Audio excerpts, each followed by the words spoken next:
Welcome to the January 28th, 2020 regular meeting. I will be speaking on behalf of Marita today as she has laryngitis. Madam Clerk.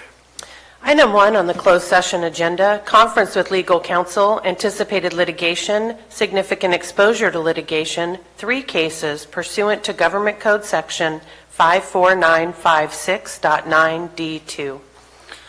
Public comment. Any comment from the board?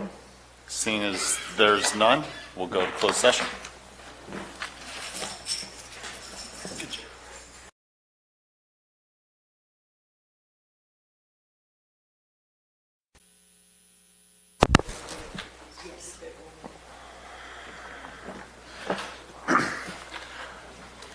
Welcome. We're reconvening the January 28th, 2020 regular meeting for the Board of Supervisors, Calaveras County. I will be acting as chair today in the stead of Ms. Calloway. She has laryngitis, so she's got a Calaveras frog in her throat. Madam Clerk. Report of today's closed sessions. Item 1, conference with legal counsel, anticipated litigation, significant exposure to litigation, 3 cases pursuant to Government Code Section 54956.9D2. There was no reportable action taken. Can everyone please stand for the pledge? Ms. Moss-Lewis, can you lead us? To allegiance to the flag of the United States of America and to the republic for which it stands, one nation, under God, indivisible, with liberty and justice for all.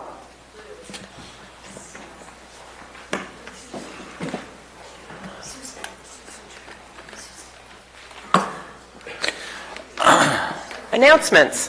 This is a time for county staff to provide updates of upcoming county events that may be of interest to the public. Any county staff that would like to make any announcements? Public? Board members? Yeah, thank you, Chair. We've got a Lions Club crab feed this Saturday night in Copperopolis at the Black Creek facility, and it is well attended, so anybody's interested, it's a great way to help support our kids in that community.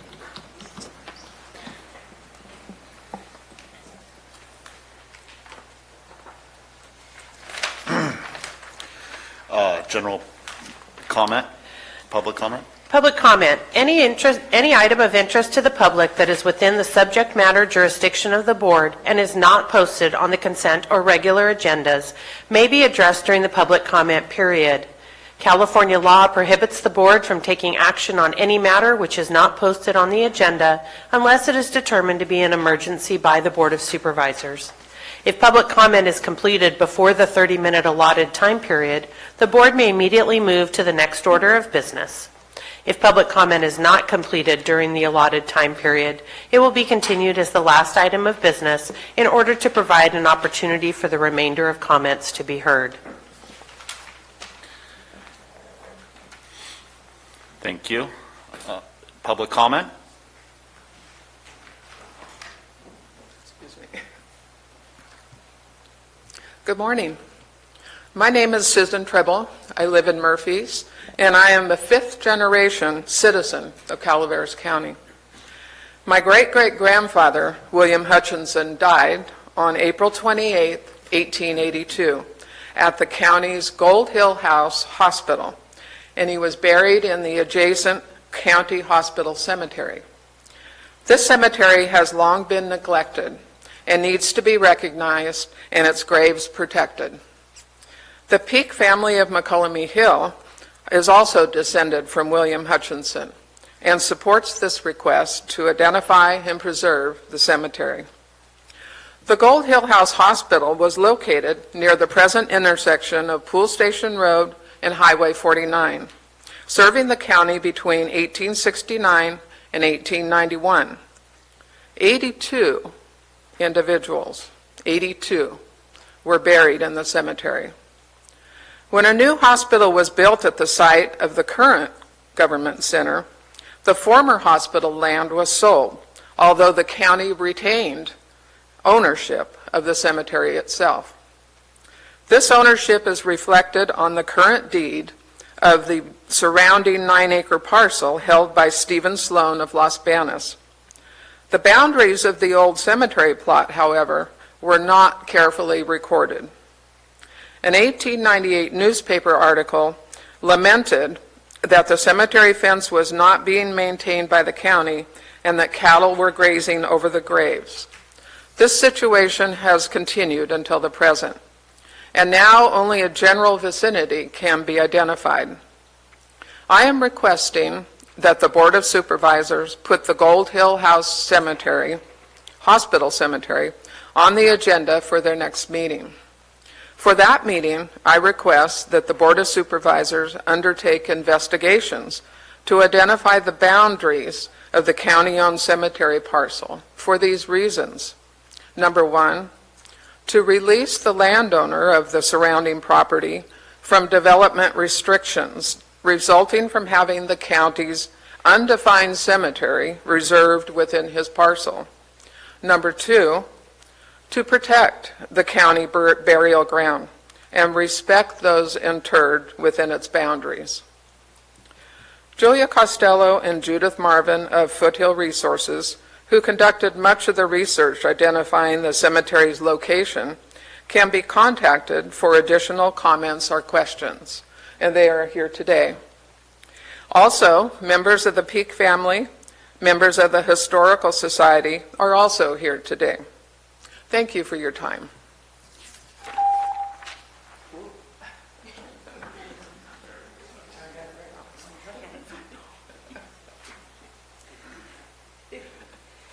Any further public comment?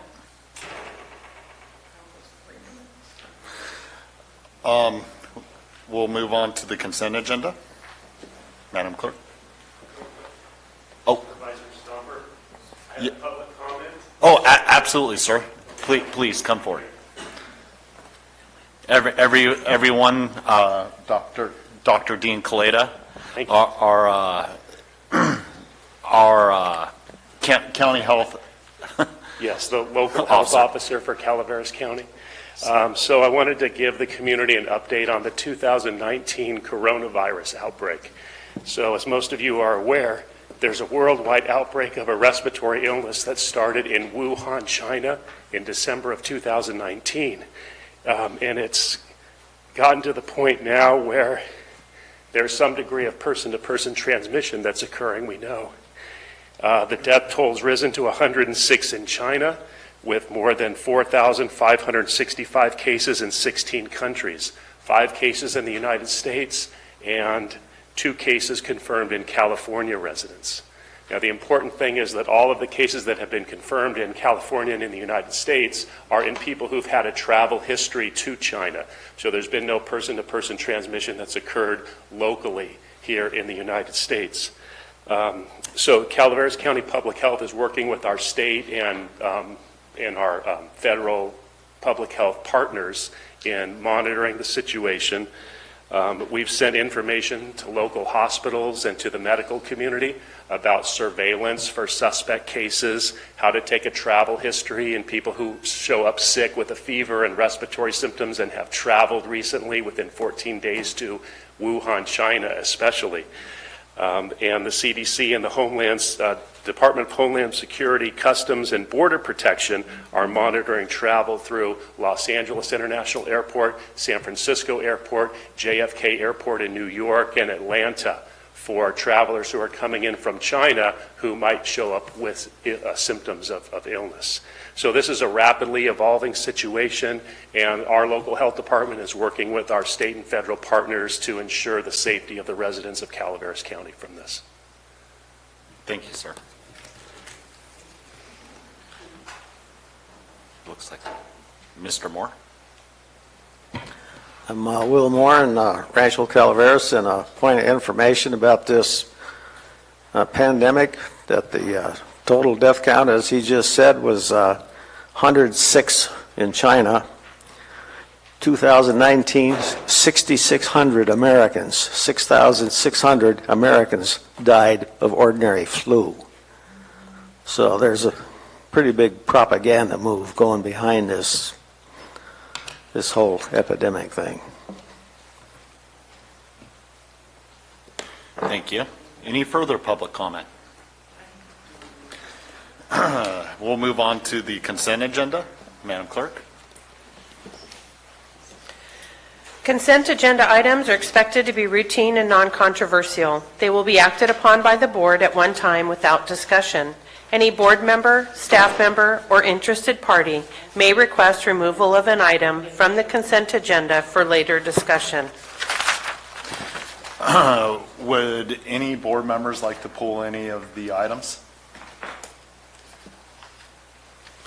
Public? Or staff? Hi, this is Oscar Flamenco, Senior Department Analyst. I want to pull number 5. Number 5, thank you. Any further items pulled?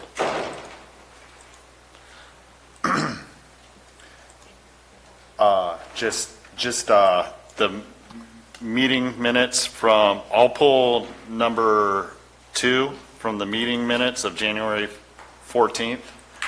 There was one absent here, so we'll vote on that separately.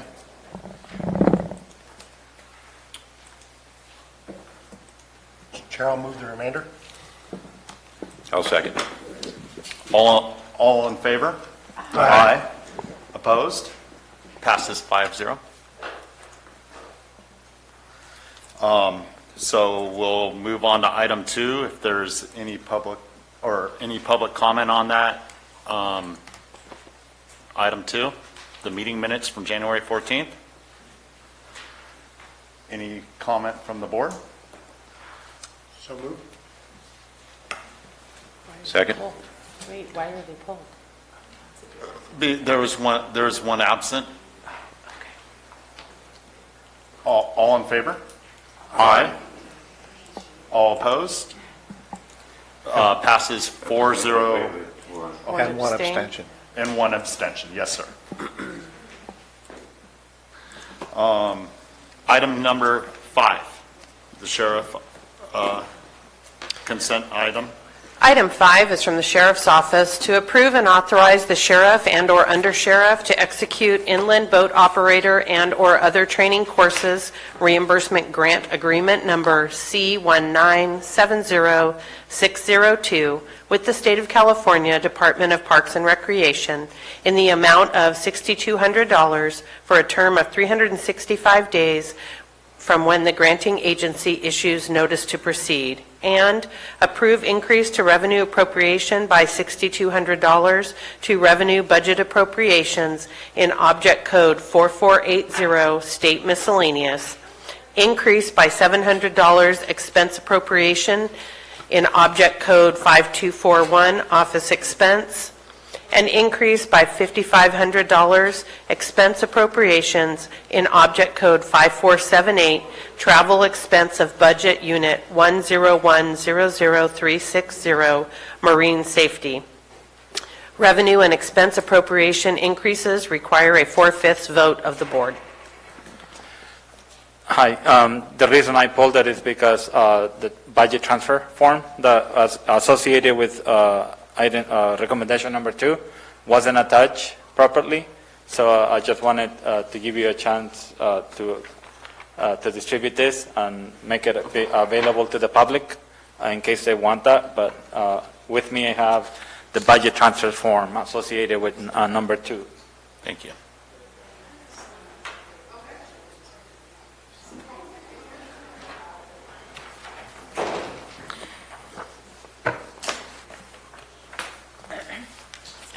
Any comment by the board? Yeah, how did I miss that?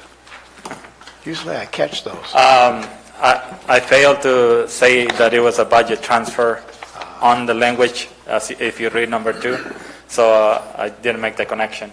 Thank you. Even though implicitly I say that it's a budget transfer. Thank you. Any public comment? Seeing none, I'll entertain a motion. So moved. Second. All in favor? Aye. Opposed? No? Passes 5-0. I asked for it just prior. Thank you, though.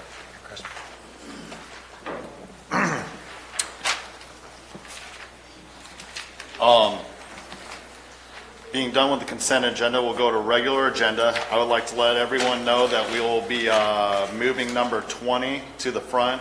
The administrative office receive a presentation on the county's airport layout plan to the front of the regular agenda. Absolutely. We'll take a 7-minute break. 7.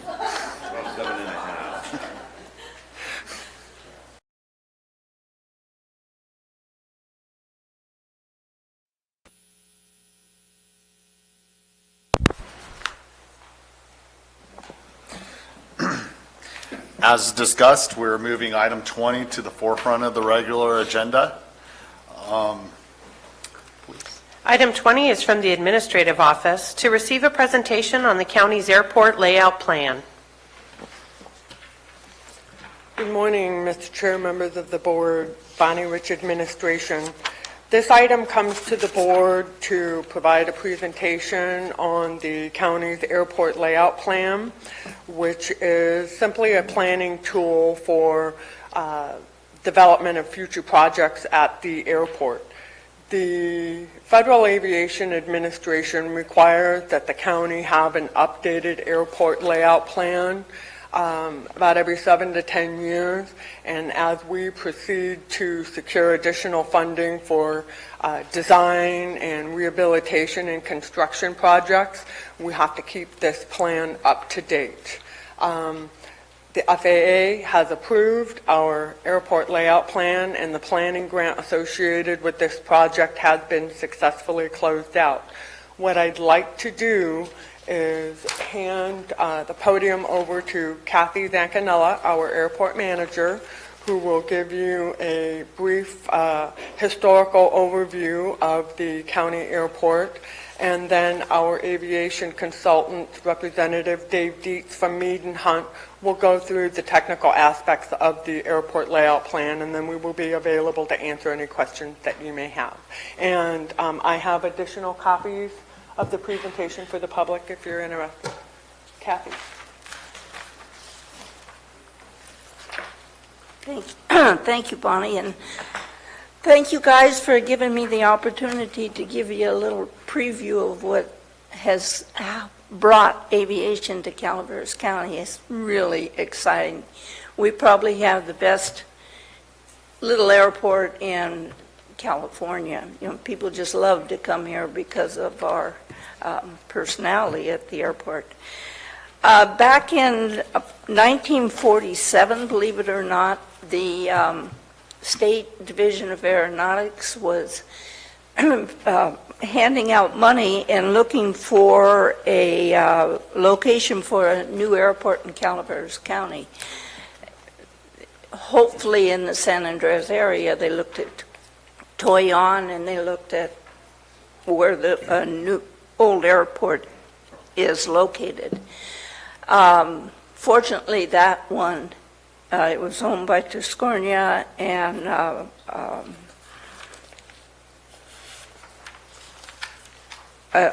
Judge Smith land was purchased for that. You'll see in the thing that Dave did for us here, there's some pictures of the process going through at that time. And although the dedication in here is 1982, but here's a picture of the old airport that no county monies were invested in the airport at that time.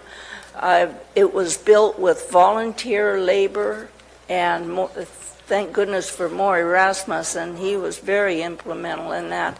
And Calaveras Cement Plant.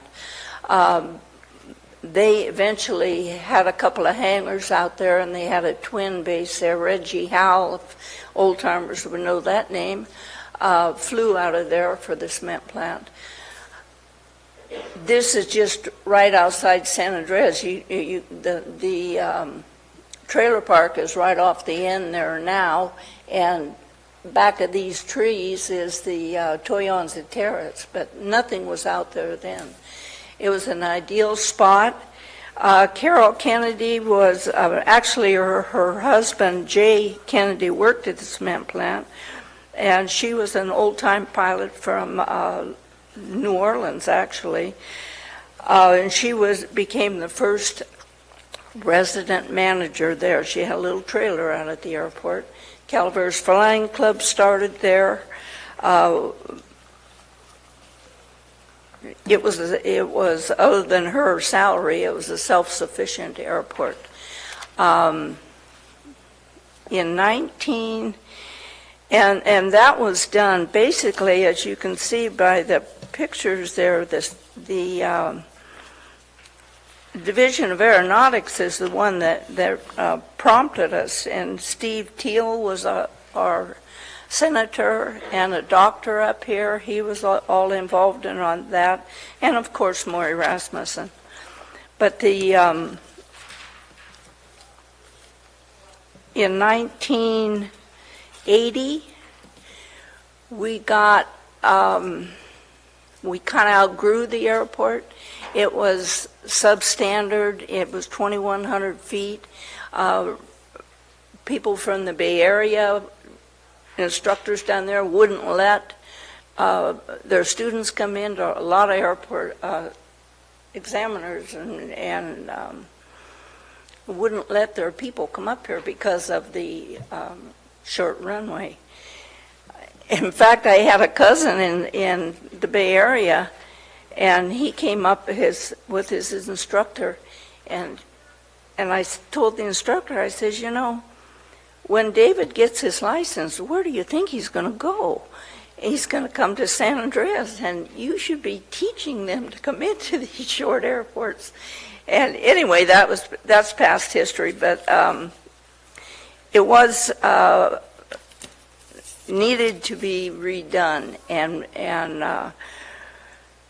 we actually didn't have the use of a consultant for the first airport, but we got Hodges and Schutt to become our consultants for the new airport. And Dave here works for Meade Hunt, which is the old Hodges and Schutt. It's the same consulting firm we've had the whole time, even though the FAA requires us every 5 years or so to make sure that he's not trying to get in our pockets, that he's being honest with us. And I love these guys. They are great, great people and easy to work with. But they're the ones that help make up the bring the information for the new airport. That original airport that the state gave us $11,000 from gas money, that's what bought the property. And George Huberty, Spuds Kravitz, for you old timers around here know those names, they were all a part of that. This, the new airport, of course, is the old Guttinger Ranch. Where we're at now, 93 acres.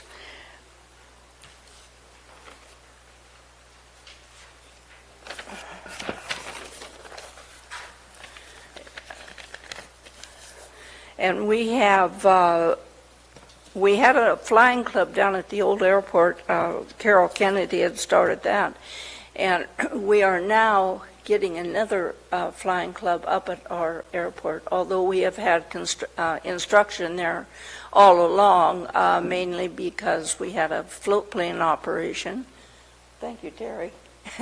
And but we are starting a flying club again. Our airport is when I became manager in '89, Brent Harrington made me manager, or asked me to be manager. And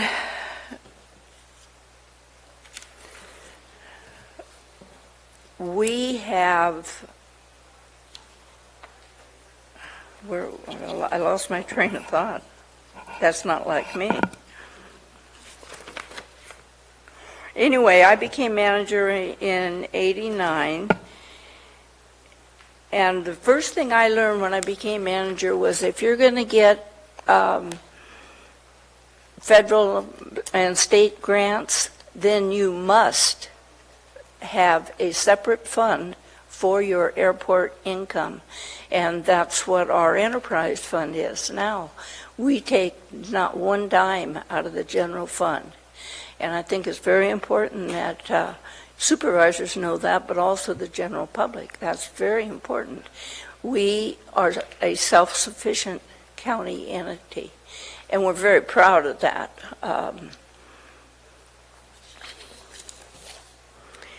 Plus, the fact that everybody loves to come to Calaveras County Airport. It's absolutely beautiful. We have benches out in front. You guys can come out and have a lunch out there. You can walk around the runway. Just happen to have somebody there that will give you an airplane ride if you want that. And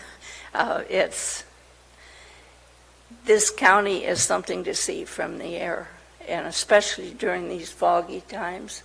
Yesterday morning I was out flying my little airplane. That's that blue and white one you see flying around town. Everything was fogged around, and the airport was sitting right on top of it, clear as a bell. We have a wonderful, wonderful unit there. We have great participation from the flying club. We have 2 fixed base operators, very successful aviation maintenance places there, and we are self-sufficient. And that's what I wanted to let everybody understand. Dave?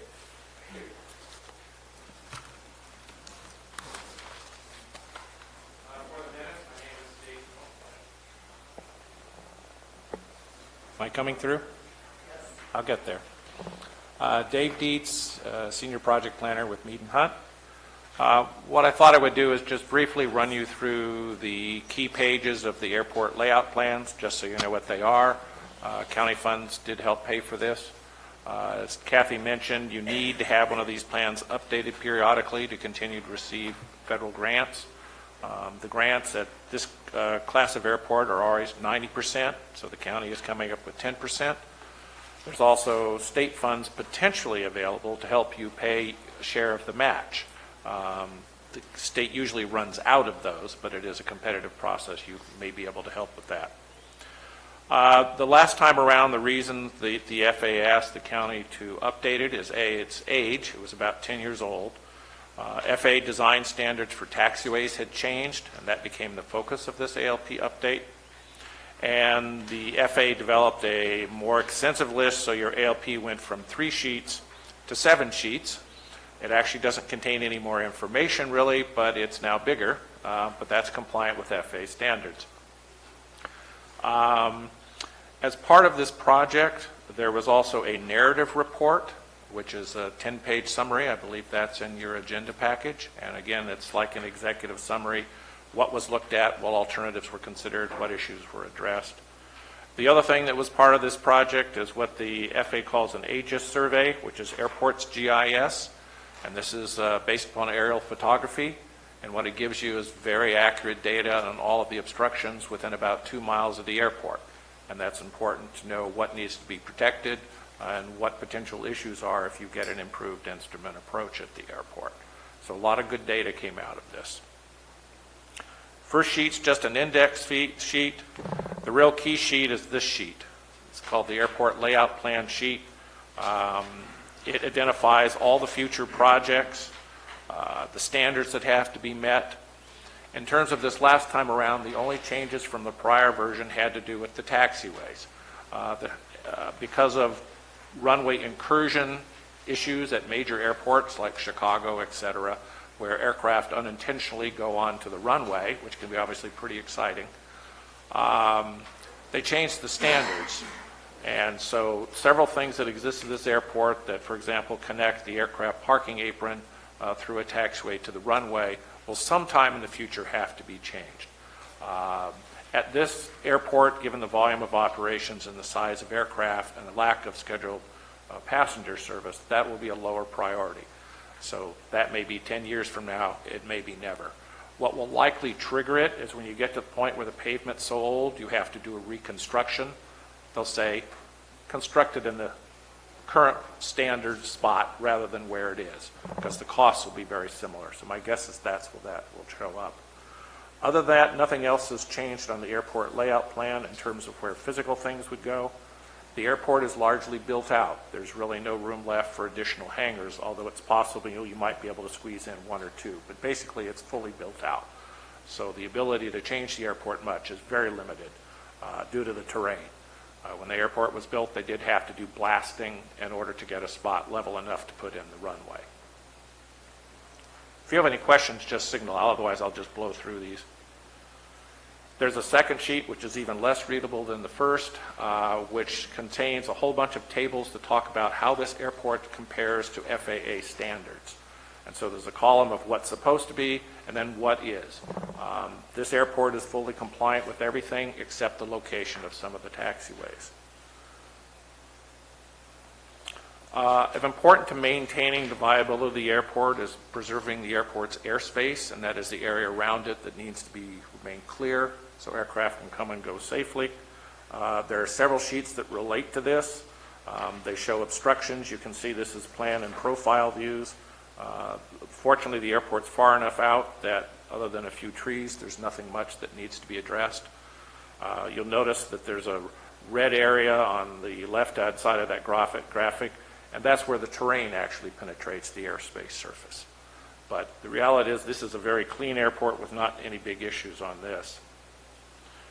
There's then a close-up view of the areas right off the end of the runway. It's a more detailed look of what was presented in the other sheet.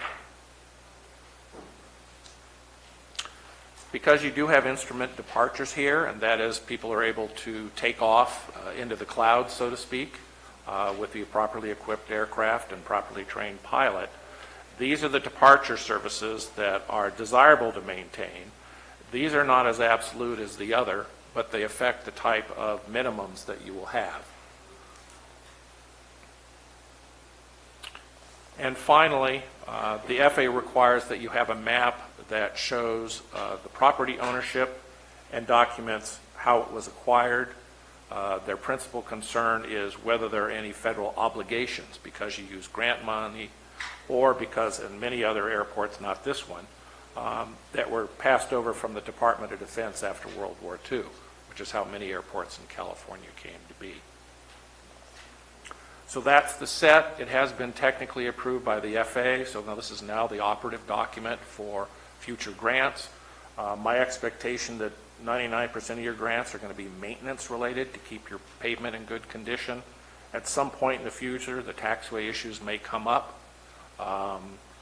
and that will be addressed at the time. This is all done through a rolling 5-year capital improvement program that the county maintains a list with the FAA. So normally if the FAA is asking some out of the ordinary thing to be done, there's at least a 3-year lead time, which helps with budgets.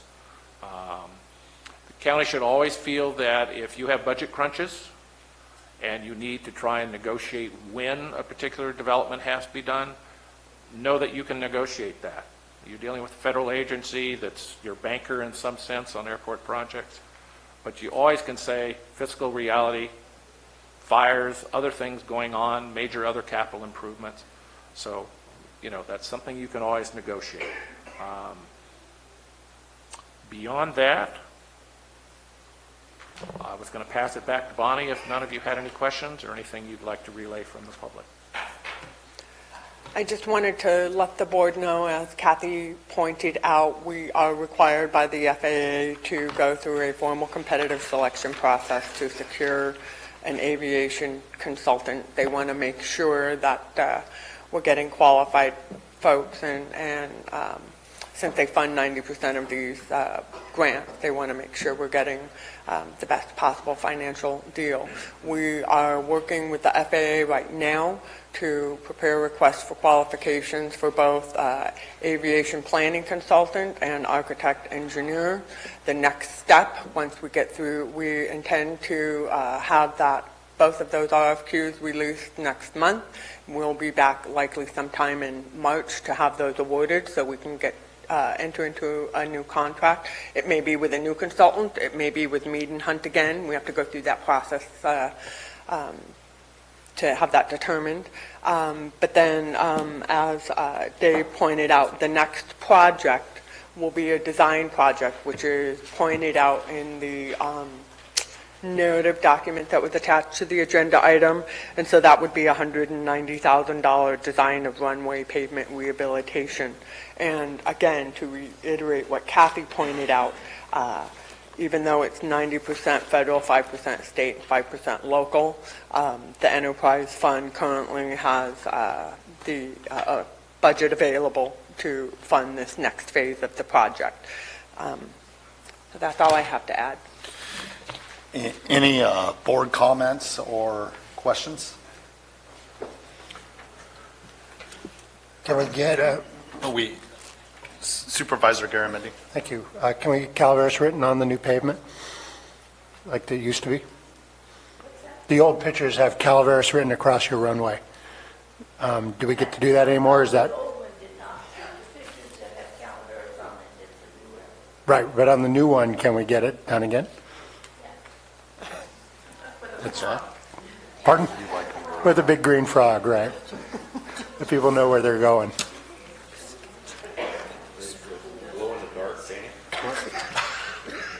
A glow-in-the-dark paint, I mean, Come on. go ahead. I have a couple of questions from Ms. Callaway. What will be the final length of the runway? The runway is 3,600 feet, and that is the final length.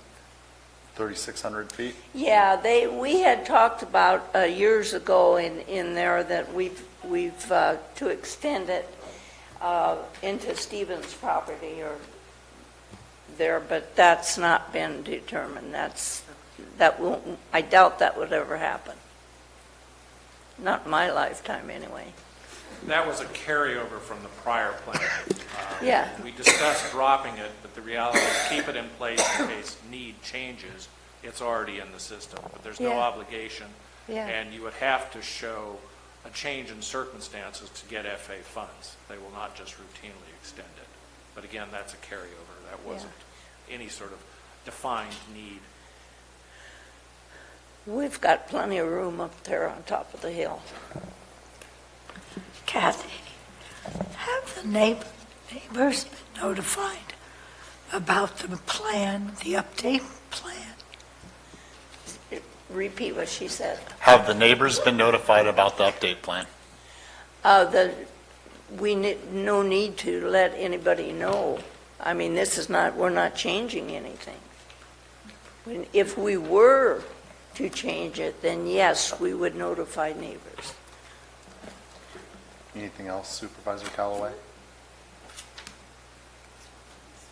You fine? Any other?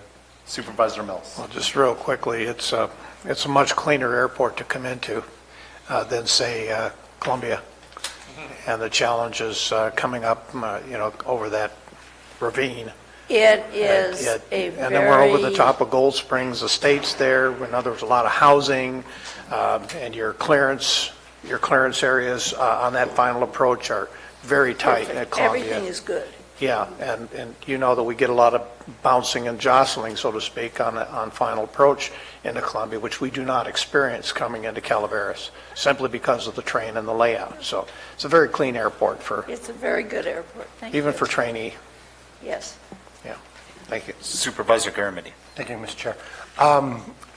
Besides just Calaveras and a green frog on it, which is kind of fun, but You are want to there, see a green frog next? Kathy, you've done such a great job at this airport over a long period of time. This is a draw for our community. It's self-sufficient, it brings people in, it part of our tourist base as well. Are there things that this board should be considering regarding the airport that we could make it even, for lack of good English, more better? Extend my life. Well, if there are things, let us know. Oh, we certainly will. And you've been, all the boards have been very, in my 31 years of doing this as a manager, everyone has been very helpful over here at the county. I've never had any problems. Well, it's an asset to our And community. if I do, I'll let you know. I'm sure you will. Thank you, Kathy. Thank you. And thank you for giving us the opportunity to give ourselves a pat on the back in front of you. We deserve it. Thank you for your time. Public comment.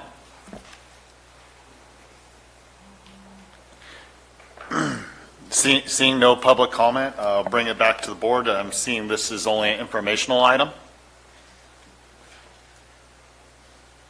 So there's no need for a vote.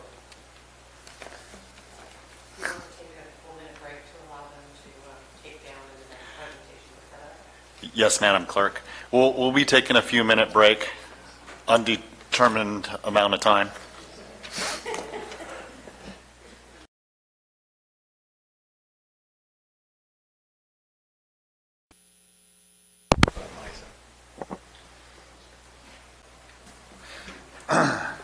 We will be moving item 16 into the place of 20. Their consultant won't be here until 10:30, so we'll move on to item 17. Item 17 is from Human Resources to introduce, after a waiver of the reading requirements, an ordinance amending sections 2.64.395 and 2.64-440 of the Calaveras County Code, changing the salary anniversary date for anniversary level probationary employees to 26 pay periods, and authorize a summary publication of the ordinance. Good morning, Madam Chair, members of the board. Judy Hawkins, Human Resources and Risk Director. The ordinance that I'm bringing before you today is we are codifying the ordinance in 2005.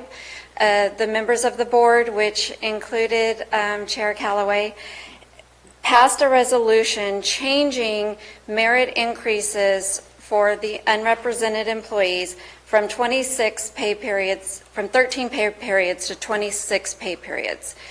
And so this ordinance today, we are just codifying the ordinance. The practice since 2005 has been merit increases with a with a good performance evaluation is done at 26 pay periods.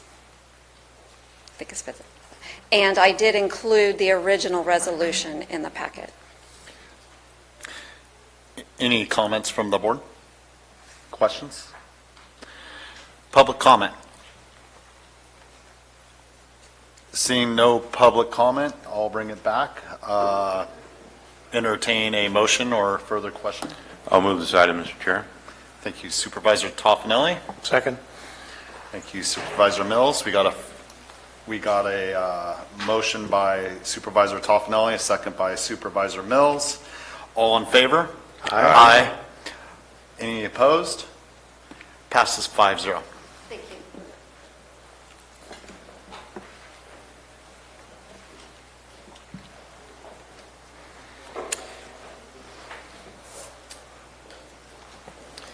Item 18 is from Public Works to receive an update from Public Works on disaster recovery activity throughout Calaveras County.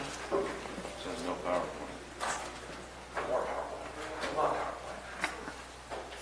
And the item says none. I don't want to shut you down. I just I have PowerPoint, so I apologize for the mistake. Josh, we like your PowerPoint. You always do very well. It was expected. I spent a year trying to beat PowerPoint.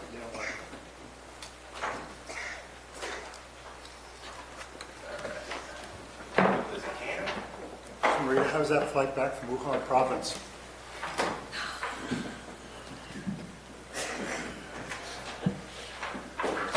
Oh, dear.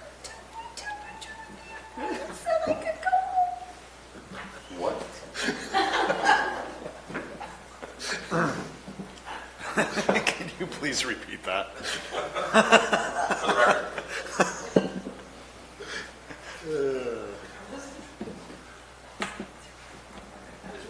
You know, Josh, if you're going to keep using stock photos, you can change them up. It works for me, so. Yeah, the dream family. I'm going to need to start forward that one to me so I can. I'm just not proud of my family, so.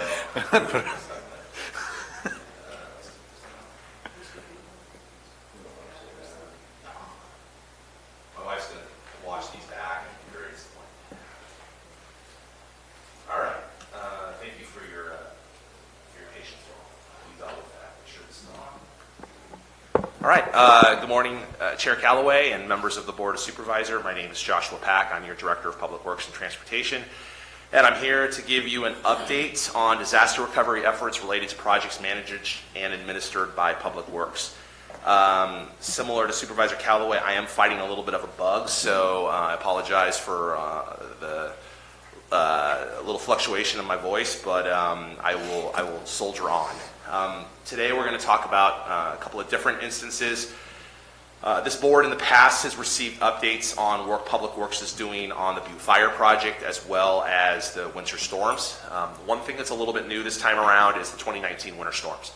We have a lot of moving parts on that. This is the first opportunity for somewhat of a deep dive on the 2019 winter storms. Something that's a little different too, and this is on request, is the box in blue now includes the total budget, updated budget estimates, as well as local funding source and local matches. And so the goal with this is to give you an idea of how much we think it's going to cost, how much through local revenue, and then how much we anticipate or hope to receive in reimbursements. And this is really important because we realize that every dollar we get in reimbursements from our state and federal partners can then be reinvested in the future in programs and projects important to the board. So the first project I'm going to highlight is the Butte Fire. With this one, this is two phases. I think you're pretty familiar with that. The phase one work related to Public Works and the repair of roads in the Butte Fire area is essentially complete, has been complete for some time. Phase two has seen delays. We don't have an end date on when those will be resolved. Cal OES and FEMA had worked with us to try and close out the project, and they have an interest in closing out the project due to the long time frame between when it was open. Now, the interesting thing with this one is Cal OES has expressed an interest with us, instead of waiting to close this out, to potentially reimburse the county the difference in funding in the amount of about $1.6 million for equipment. And then under their program, Cal OES and FEMA would fund the equipment necessary to do the repairs at a later date. And so instead of waiting for years to give us the money, instead they would give us the money now, and when the repairs are done later, we would do that with our local forces with the equipment. For me, that's a wonderful opportunity, A, that we are in a position that we can do that work, and number two, with our gap in resources related to equipment, this is an opportunity to leverage local funding to get a much bigger investment in our equipment. Now with this, I have proposed utilizing road funds in our equipment maintenance replacement program. We have, I think, $300,000 or $400,000 annually for the replacement of equipment. And for me, this is a valuable opportunity to utilize that budget to get a much higher percentage. And again, using general fund for that doesn't seem like an appropriate use. It seems like we have the budget. We could potentially do that. So I'm not familiar with this program. Yeah, go ahead. Sorry. Thank you, Josh. So we are buying a lot of equipment to do the Butte Fire roads. Mm-hmm. Is this going to be in addition to that equipment, or is this replacing? This is in addition to that equipment. So a lot of the equipment with the Butte Fire has already been purchased. Right. And this is in addition to. So our budget, I have a draft of an equipment replacement plan. We have, due to the many years of lack of purchasing of equipment, we have a huge deficit. So I think it's $8 or $9 million in deficit of equipment. So this gets us some much needed equipment. And again, it's kind of a win-win because FEMA can close the project out, which is what they want to do, and we can get the resources necessary to do the repairs. And we can continue to utilize those resources for many years or decades to come. And so this is a change from us fronting the bill and then getting reimbursed. They're going to give us the money, and then we report out on how we did As with far it? as I'm aware, this is a new program. I was Yeah. not aware of this until we met with the Cal OES representative, and he's the one that broached it to us. And so when we heard that, we're a little, FEMA's, we're not entirely, is this true? Is this correct? They've done this prior with other organizations. No one locally in California that I'm aware of, but they have been doing this in other disasters. And so we are pursuing this. There's no risk to this. The greatest risk is they say no. And so there's zero out-of-pocket expenses minus our efforts to pursue this.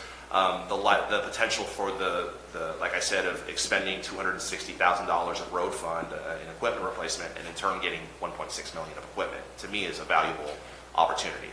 So, yeah. Supervisor Tacano? Yeah, Josh, you're saying the 1.6 million that's listed up there in phase 2, we haven't expended any county funds on that as of yet. Yeah, of that portion we haven't. So no work's been done on phase 2 because that hasn't started. And what we had was a total amount. So with that particular PW number, project number, we had about $2 million that FEMA had identified. We've only spent $328,000 to date. So there's this large remaining portion that we were talking about closing out because there's not a lot of work left related to road damage from, and I think the estimate was much higher than what the actual repairs were. And so in this case, FEMA is actually making the suggestion to use that money for equipment, which, like I said, it's a unique program to us. We weren't familiar with it, but that opportunity is worth pursuing, in our opinion. So that would include the $328,000 in phase 1. We would not get separate reimbursement to general fund for that. What they're proposing is for phase 1 and phase 2? No, it's for phase 2 only. So phase 1 work's done. So that $328,000 has already been expended on road repair projects. The local match of $20,000 is part of that. This part is to do work in phase 2. And so essentially, they call phase 2 work done. And then it's up to our discretion to do any work that's necessary once phase 2 begins on the road side of things. So.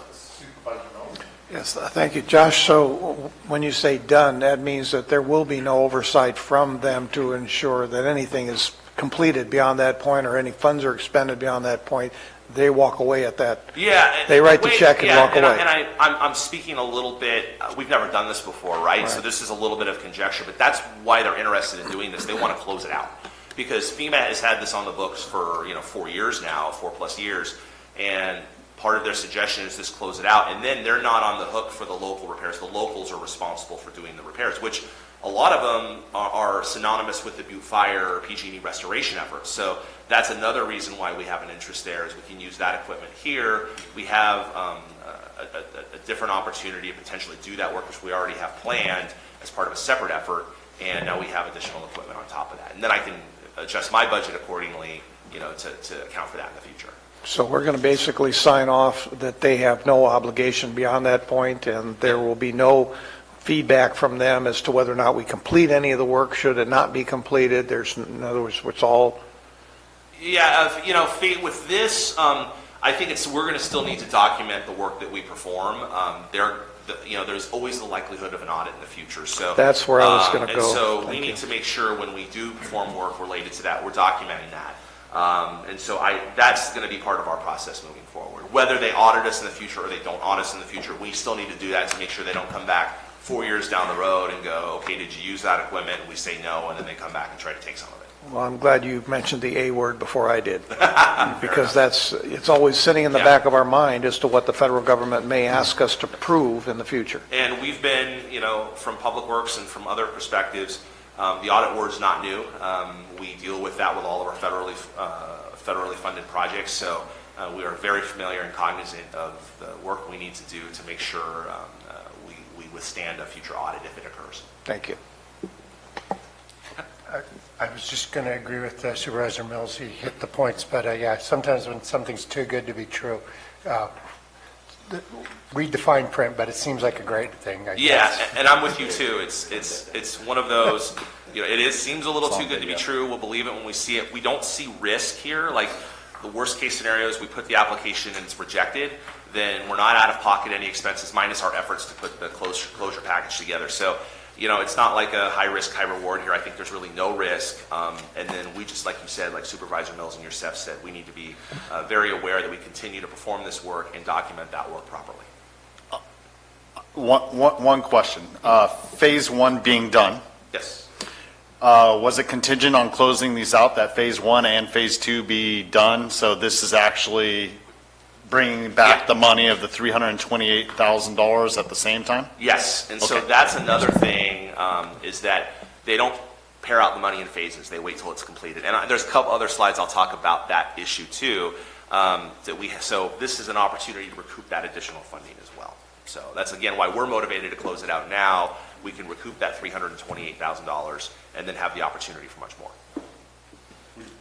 Would you like to say something, Mr. Siegel? Quick comment on the FEMA alternate projects. There's a policy on it. It's been in existence since 2001. It may be new to us, but other counties in California have exercised this. Most recently in Paradise, Butte County abandoned a bridge project under the same provisions that we'd be looking at here. So it's not as if we'd be breaking new ground. It'd be new ground for us to consider it, but the policy provisions are pretty clear on how we go about doing it. And I've sent those to you and John, so you have them. Great, thank you. Okay. So moving on, and the last thing I want to say about that is we're in the process of collecting bids. So FEMA wants to see our actual quotes for the equipment. So we're in the process of collecting that. I think we've got about half of them in, and the other half are still out floating around. Once we have that, we'll be issuing the closure notices. And the one thing I want to highlight here is while PW 88 is ours, there's still two other projects that I believe OES and admin will be talking about here in the next item in your agenda. And we continue to coordinate and collaborate with both admin and the auditor controller on the closeout of those projects. We've been assisting firsthand on some of the closeout efforts. So we realize this is a group effort to make sure we can close these out as completely and accurately as possible. The next projects, the next 5, these are ones I've reached out to you in the past. These are updates to a lot of these. The first one is Murphy's Drive. I'm pleased to announce that project is essentially complete. Work began in September 2019 by KW Emerson. Our crews went in at the very end. There was a little bit of work left to do. Our crews put the finishing touches on and opened the road to the public December 12th. There are a couple of what we call punch list items. They're just little minor cleanup items that need to be completed. Once those are done and the contractor submits their appropriate paperwork, we'll be bringing a notice of completion to the board. And then once the board does adopt that notice of completion, if you adopt it, we'll be beginning working with OES, admin, and the auditor controller to close that project out. So I have here in the winter, that'll probably go late winter, more likely into the early spring. But that notice of completion will be the springboard for us to begin the potential reimbursement process through Cal OES and FEMA. The next two projects, Hoover and Blake. Chuck, I'm sorry, go ahead. One thing, a question from Supervisor Callaway. On the Murphy's project, will the dip stay? Yeah, so the dip is going to stay. We do have some signage that's recommended. It's actually on order to put dip signs there. Interesting enough, and the reason it was designed that way to allow overflow, so it is designed to overtop under like 5-year storm durations and greater. And so that dip kind of acts as a weir to get that water channelized and down the appropriate way. So it's a design feature that was meant to be there. And we've had a couple of small complaints, in particular concerns on oversized vehicles. I think really large vehicles may have to use Flanders as an alternate and Douglas as an alternate. But one of the benefits that we've heard from the community that wasn't intended is speeds. There was concerns of high vehicle speeds going along Murphy's now that you've got a straight shot. We've heard that the dip is slowing people down. And so kind of an unintended benefit of the dip is actually slowing vehicles. We do have a little bit of work left to do. The dip signage needs to go in. We've talked about maybe putting some channelizers or some things to maybe make it a little more visible. We've heard concerns about snow and icing. We did brush the concrete at the end to give a little rougher texture to improve friction. I haven't seen firsthand, either myself or my crews haven't seen the issues that we've heard from a couple of residents, but we will continue to monitor it. And if we do see any continuing issues, we are in the position to make appropriate safety measures as necessary. Supervisor Mills. Yes, the question would be then is we're going to have the accounting on this completely closed out in this fiscal year, or are we expecting to extend it? Yeah, that's a good question. My hope is to have, and the devil's in the details, but my hope is to have the closeout work submitted to FEMA by the end of June. Whether now the FEMA reimbursement process takes quite some time, so the actual reimbursement side of things, likely not. That'll probably be the following fiscal year, but I think you're going to see us closing out this project and having all of our paperwork into FEMA before the end of the fiscal year. So you're saying large equipment can't get across that bridge? Fire trucks would not be able to pass if there's an emergency? No, so we've done a little bit of discussion with fire. That concern hasn't been broached with us. So I think standard fire engines can get through with a little bit of care. The concerns we've heard are low-profile vehicles, Corvettes, sports vehicles, as well as really long RVs, long stretch RVs that maybe are low to the ground. So there is an alternate. We've talked briefly with Murphy's Fire District and the fire districts up there. That concern hasn't been broached with us. If it does become a concern, there's a little bit of work we can do to try and improve that approach. And we do have some plans in the summer to go up here and do a little bit of miscellaneous work on the road, in particular some paving that needs to get done. There may be an opportunity to kind of get an incremental improvement as necessary. We could float out the asphalt a little bit more to try and ease that transition, which could help. But like I said, right now I've heard the concern, but we haven't heard, indirectly from residents, but I have not seen firsthand knowledge, or I've not heard firsthand any of that actually occurring. And like I said, the fire departments have been pretty good at letting us know that feedback. We have not heard back from them. Doesn't mean that it's not out there, it just means they haven't reported that to us. All right, so moving on to Hoover Road. Now, Hoover Road and Blagan are in a similar boat where they're in a similar step right now. So Hoover Road, if you're familiar, we did try to bid this and advertise it late last year. We got one bid. It was just deemed to be non-responsive, and so we rejected that bid. We are back out to bid right now. The bids have been opened and extended to February 2020. So we're anticipating bringing a contract to the board to approve construction hopefully in spring. Now, the permit restrictions with this and with Blagan have a pretty limited window. The permit restrictions allow us to begin work between June 1st and October 31st. And so in this case, we think we're going to be in a good position to start this summer and get this done before the fall. So we've seen a lot of feedback and input online suggesting that we will likely have a more competitive bidding process this time around. Blagan Road, so similar to Hoover, there is current access. We have a temporary bridge that's currently in place. All of our permits, all of our environmental work has been completed. The project was advertised briefly. We received some comments and feedback from contractors. Instead of issuing a series of amendments, we decided to pull it back and review the contractor feedback. We'll be reissuing that back out here in the near future. We'll anticipate opening those bids in late winter. And this, similar to Hoover, is that this has restrictions on its timeline. We can do the work between June and November 1st.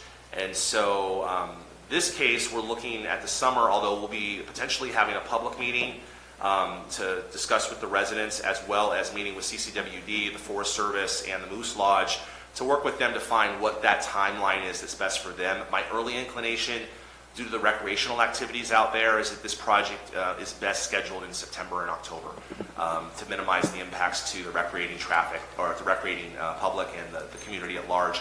But we're going to use the feedback from the public to potentially drive that schedule a little bit to try and minimize impacts to them. Supervisor Toffenelli. So construction schedule will begin in summer of 2020? Yeah. And you won't open the bids till late winter of 2020? Yeah. This is this winter, so it's winter 2020 right now. So okay. So I mean, we're anticipating opening bridges in March. Thanks for pointing that out. Yeah. So Gwynn Mine and Canyon View are the last two of the projects, and those are in similar situations as well. So the good news on Gwynn Mine, we have our permits. That's a big hurdle from both the Water Board and the Department of Fish and Wildlife. Now, the original scope of Gwynn Mine only included preliminary engineering. And so when we finished our preliminary engineering, we submitted a scope change to FEMA to request additional funding for the expanded project. FEMA did approve that in October, and so we do have the funding. You see increased budget totals to reflect that increased amount. The one thing with FEMA, and this is going to be a running theme in the next couple of slides, is that their environmental review has to be completed before we begin a project. And we've been seeing some lagging time on their environmental review, due in part to the large number of other disaster projects throughout the country.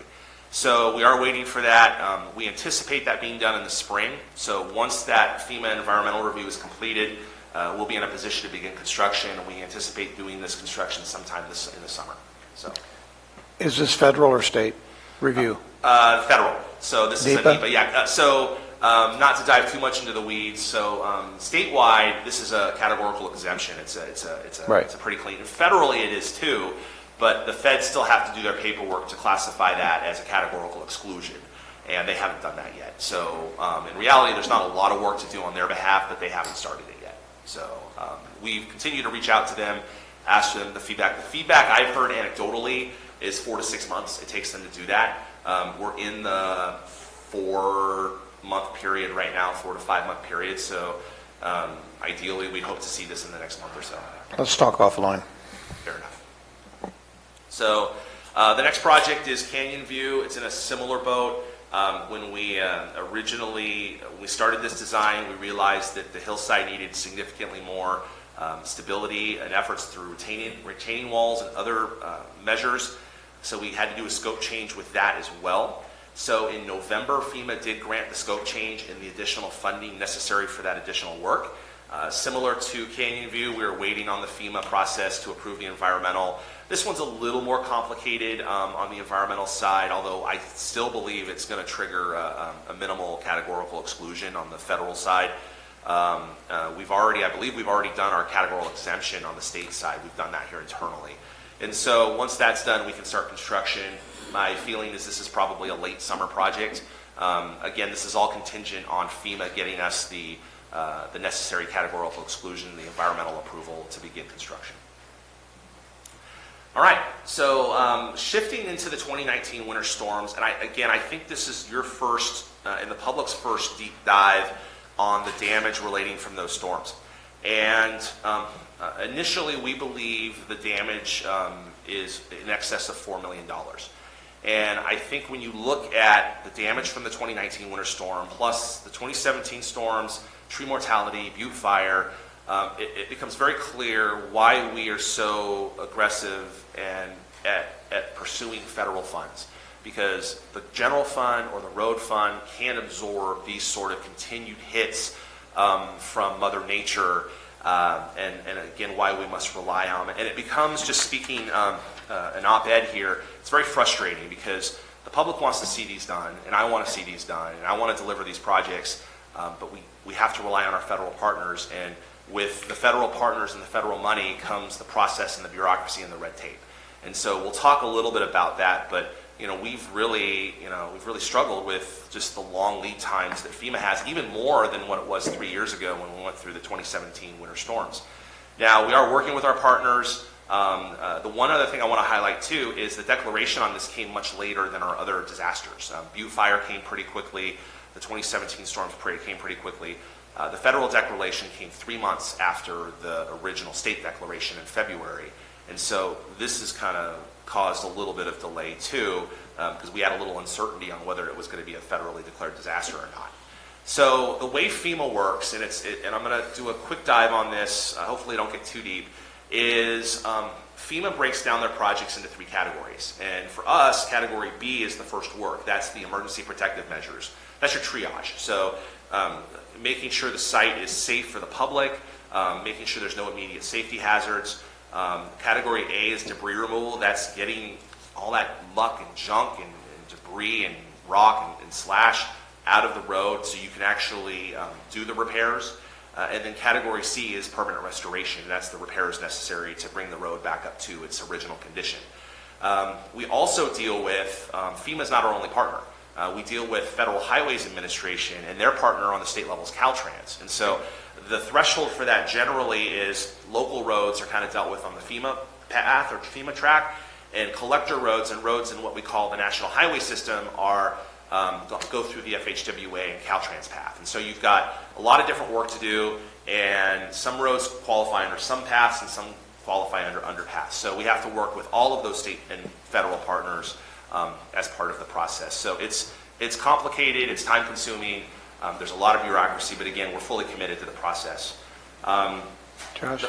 Yeah, go ahead. Back up just a second. Sure. Because I'm talking about, we let out contracts on Category A for debris removal already, and yet there seems to be some delay in getting... And I'm going to hit that on, not this next Okay. slide, but the following slide. I have a full I'll update go on that, over but very good foresight on what we're going to be talking about here in a second.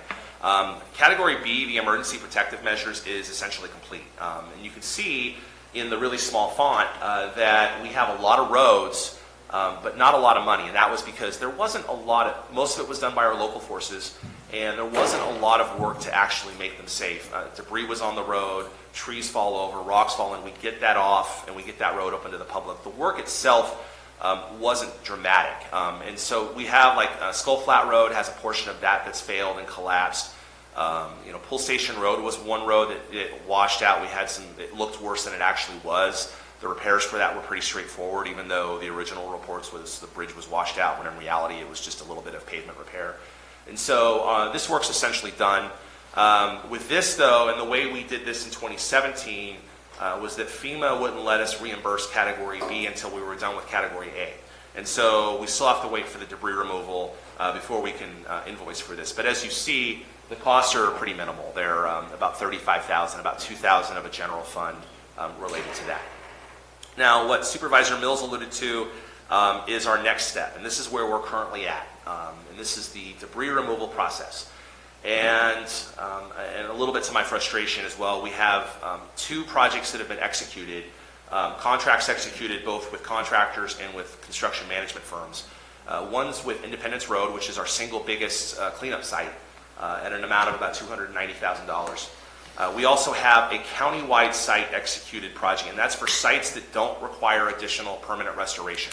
That's the debris removal's done, and we're done with the project. And so that's been approved. It's a large number of various sites that's been approved. We have the construction management, we have the construction, we have those costs. We have two other projects that are lagging a little bit. One is for various sites that will have permanent restoration. And so that's about $133,000. And then Railroad Flat at Highway 26, there's a slide there. That slide needs to get cleaned up. That works about $134,000 based on estimates. Now, the good news on this, and we'll talk about the delays here, is FEMA has authorized the debris work to begin on an administrative level. They've approved the project. The bad news is the number they gave us was way lower than what we need. They authorized $118,000, $119,000. Looking at that number, their quantities were right. They were on, but their cost per cubic yard were way low. Just not even close to the realm of reasonable. And so we've reached out to Cal OES and FEMA to get direction on next steps. There's two possible paths here. Either FEMA's going to tell us, like they've done with other projects, we'll go ahead and continue. Don't worry about going over the $118,000. As long as you have your invoices and your costs, we'll reimburse you down the road. We don't like that as public works professionals or the CAOs, because there's, what happens if they come back and say something? Now, in the past, they have done that. There is a track record of them. If we go out and spend $1 million, it's $120, they will reimburse us for that. But we just like to see it on paper, right? We want the commitment. So we are reaching out to FEMA, asking if they would consider amending that number to the fact that we actually have two executed contracts with actual prices. And so we're asking them to use those to amend their amendment. We don't have a response back. We got this information a few weeks ago. And so we're still coordinating with them. So this is not the critical path item, though. So we still have time to resolve this. The critical path item is the environmental review. Despite the fact that these are likely categorical exclusions, pretty straightforward, we don't have the paperwork from FEMA. And FEMA has, on these particular projects, expressly said that we cannot begin work until the environmental review is complete. And so, again, it's the frustrating part on me. We do that environmental in about 3 hours, 2 to 3 hours in our staff time. We can do it a day easily. It's been months since we've been waiting. And so what we've done is we have winterized the sites. Independence is a good example. We thought we would be in there in the fall. That didn't occur, and so I sent my road crews in to, the road team in, to go do the temporary triage. We had some debris that was in ditch lines that potentially could cause flooding. We've done all that, so it's just more unsightly messes on the side of the road. But at this point, we think they're not a danger to the public. So the next steps, we have those two other, oh, go ahead. Before we go there, because one of the things that's been happening is the amount of debris along the edges of Parrots Ferry and O'Burns Ferry Road. Yep. I have physically witnessed, because of the excess debris that's along the edge of the road, it allows further sliding to then bounce into the road, and I have personally witnessed rock slides which now contacted vehicles, caused flat tires, that kind of thing. So getting some of that debris off the edge of the road will help to keep it and contain it on the edge of the road rather than letting it bounce into the road. Yeah. And that's been one of my problems, especially on O'Burns and Parrots, closer to the bridge. Yeah. So. And looking at those projects, the Parrots Ferry and O'Burns Ferry, I believe, are under the county-wide site, so it's the executed contract. We're just waiting for FEMA. And so my road crews have been going out and looking at these sites when every storm hits. One of the concerns, and I can't speak for each individual site, but sometimes the concern is when you remove debris, it opens up an area for more debris to come down because you're losing that pressure, that ability with him, kind of like a dam. And so, and I'm not saying each site's that case, and there might be some we could go out and do a little bit of work, but there's a concern there that when you remove that, it gives more room to come down and then a higher volume of material that could have further impacts. And so one thing I recommend, if you do have individual sites that you're concerned with, reach out to me directly. We can work offline. And like I said, if there's, and it was in my next slide, but I'll bring it up now, there's no way that I'm going to jeopardize public safety for a federal grant. That's not going to happen. We've put eyes on these. Each of these we intend that, believe that the risk is not great, but if you think that or your public thinks that maybe it's changed, or we need another look, let us know. And we're happy to take a look. And like I said, we've done it on Railroad Flat. We've done it on Independence. We've been at it a couple of sites already that, despite the fact that we felt that they were okay, we've done additional work to ensure additional safety during the winter. Okay, I'm not going to take board time. I'll talk to you about it offline, but it's a common problem with hillside stabilization in regards to what's falling into the roadways. Tuolumne County has the same issue on Parrots Ferry on their side, so. Yeah, fair enough. Okay.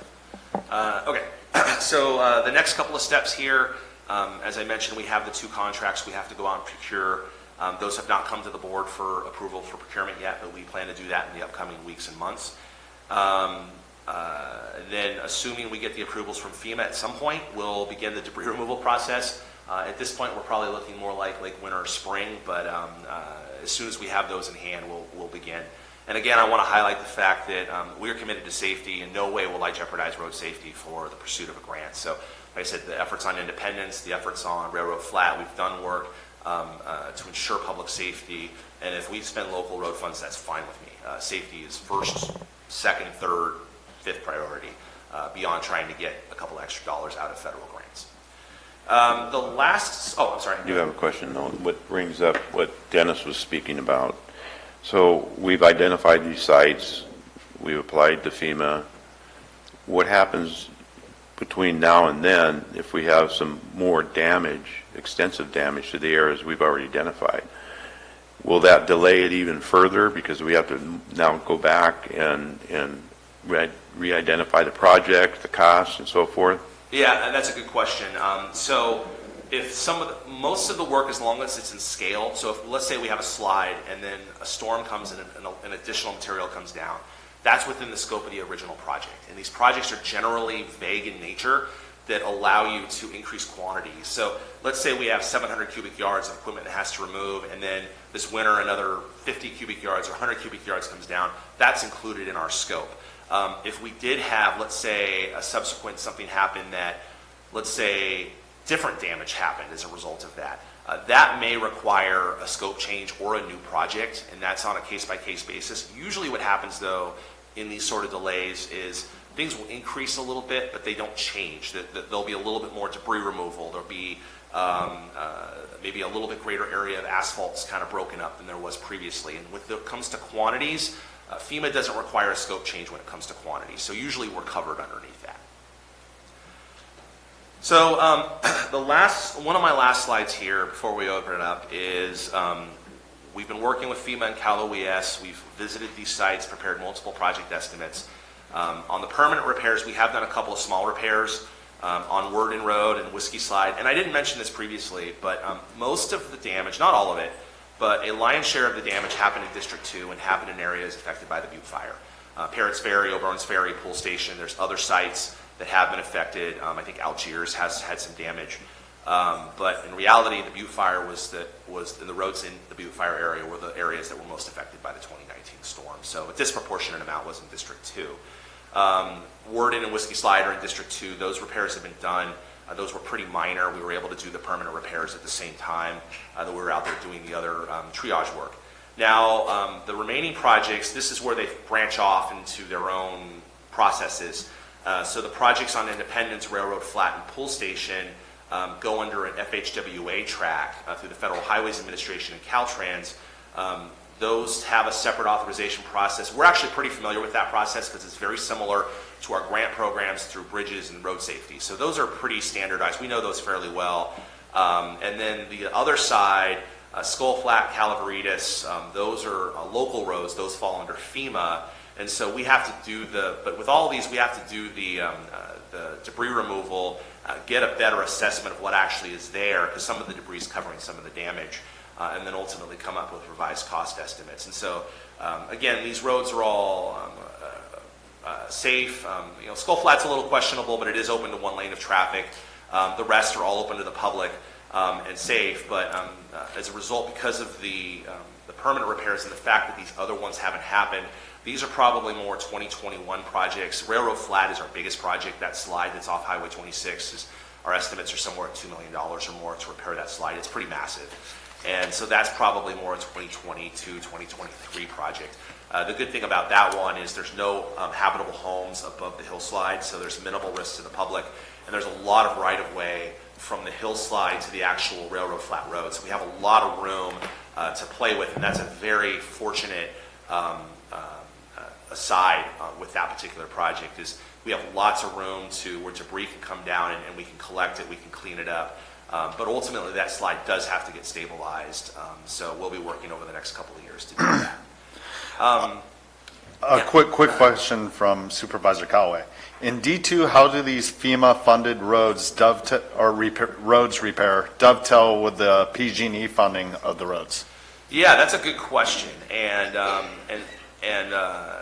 the repairs so like for example, I think portions of Worden Road and Whiskey Slide are in the Butte Fire road repair money. So we've done that through, the roads have already been repaired. And so those aren't really long sections. Those aren't a big part of the PG&E settlement money.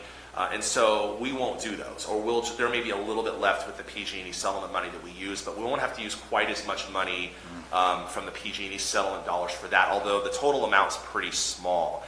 The remaining projects, like Independence Road is one of our big projects that's not in the Butte Fire road recovery project. Railroad Flat and Highway 26, only paving that's a really small part. So there is a little bit of overlap, but in reality, there's not a huge overlap. And minus the debris removal and the emergency protective measures, which that's getting that debris removal. That's separate from the PG&E, and we'd like to get that debris removal will likely be done before the PG&E settlement work starts. As a follow-up to that, you just said that some of this money won't necessarily be used from the PG&E funds.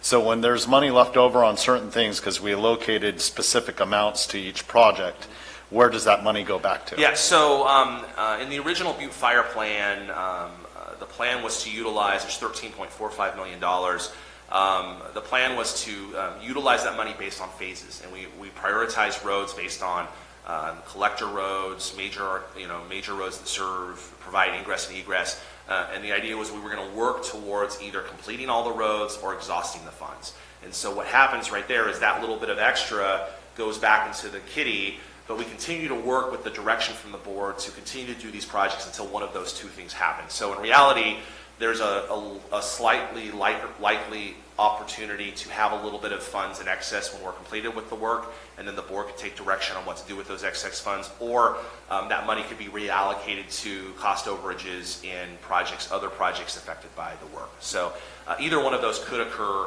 and like I said, a cost estimate, the cost estimates are what they are. They're our best estimate, and so we won't know the actual cost until we begin work.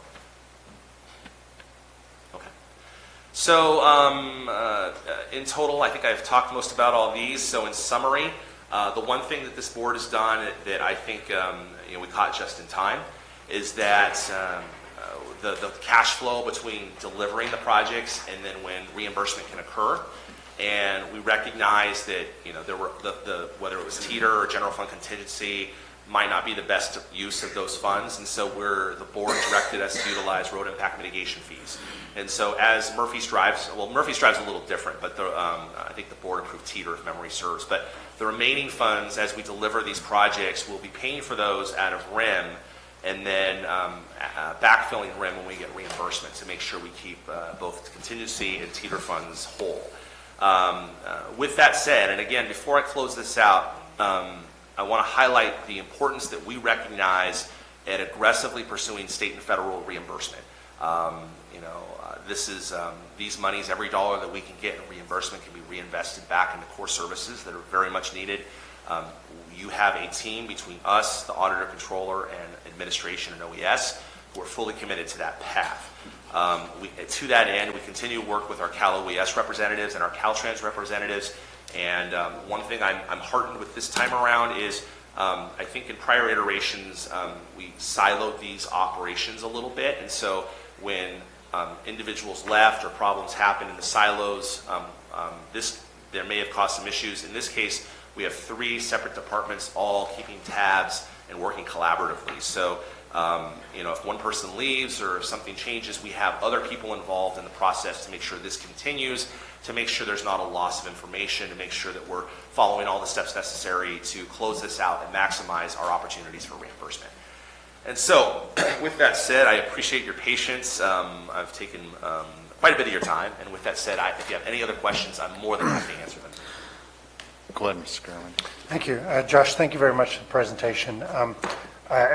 As my fellow board members see, there's a lot of activity going on, especially in my district, and it's easy to get lost in all of them, and I appreciate you bringing everybody up to speed, but particularly want to thank you for keeping me up to speed on these. The community scoping projects that you've held in the community and your flexibility adjustment, I think, is greatly appreciated. I also think people really appreciate the fact that we're making long-term investments in the county, your equipment purchases, which will benefit everybody. You've got some equipment up there that's, I'm not a young buck, and some of that gear's a lot older than I am. So it's nice to see it changing it out and helping everybody long-term. So thank you very much for the presentation. Sir, thank you for bringing up the rent fees and how we're procuring this. This was the debate during our budget last September. Where's it coming from, TEETR, and so on. I have a question, because earlier you talked about closing out projects and enrolling them. What is your role in the work done up to project completion when it comes to closing out these disaster projects? Are your roles clear? Excuse me. Supervisor Stopper, give me 1 second. Sorry. Not your fault. The role right now in the current structure that we've all agreed upon is that Public Works knows these projects the best. We've been dealing with these with the winter disasters. They have been kind of bouncing around a little bit, and our intent is that these are currently housed, the Public Works projects are currently housed in Public Works. With that said, every email correspondence with Cal OES, every correspondence with FEMA, admin and OES are being involved with that, so they're familiar and aware. And the process we're currently working on is, as these move forward, as they get to closure, we bring in OES and OES and admin, along with the auditor controller, who assists, oversees the closeout project, so that we don't have different departments dealing with the same OES. We felt that there was value in having one point of contact and collaborating during the closeout process with OES, but at the same time, the project management can be housed in-house, and we can do the day-to-day things. So trying to keep the strengths within each representative department. We're strong at delivering projects. The coordination and collaboration between Cal OES and our local OES is strong. Let's rely on that for the closing. I appreciate that, because I had made a suggestion, and the boards had supported it when we did it. We had given extra money for closing out such projects. We had pulled it from the PG&E settlement funds and gave that to OES to facilitate this process. So I just want to be clear that, everything's going through the proper channels, and then we're successfully closing these out and making the process, we're streamlining the process and making it better as we're moving forward. I want everyone's roles to be clear on that. Yeah, and I agree with you to a certain extent. I think that the idea is keeping strengths where the strengths lie. OES is not a project delivery per se. That's no offense to them. They have really valuable skill sets in other areas. That's our job. We deliver public works projects. So let's keep the strength where the strength lies in public works. In the last year or two, we've made some good inroads in delivering much needed projects. Let's continue that momentum, and then rely on our OES. The strength that they have is the partnerships with the state and the federal partners. Let's rely on that for the closeout. So the relationship reflects that. Doesn't mean that there's different ways to do it that aren't equally as valuable, but I think in this case, we're taking advantage of our strengths appropriately. I appreciate it, and you are doing excellent work in delivering these projects. Keep up the good work. Any other supervisors have any comments or questions? Public comment?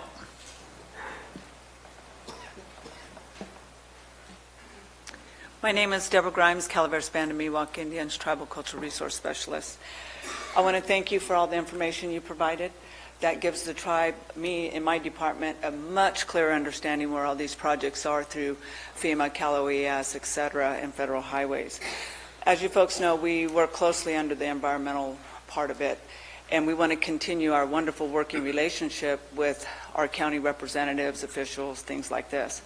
So this being presented is going to help our tribe, me and my department, consulting with FEMA, things in that manner, exactly where things are. So that way Joshua don't have to hear from me today, tomorrow, or Jack or anybody else. This way it gives us a better understanding. We really greatly appreciate it, and thank you all for all your hard work, and all of us as a team in working in our community together.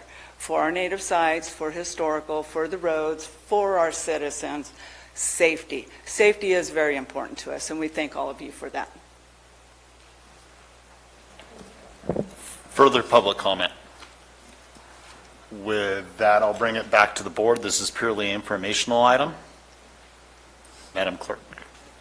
So I would ask, while I'm here, we have dialed back the, if you recall when I first came here, these were monthly. The board directed us to bring them back at less frequent intervals. I think it's been about 4 or 5 months since the last time we did a presentation. Does that feel like an appropriate timeline to the board? Do you want more frequent updates? I mean, we have a number of projects that will likely start construction this summer. It seems like based on that, and maybe a 4 or 5 month may be an appropriate time frame, but I'm certainly open to whatever the board may feel for, if you want it more frequently or less frequently. Board, any comments? I'm fine with the time frame we're working on. Great. I'm fine as well. I mean, you keep me pretty well up to date, so. I'm fine.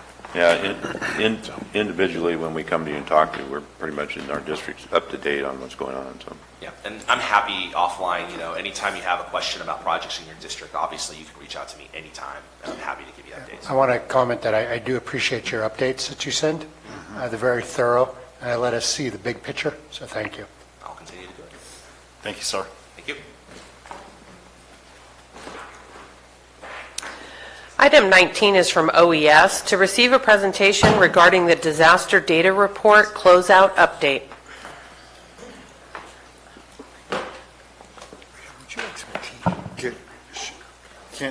Can we do a 5-minute break?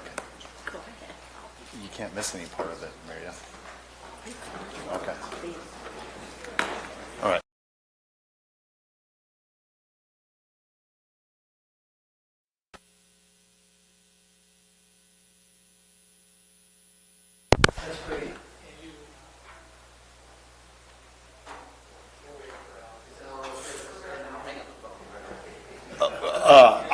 Item 19, Madam Clerk.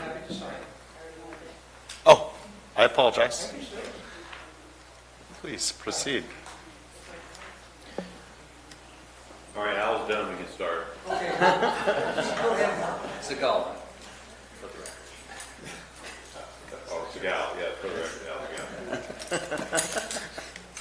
Good morning, Madam Chair and Supervisors. I'm John Osborne, your Office of Emergency Services Director. I have a presentation for you this morning regarding the Disaster Recovery Data Report Update. So without further ado, we're going to cover some definitions and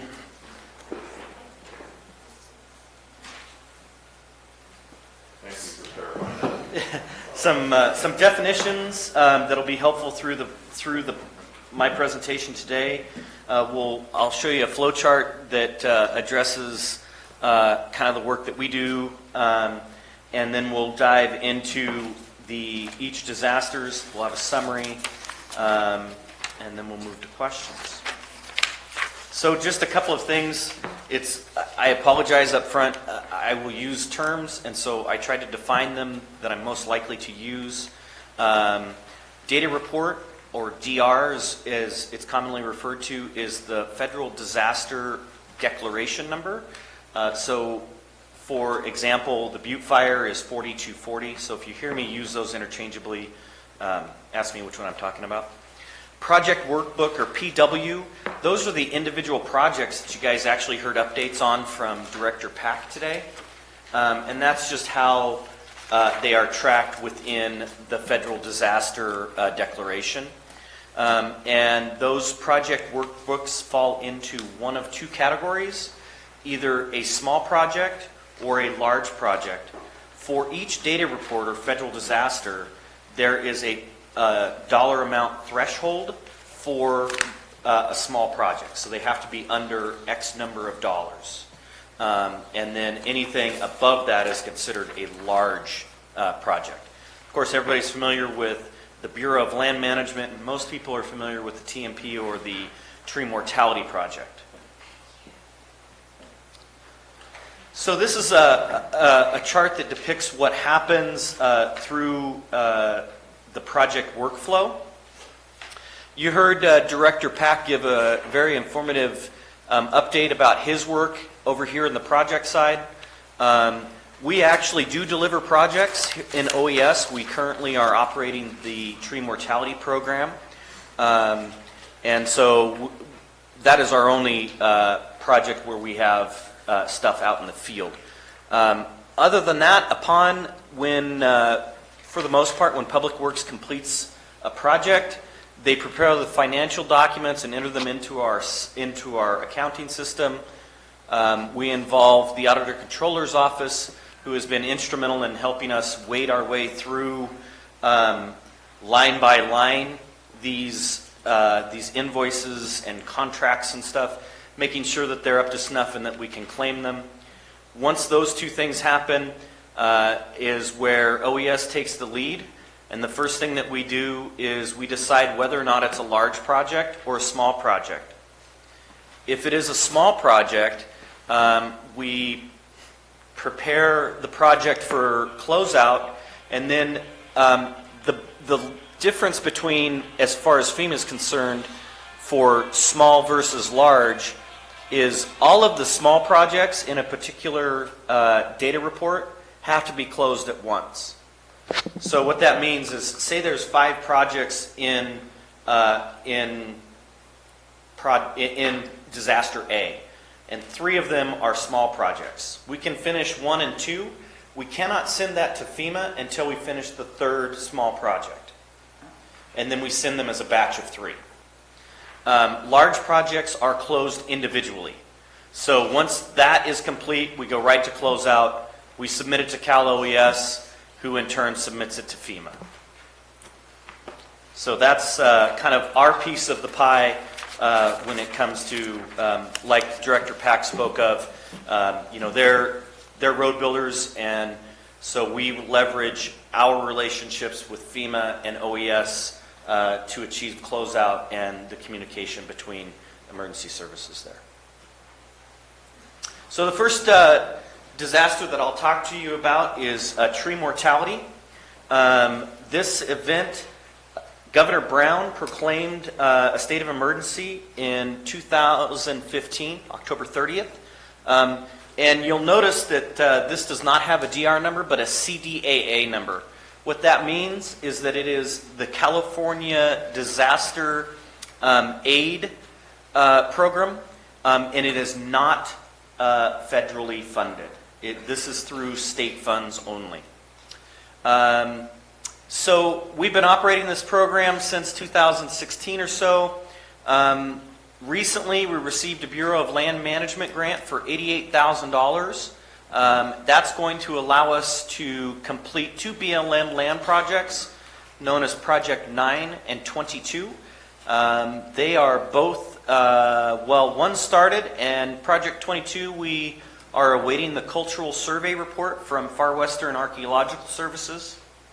In addition to that funding, during the September 10th final budget hearing, you guys were kind enough to give us $300,000 from the PG&E Disaster Fund to complete 6 remaining projects in the tree mortality project, or in the tree mortality program. And Project 25 has been started. Project 26 is essentially weather delayed till spring. That's in the upper country, and we're inhibited by snow. And Project 27 is slated to start this week on, incidentally, the 27th. These 3 projects are still in development. They've been programmed, and once we get trees marked and things like that, we'll put out an invitation to bid to continue those and finish up the tree mortality project there. In the past, we've had a CAL FIRE grant, a local assistance. Where are these projects for the tree mortalities projects here that you just brought up? I mean, we hear numbers, but where are these? So Project 9 and 22 are on BLM land, and they're kind of scattered throughout the county. BLM actually owns a bunch of little parcels here and there, and we split those into 2 different projects geographically, and so those are really scattered. Project 26 is up the 4 corridor.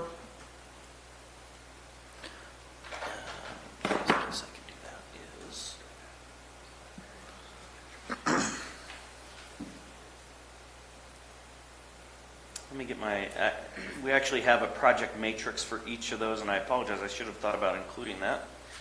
I have a question. Didn't we approve funding to do BLM land from the county was going to pay? Yeah. Yes. Check? So, Did we approve funding to do the BLM land, was her question. yeah, so Yes. is the 88,000 outside of that, are we paying? Al? The question was, do we pay, is it 88,000 outside of what we paid? I believe so. Yes, so the 88,000, let me jump back in here to my presentation. So the $88,000, we will use that money to pay for our 25% share. The CDAA funds that we receive pays for 75% of the program, and then 25% of the program is local monies. And we went to BLM, we asked them to assist us with those local monies, and they awarded us that $88,000. Thank you. And to answer your other question, Project 25 is actually a combination of older projects, 5, 7, so Arnold to Murphy's, Arnold, and 16, and Murphy's. And what's happening, what we're finding with these is We have delayed returns of the right of entry forms, or as we are working through the projects, we find more trees that have died since our initial assessment. And so 25 is a cleanup project for 3 of those older projects that we completed in the first part of the program, the initial stages. Project 26 is Skyline Ranch, the county line, and that's pretty much above the snow line, so we don't want folks out there trying to fall trees when it's cold and wintry. Not only is it harder on the ground, but it's a safety issue for our folks. Project 27 is again a cleanup project from West Point and the Wilseyville area. Project 28 is a Forest Service project on Forest Service ground.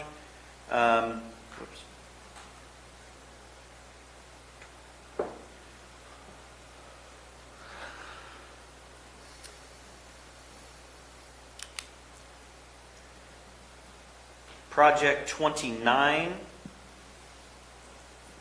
is Highway 4 from BLS to Angels Camp. And Project 30 is in Big Trees Village.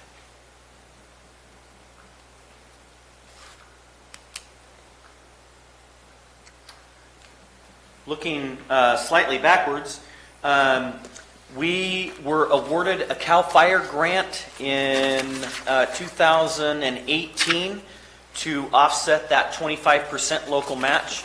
They awarded us $679,196. We expended all of that money. They awarded that grant to 10 different counties, and we were one of 5 that actually expended all of our funds. Governor Newsom has included essentially the leftover money into this year's budget, so we may see another award for LATM. We closed that grant last fall in September. And then as of late last week, we've submitted a total of $3.5 million in claims between Cal OES, which operates the CDAA funding, the CAL FIRE funding, and then the funding that you guys so graciously gave us. That has resulted in the mitigation of over 7,400 trees. Now, those trees are strictly trees that were dead or dying as a result of the drought and the ensuing bark beetle infestation. That does not include butte fire trees, which we'll get to here in a few moments. And we have scheduled for you guys and for the public on February 11th, we will bring our project manager up and provide you with a specific update regarding the tree mortality program. Moving right along to the Butte Fire, just some background data. September 15th, Governor Brown requested a presidential declaration for our county. This one is slightly different in that the governor added us to the Valley Fire declaration. Those 2 fires were actually burning at the same time. On September 22nd, President Obama declared a major disaster, and that allowed us to have help with individual assistance as well as public assistance. It burned 70,000 acres. We lost 2 people. We lost more than 468 residences, 343 outbuildings, and sustained damage to 45 other structures. In the ensuing recovery, the disaster declaration was broken into 7 public work or project workbooks. We as a county closed 4 of them out on March 26th, 2019, and we claimed $2.03 million to FEMA. I inquired with Cal OES regarding those claims, and They have been recognized by FEMA, but have not been sent back to Cal OES yet. So that claim for that $2 million is with FEMA at this time. Is that another project that is like, you brought up small projects, contingent that all the small projects within a certain field get finished for closure? So are those being held up contingent on other ones being not part of that final? No, sir. Those were all large projects. Okay. This March 26th date, we actually revised this closeout. And to be honest, that was before my tenure. I was able to find that and find evidence that we had emailed that. I contacted Cal OES, made sure that they had got it and it had gone forward, and verified that amount. That was for 4 projects, emergency protective measures, law enforcement. So that was when we had the overtime and the costs associated with deploying law enforcement during the incident and immediately after the incident.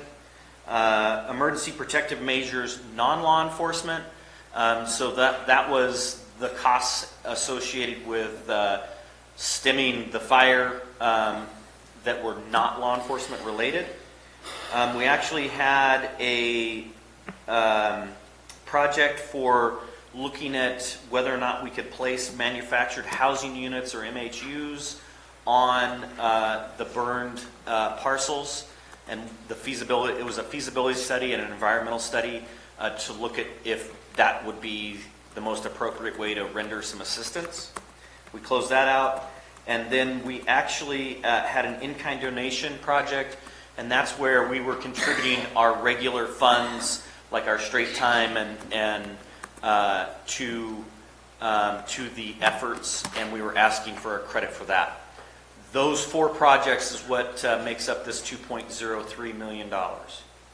Since you guys were kind enough to help OES out with some extra cash, we have been able to close 1 PW.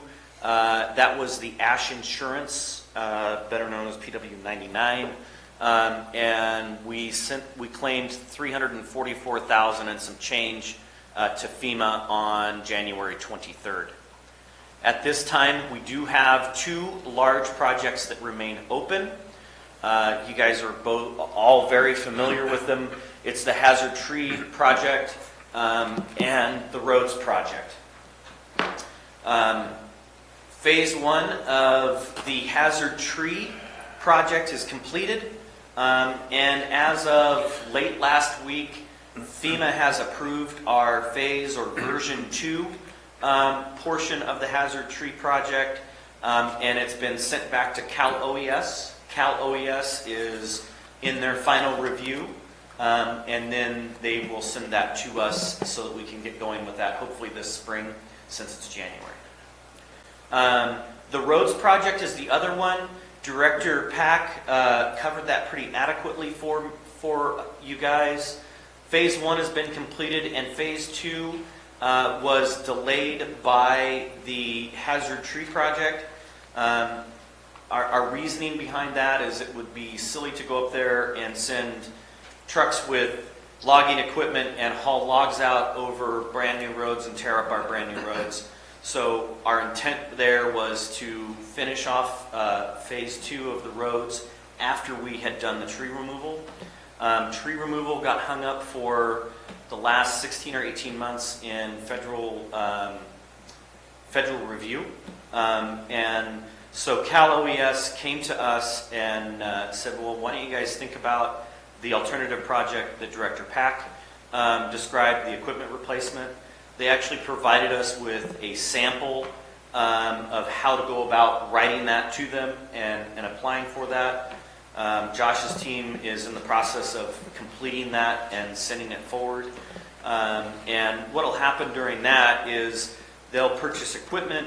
FEMA will have FEMA oversight of the procurement process, but once we procure that equipment, we'll be able to close out PW 88.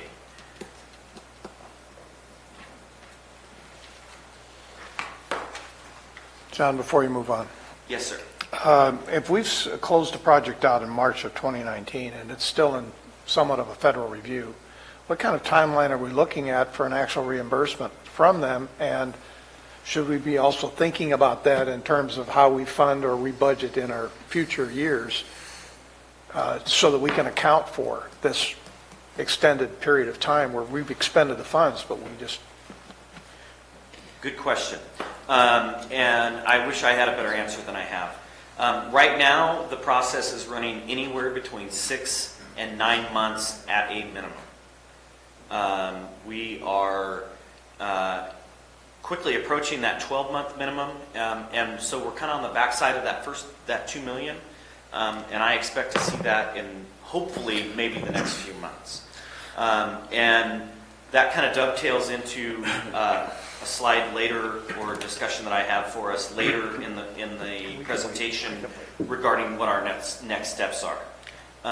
As far as planning, the board did remove all of this revenue at the September, or almost all of the revenue at the September budget hearing. You guys put back $105,000 into this year's budget.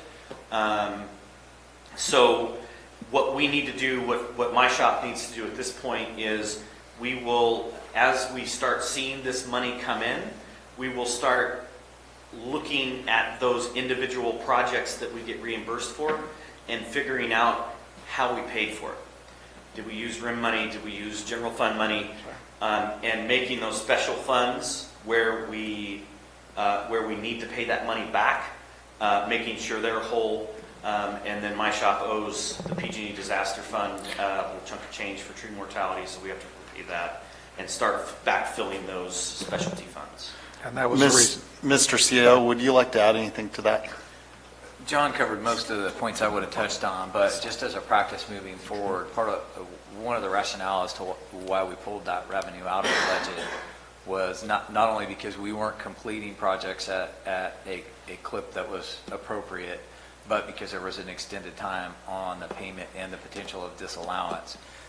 Now, though, that we're completing these projects at the rate that we are, when we submit for reimbursement, if we haven't gotten it in the current year, then we'll plan for it in the next fiscal year. So we'll be able to start seeing that coming in as projected revenue. If we have evidence that we've submitted, then we have good reason to believe that within the next fiscal year we will receive it. Sorry, Mr. Mills. Thank you. I just wanted it to be part of the conversation so that we have a clear understanding going into the budget process how this will impact us in out years, and also to understand, should we have another declared disaster or any other future work, that we have a clear understanding of where this will fit within our budget process and our reimbursement process. So we already understand it. I think we're in kind of uncharted territory with our understanding of how this all works, but at the same time, it's a lesson learned opportunity kind of thing. So the more we understand it, the better we understand it, and the timelines involved in it, I think will help us for better clarity as we go through the rest of these projects. Sir, I wholeheartedly agree. And one of the things that we're finding as we're moving from the older disasters to the newer disasters is we are seeing that learning curve and seeing that we are doing a better job of, we as a county team as a whole, of tracking these expenses and documenting our work, which makes our work in closeout much easier, simpler, and streamlines that process upstream through Calaveras and FEMA. So hopefully that will result in some shorter timelines because they look at it, they know that it's squared away, they're able to quickly follow the trail of invoices and approve it faster. Sure. Yeah, I just wanted to reemphasize, that's $5.8 million of accounts receivable for bills that we've already paid. So that's with the full faith and credit of the U.S. government backing this up, we're assuming. So that's pretty good. Plus, we put aside almost $1 million for contingencies for future disaster funds, which obviously we'll pay back in that, as you were discussing earlier. But I think that the fact that we're asking for this money in billing is a really good thing. And wrapping these up in, on my balance sheet of 5.8 accounts receivable is pretty good. Thank you. So moving on to the first 2017 winter storms. This particular storm was actually 9 days long, and what the board did is, by the time that we got through this, we actually suffered another storm in February, and so we took two separate disasters and declared them together at the county level. So when you hear like Director Pack speak of the winter storms, it's a combination of two separate disasters. And they did the same thing: heavy rains, snow, high winds, mud, debris slides. This particular one, which was the January storm, resulted in 10 public project workbooks being created. We closed out 6 of the small ones January 2nd for a claim of $172,410 and some change to FEMA. There are 4 remaining projects that are large, that are in progress. You heard the update from Director Pack on those particular projects, and they're slated to be completed during the calendar year 2020. On this particular data report, not that it kind of just a fact, the amount between large and small was $123,500. So anything $123,549 was small, and anything larger was considered large. We actually had a second or a third winter storm, and we actually had no eligible damage in that storm, so we have no claims in it. That joins in with kind of the pattern that we had. We made 5 proclamations. 4 of them were granted as presidential disasters. The second winter storm that we actually had claimable damage was in February. And again, heavy rain, snow, wind. This particular one resulted in 10 PWs or project workbooks. 7 of them were smalls and are ready to be closed out. With those 7 projects, the claim stands at $197,517. And again, remember that these are small projects, so we have to wait till they're all done. Well, there's one small project that is left, and it is the small project. It is the temporary repairs for a large project. So those temporary repairs have to stay open. That's how we pay for the temporary repairs until we start the permanent repairs. Once we start the permanent repairs, we'll be able to close that small one out and add it to these other 7 and send all 8 to FEMA at once.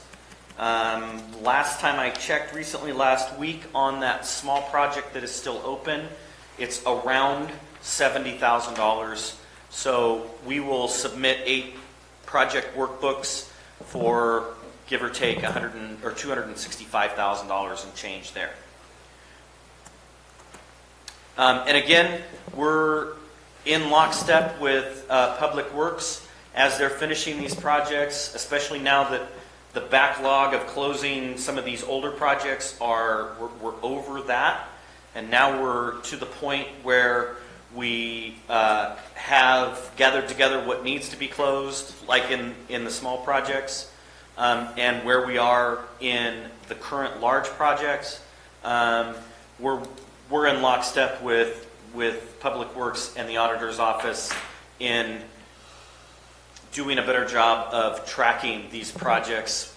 We're involved earlier now, so the closeout procedure will be more streamlined, and hopefully that will pay us, again, benefits along that timeline and shorten the actual reimbursement time.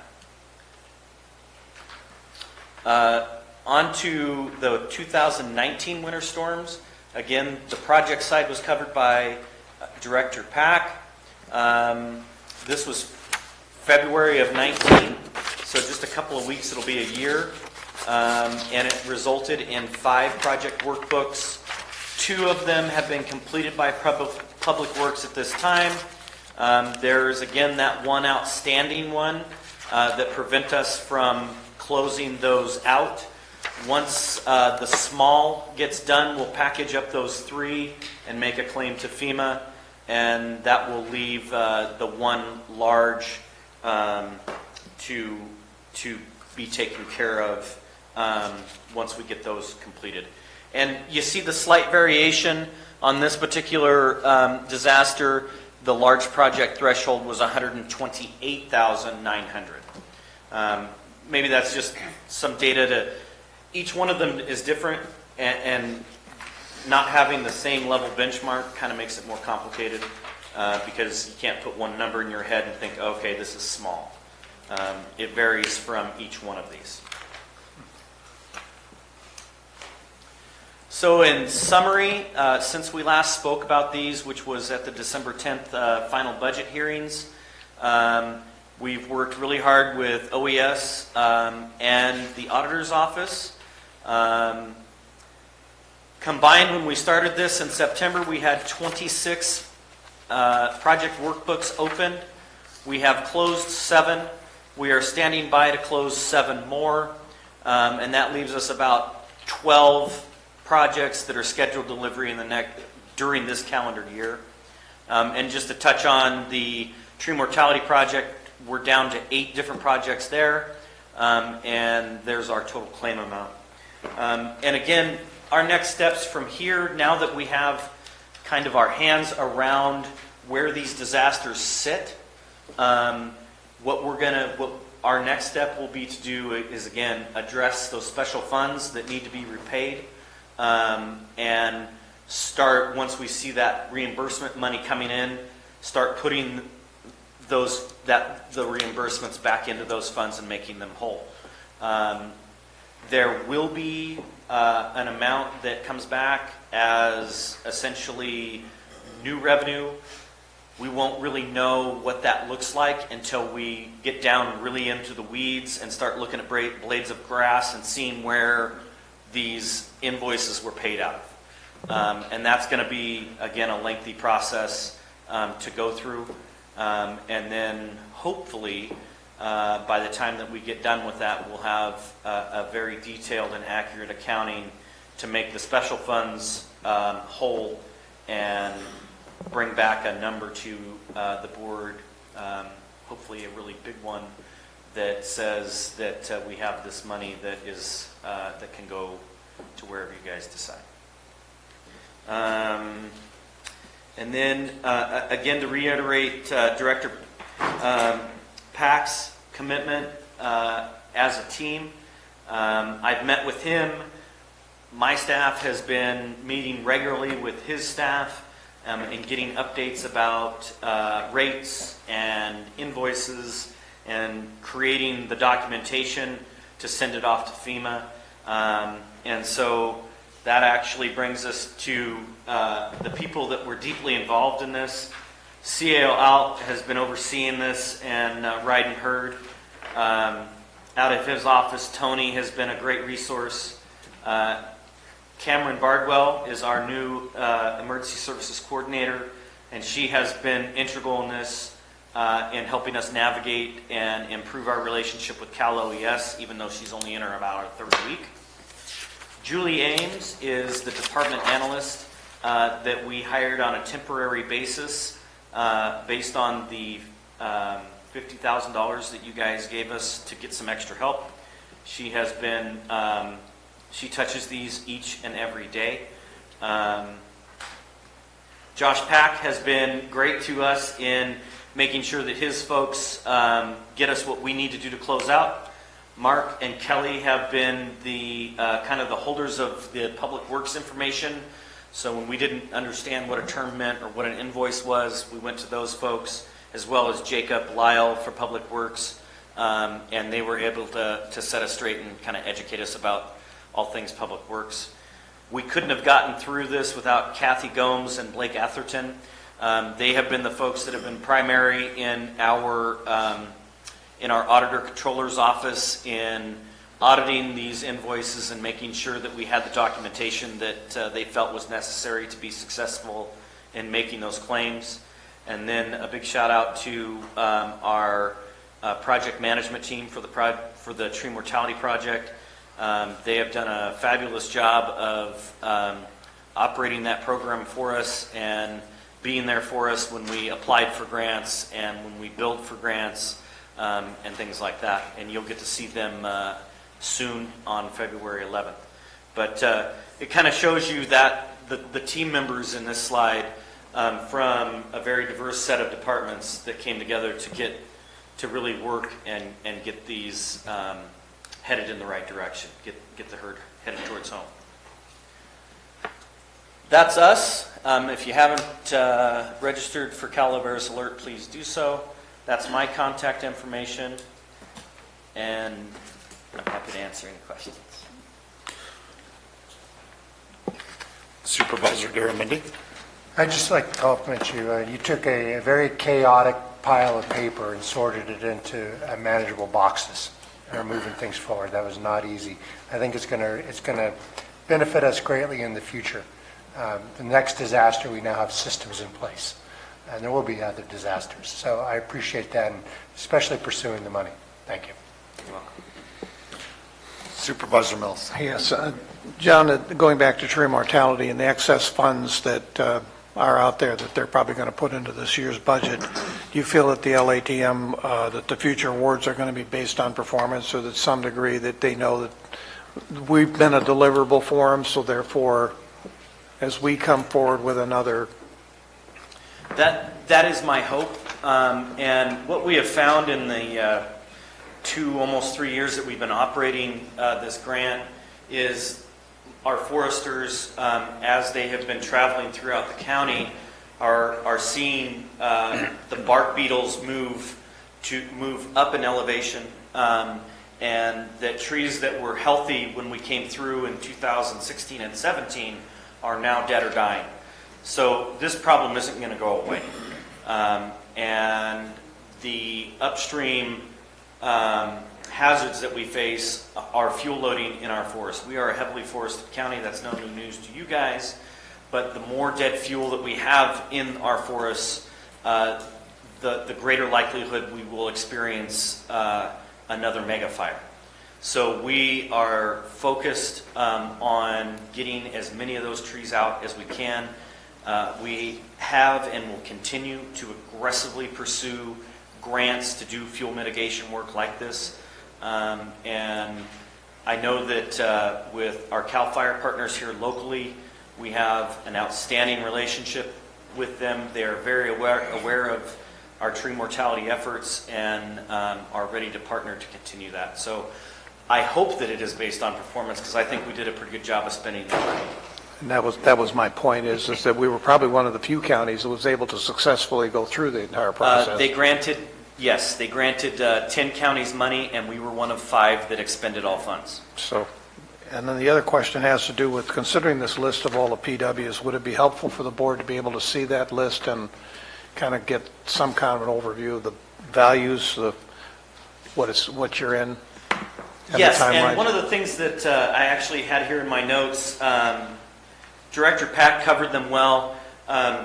OES ease versus public work ease, they tend to call it by a project name, Hoover Road, and because we deal with the book side of it, we call it a PW, and we have those actually tied together, so I could happily make sure that the next go around that we use some more common language. Thank you. So. Well, thank you for your work. You answered some of my questions as you worked forward, whether these came out of RIM, other restricted funds, teeter contingencies, or general fund, identifying that and making sure the money goes back to the correct place. When we're when we're finished closing these projects out and actually receiving the money. I'm going to ask you the same question as I asked Mr. Pack, because you both work together. These have to do the same issues, but you've identified together. What is your role in the work done up to project or after project completion, except for when it comes to the tree mortality program, because you're into that neck deep, and on all these disaster projects, and are all the roles clear working up to there? Yes, sir, they are. So in the workflow chart here, the project work, whether it's done by OES or Public Works does the bulk, the lion's share of the project work. When they enter that financial tracking from their system into the county system, when those financial documents get entered, we involve the Auditor Controller's Office. They're looking over those to make sure that the batches are correct and that the right invoices are in and the wrong invoices are out. Once that is completed, we become primarily involved and take the lead of the data report and are charged with closing them out. And from the OES portion down is our sole responsibility. So do you feel as we progress that the departments are working together in a more streamlined process, and we're coming to a point where everyone's going to be closing these out in a more expedient fashion? Anecdotally, absolutely. We are really starting to catch traction and hit stride with getting these done. Not only is my shop, thankfully with the extra hire that we have, we are really getting our hands wrapped around what the process looks like for Public Works so that we have an understanding of how to close that out. We are working almost on a daily basis with the Public Works staff to make sure that the documentation, if we can't find it, they help us find it. There are clear and open lines of communication between Julie and Kelly, who are kind of the primary points for the closeouts. So I've actually met with Josh in the last 2 weeks and made sure that we were on the same page when it came to what we thought we were going to present. We shared our presentations. So I think that from here forward, we're going to do nothing but get better at this. Thank you. You're welcome. Any other further board comments or questions? Public comment.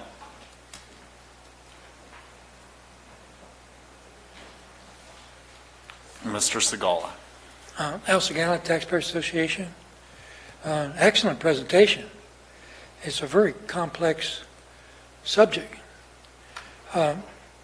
Looking at the overall picture, it seems like some counties have expenses that relate to tragedies or emergencies.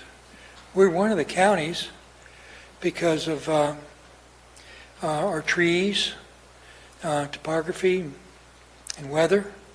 And it seems like we should be able to identify long-term what the likely annual expense is really happening in our county. We can look at the past. There might be a way to look at the future. The reason for doing this is that the consequences of what happens in our county, bottom line, are our responsibility because we live here. Right now, we depend on the state and the federal government for money, which is paid for by taxpayers, not only ourselves, but taxpayers in areas that don't have these types of problems. The federal government is not completely responsible when it comes to money. A good example is the national debt. Some of you might be aware of that. I understand just about all the income taxes that are collected are just enough to pay for the interest on that national debt. And there's no effort to reduce it. It's almost like it feels good right now, why worry about tomorrow? Well, that won't work for things that affect our local county. So we should bear in mind that at some point, it might be a year, 2 years, it could be longer, it could be 5 or 6 years, maybe even longer yet. The federal government will have to face the possibility of not being able to have money to spend. And as an example, just an increase in interest rates would be a disaster to that national debt. Sure, we could take the money, the more money that we have to pay for interest on the national debt, and then borrow that again, but that's a downward spiral. The winds up Republic in Germany had that experience. And so we don't need we need to not only be responsible with our own money, we have to plan for putting reserves aside. Oh, darn. Thank you. Thank you, Mr. Segal. Any further public comment? Ms. Gordo?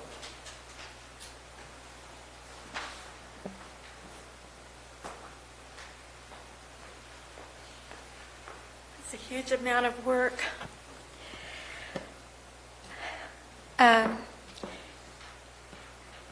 The trees and their mortality has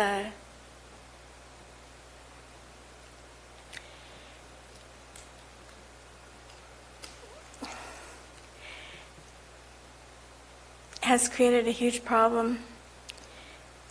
And part of the problem is not doing the kind of husbandry of the forest and the trees. And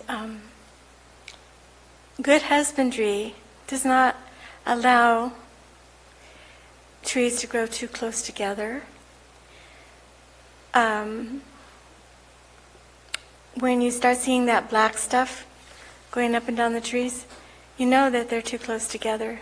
And I have driven up the roads like Highway 26, and there's a lot of trees that are still way too close together.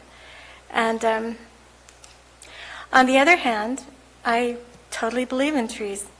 I believe that we should be proactive in planting trees because they are what clear the air. They're what adds oxygen to the air. And we have got a huge problem. It's going to take the planting of trillions and trillions of trees in order to mitigate what we've been doing for centuries. And so I appreciate your time. Thank you. Thank you.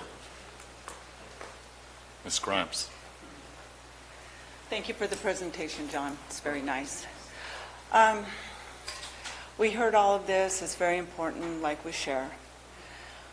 So I won't get back into the detail of this project because everyone's heard it and we understand about it, and it is of great importance to all of us.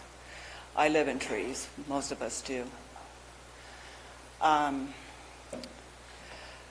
very familiar how federal, state, federal highway monies go, the environmental part, 106, NEPA, CEQA, Senate Bill 18, AB 52. What I will share here today is, as I shared previously, I've been doing this for decades. I'm here to work with everyone, represent my tribe, my ancestral places, even historical sites. We're not here to oppose anyone's project. But when we first started all this disaster and storm and things like this, we were really on the right track altogether and the departments. I'm not saying we're not in those right tracks that we can't get back on, but I see your closeout fundings and things like this, and I think that's important to our county to get funding back and being reimbursed and understanding that, you know, you guys pay so much money and you get reimbursed for it. That's wonderful. We need that because we are not a rich community here yet. But in the meantime, I would like to address that there's very much concerns into our native site areas. We've addressed, we've come together with Mr. Osborne, with Public Works, the new folks. After Jeff Krebets was no longer there, we gave time to build that relationship up with Public Works. And reviewing all these projects that have gone through, they're very important, so important. We understand that. But also we had splintering of human remains in some of these erosions. We've had sites that have been previously recorded. We have not been contacted even into the smaller areas of these projects. So therefore, I had to start outreach into FEMA and Calaveras this week. I did some consultation with them last week. They were understanding that we had a really great open consultation process happening within Public Works and OES, the new department. I would like to continue that through these grants in our community, but also know that you guys are all sitting up there, you're doing your job, everyone's doing their job. Well, I am too. And it's to address our sites. We're Calaveras, we talk about the airplane coming in, how everyone likes Calaveras, it's historical, it's prehistoric, our people are still here. Thank you. Thank you, Ms. Grimes. Mr. Moore.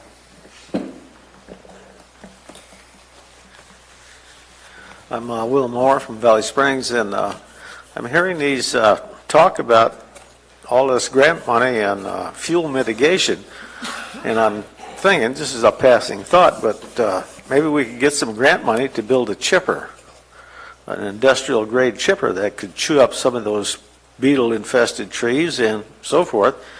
And I can remember working in the Bay Area for contractors where we had to pay $300 per stump to dump stumps, and no dumps in the Bay Area would take them. So, maybe we could be grinding some stumps out here for $300 a shot. Anyhow, it's a thought. Thank you, Mr. Moore. Any further public comment?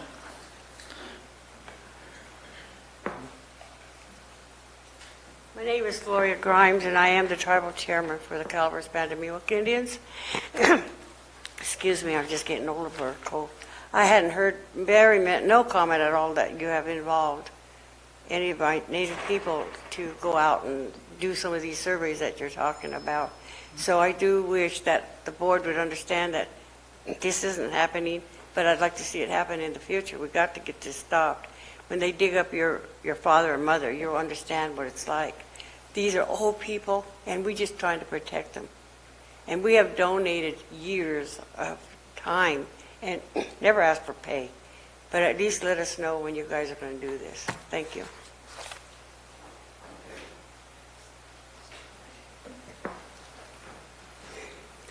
Hi, Alice Montgomery, District 3. Thank you for your hard work. There is some, I think, misinformation about the trees, and I'm no expert on trees, but I know in our district we've had a big problem with tree mortality, the bark beetles and other issues. And some people they love their trees, and that's a wonderful thing, but I think what people don't realize is there's a very simple rule of thumb. And for trees where people are living, the conifers, if there's 10 feet between canopy, not the tree trunks, canopy, that's all we can have. They don't realize that their love of trees also, if you have too many trees on your property, it increases drought because those things are thirsty. And they really, really drink a lot. So what we've tried to do is educate people that if you just have 10 feet between canopy, you're good. So that's a very simplistic way to look at it, but I think that is not always distributed, that information. Thank you. Any further public comment? With that, I'll bring it back to the board. Any questions or? Supervisor Garamendi. Yeah, I have no more questions. I just wanted to quickly respond. I know that we've talked with the Native American representatives about this, and we are going to be working to put together a more formal process. We are all communicating, but sometimes it's important to make things in a more formal way. Thank you, sir. Just one quick thing. Supervisor Nelson. And just to respond to public comments, so that the public is aware, the county does have a tub grinder. It is portable. It does move around this county, taking care of the stuff that we have. And also that in forestry, when you can maintain a stand of trees, which is 130 trees per acre, 6 inches and better, you're probably in the right canopy number, so that everybody understands what that looks like. Okay. With that, that's the informational item. Thank you, Mr. Osborne. Thank you. We will be going back to item 16 in the stead of 20. Madam Clerk. Item 16 is from the Community Development Block Grant to approve the selection of food bank services, senior transportation services, and housing rehabilitation for inclusion in a Community Development Block Grant application to the State Department of Housing and Community Development due March 2020. Good morning, Terry Cox, Cox Consulting. So your board held a public hearing in December to initiate the process of selecting projects for the 2019-2020 CDBG or Community Development Block Grant Program. Immediately after that, we issued a call for projects. Proposals were due at the beginning of January. They were reviewed the 8th of January by a staff committee. There were 5 proposals total submitted. One from the food bank operated by the Resource Connection for $300,000. Housing stabilization services were proposed by County HHS, combined with Community Action Agency and Sierra Hope for $290,120. Senior transportation operated by Common Ground requested $273,344. The Douglas Flat School renovation, there's a community group that proposed $300,000 to renovate that structure. And then the Calaveras Band of Miwok requested housing rehabilitation for the maximum, which, as it turns out, is up to $1 million. So the committee met, and the recommendation is that, which was just stated for the food bank and senior transportation as public services, the cap on this will be $500,000 to be split between the two, if that's your decision. In addition, the committee recommended that the county approve the application for the requested housing rehabilitation funds.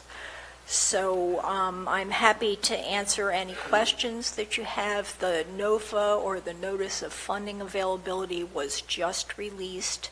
The training is actually tomorrow. The due date will be tax day, so the 15th of April. And I think that's all the information that we have so far. So. Any questions from the supervisors?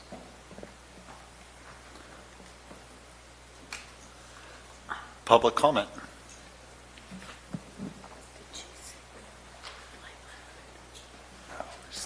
Last comment, honestly. I just want to approach the board and the community development and thank everyone for hearing and understanding the need of that through rehabilitation for the native homes and stuff in our area. Thank you.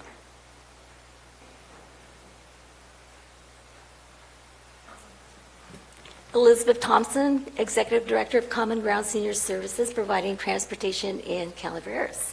So I am also very grateful that the committee has recommending our senior transportation here in this county and providing services for the last 6 years here.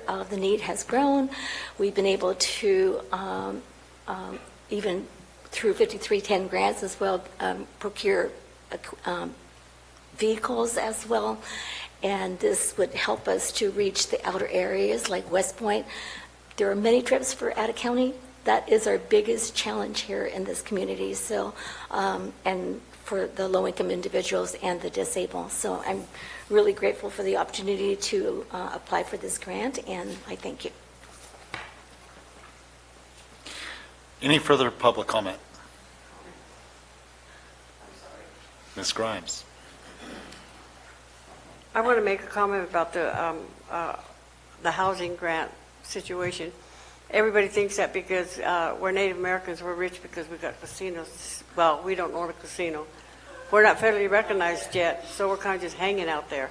And the casinos do not, they can't help us in that aspect. I guess if we went down there and, I don't know, I don't think they would because they haven't helped the other ones. You know what I'm saying? It's not in their works to do that. If you need food, I think they would help you a little bit like that and stuff, but they're not there to support us. We gotta start working on our own business here. And right now we're just, applying for some housing because we have some young people that, it's not that they're all so poor they can't do these things, but see, when you live on Indian trust land, it's really hard to get, you can't go out and get a loan.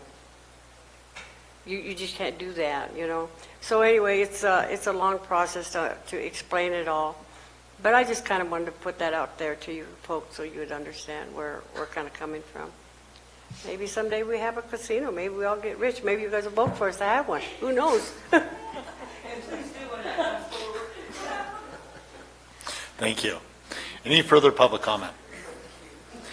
I'll bring it back to the board. Any questions or comments from the board? Is there anything you would like to answer from public comment?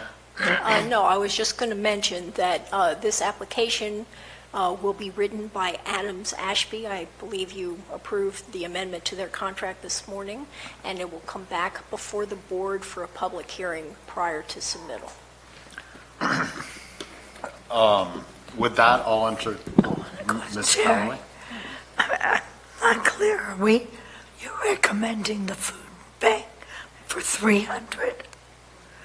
Transportation, I wasn't. Yeah, because the cap for public services combined is 500,000. Right. The recommendation is just to split it between the two activities. Okay.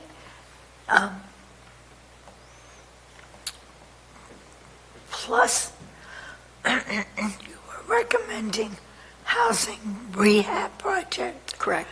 So that's 3 projects?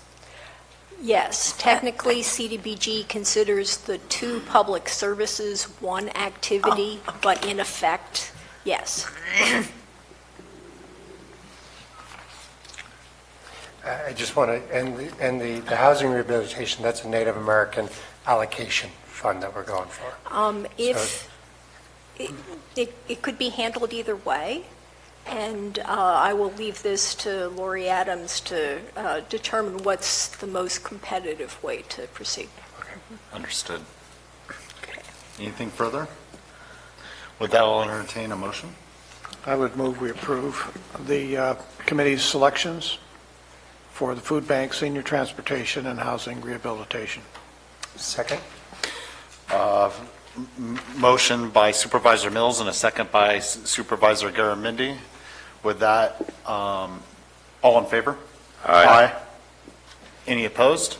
Passes 5-0. Thank you.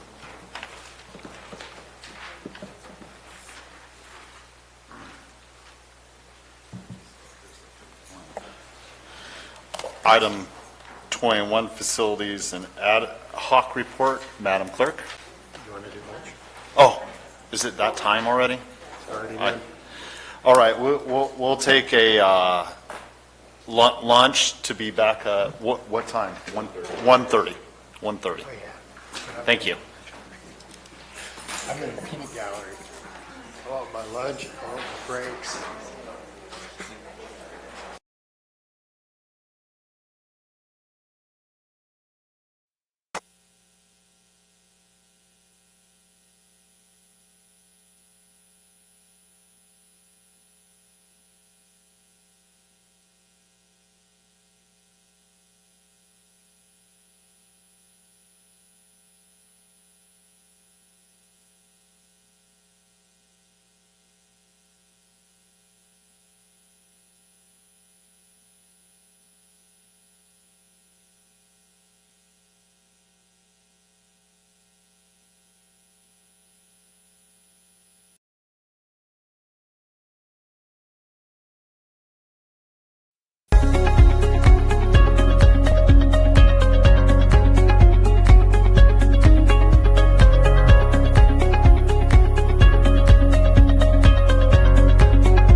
Welcome back to the Tuesday, January 28, 2020 meeting. Hope everyone enjoyed lunch. We will be moving on to the regular agenda item 21. Item 21 is from the Administrative Office to receive a report from the Facilities Ad Hoc Committee. Good afternoon, Supervisors, member of the public. Thank you for the opportunity to discuss the ad hoc and our progress to date. As you're aware, just quick history for the public. As you are aware, the ad hoc was created by action of the board on March 26, 2019. In that action, the board affirmed the goals or project specific projects that were discussed by the board on April 10th, 2018. At the time the board took action, Supervisors Garamendi and Toffanelli were nominated to the ad hoc, and after that nomination, we've been meeting since April of 2019. My apologies, in the staff report it says that we began meeting April 2020. So we began meeting approximately a year ago. We've been meeting monthly, almost monthly. There were a few months that we weren't able to. Initially, we were focused on the old jail demolition, and as you know, we've been able to bring this bid specifications for that demolition forward to the board. As we work through that project, we've also been working in parallel to a certain extent on design of the new DA's office space. All of our projects have some sort of ADA component, which was a priority for the board of the ad hoc. As you know, we're also considering the HVAC feasibility study coming up. Not only have we discussed it, but we're bringing it forward to the Debt Advisory Committee. So essentially, we're to the point where the most important projects, we've been able to dispatch some work on them. The discussion at this point is considering the prioritization that the ad hoc committee has made, that's documented here on the table on the staff report, and then also consideration for the potential of extending the ad hoc committee. The original action sunsetted the ad hoc either in June of 2020 or when the projects that were designated were complete. Obviously, they are not complete at this point in time, and the discussion of the ad hoc committee has been to consider the potential of extending the ad hoc and not only having oversight of the priorities that have already been identified, but consideration of adding additional priorities. Illustration of some of the priorities may be discussion of the museum roof, the animal shelter, which has come up in this venue many times, the potential of Health and Human Services building. And this isn't an all-exhaustive list. This is just illustrative of some of the items that have been discussed at the ad hoc. And so with that staff report, I'll turn it over to the ad hoc committee members and let them add their positions on these items. Gary, well, yes, we've been meeting actively. We did have a period of time of about 3 months, I think, because of PSPS that we didn't meet because of ongoing things that were going on. But we did set time frames for the jail demolition, and we've met those quotas, I think, as far as bringing it to the board, which was today. It was on consent agenda to move forward with an RFP and send that out. So we look to get started sometime in March with the demolition of that. We've also gone forward with at least giving some concept for the new DA's office that will be going in place there, and getting it to a point where we can bring it to the board with some concepts and get their feelings on it and what they'd like to see in it and what our conceptions are on the project itself, keeping in mind the amount of money that we'd have to construct it. That was part of what we had told Aspen Street to keep in mind. We didn't want to expand to a two-story building. We wanted to keep it somewhere in the range of 10 to 14,000 square feet. The other things we are working on, we did meet our last meeting, last couple of meetings, we did discuss HVAC and the replacement of that. I think the CA Alt, if you saw an email that went out about the Debt Advisory Committee, having a meeting going over that, and I think he brought that up and discussed it. Was it last meeting or the meeting before? I think it might have been the first meeting this year that we talked about it.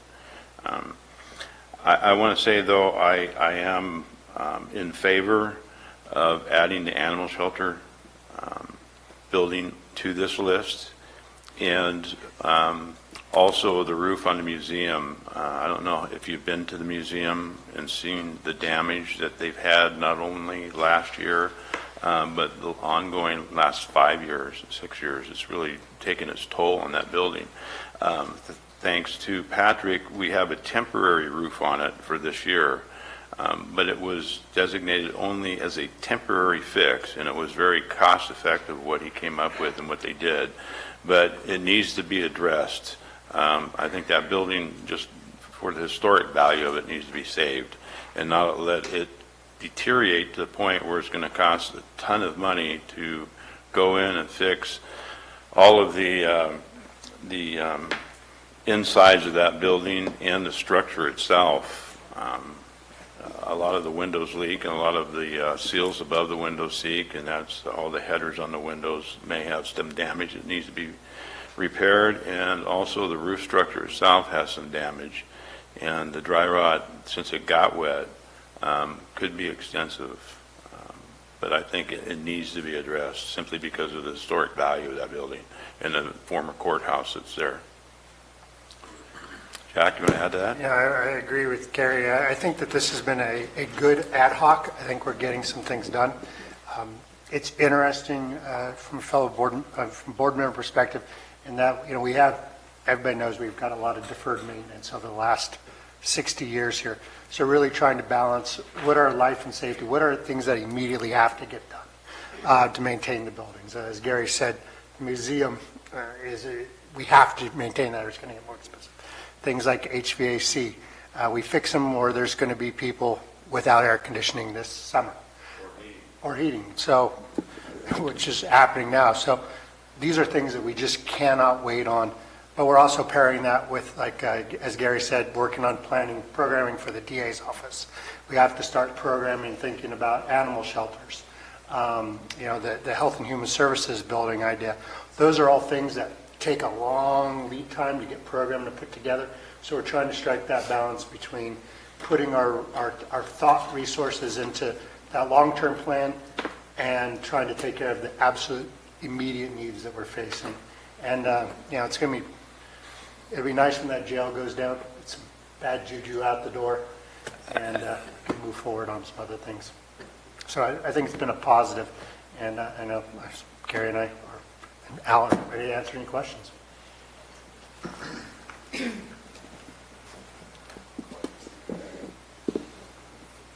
I think Bonnie may want to have a few words. Good afternoon, Bonnie with Administration. I just wanted to let the board know the status of where we are at with the museum.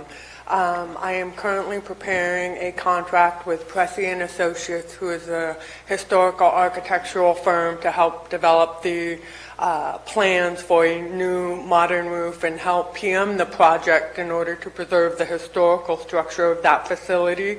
We will be utilizing the job order contracting process that is currently, it's already been published, your board has approved, so we anticipate being able to start that project this spring. How will you pay for it? Pardon me, we How will already you have pay for it? we already have that project budgeted in capital improvements. I would have a question. When was that direction given to budget for that item? I apologize, repeat that? When I'm all for working on the museum, but I would like to ask when that was budgeted.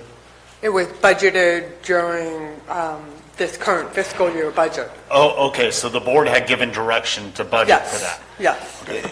Yeah, but I got to say, at that time, when we budgeted the money, we have no idea what the cost would be and how much damage has been done to that building. So that money is for not the construction portion of it, it was to go forward with the planning and the drawings and the PM part of it.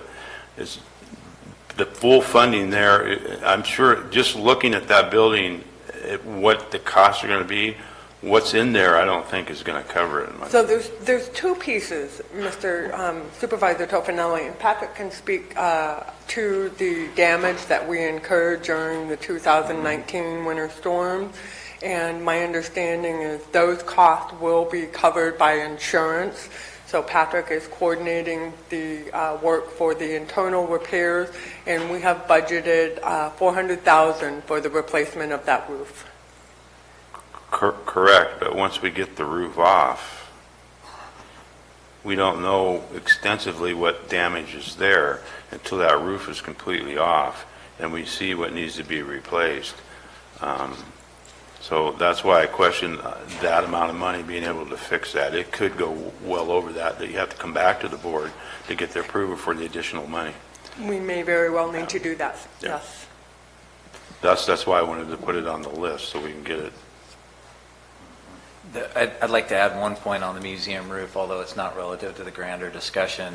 We do have an open FEMA claim as well. It's one of the winter storms claims, so it'll help offset the insurance costs as well. It's not much money if we are able to receive it at all, but at the end of the day, I wanted to make sure you understand we're trying to bring as many resources to bear on this particular project as possible.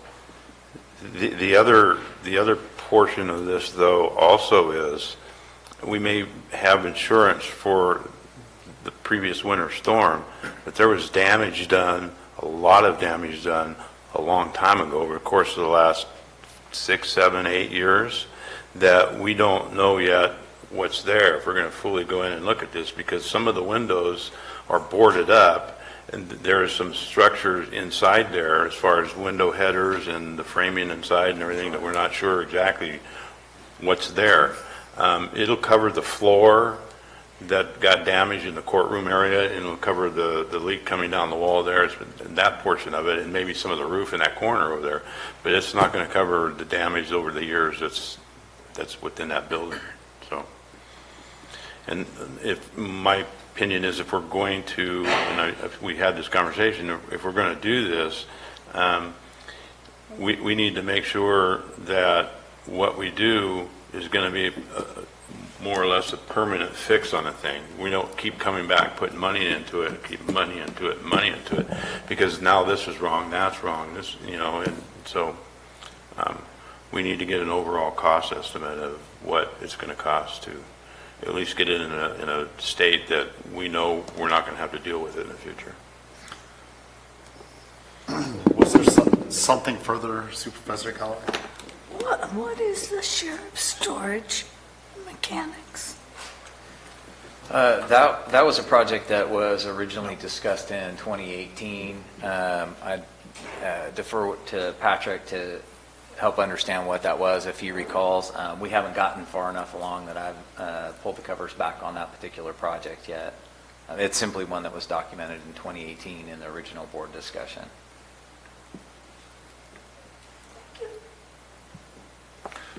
Supervisor Mills? Yes, do we want to take these priorities in the order and discuss them individually, or, because we're throwing some additional items into this discussion that aren't in the priority list. So do we want to say, do we want to confirm again that priority number one is still priority number one and have a discussion about that? The way this is agendized, I understand it to be a report. If we were to do this prioritization, We'd have to re-agendize it. I assume. How does that work, Madam Counsel? I think that an informational item where you're just giving staff direction, I don't think that just determining priorities would require a separate action item. So to that, if we look at priority number one, are we fully funded to be able to get that jail demoed and on the ground? Yes. Based upon what we set in our budget the last year? Well, I'll say yes with a caveat. We anticipate that it'll come in at below our bid level. Bonnie budgeted in excess of what we anticipated, unless there's some unknown, some issue that we're not aware of that increases the cost. But what we know to date, we have enough budgeted to cover the demolition. And we feel that this is something we are going to be able to get done before the end of this fiscal year. Yes. Yes. Oh, yeah. Okay, on the DA's office space, has there been any discussion with the district attorney and any input given from her or her staff as to what this would look like? She and her staff originally provided some requirements in the original space study that was done by the previous CAO. We used that data to begin with. She's been invited, along with staff, to the next ad hoc committee, I think is next week. Thursday. This Thursday? Next Thursday. Next Thursday. Next Thursday. And both, I think Bonnie and Patrick, I know Bonnie for certain has scheduled a meeting with staff as a follow-up to the discussion in the ad hoc to continue developing the program, for lack of a better term, or at least the high-level guidelines for the design. So we're going to be able to fully fund, this is only a portion of the overall costs for this fiscal year.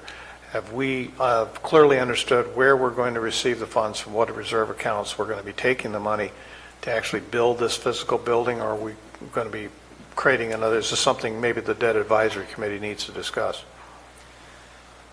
Well, the debt advisory committee is another kettle of fish I'll set aside for a moment, but no, we haven't made a determination of how this project or some of the others would be funded. Okay. Has the space plan been taken into account with any of this? I'm sorry? We completed a space plan last year. I think it might have been before you got here.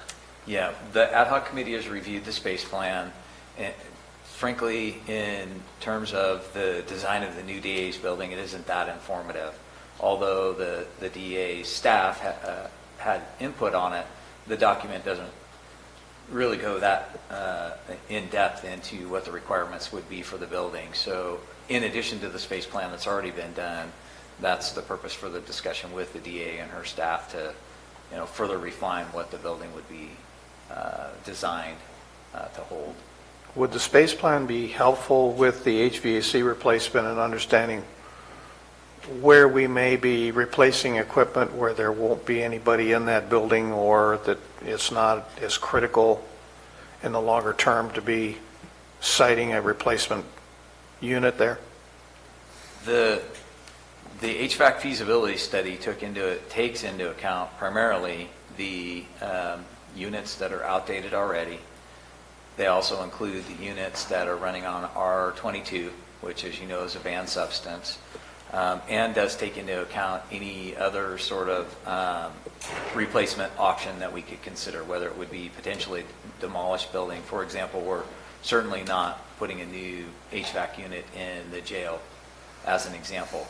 However, we aren't fully locked into a space plan far enough where we could, for example, anticipate not putting HVAC units in animal services.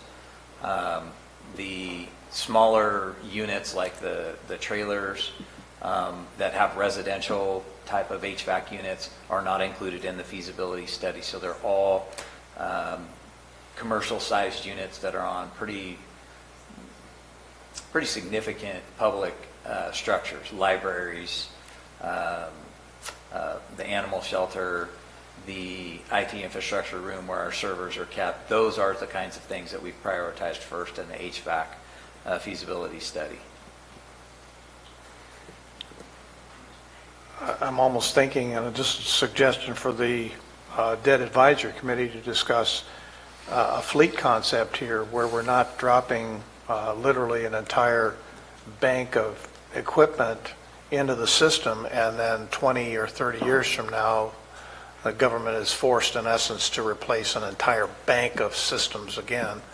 That in a fleet program, you're always looking for replacing over, so many units over a certain period of time, and it's a constant ongoing effort.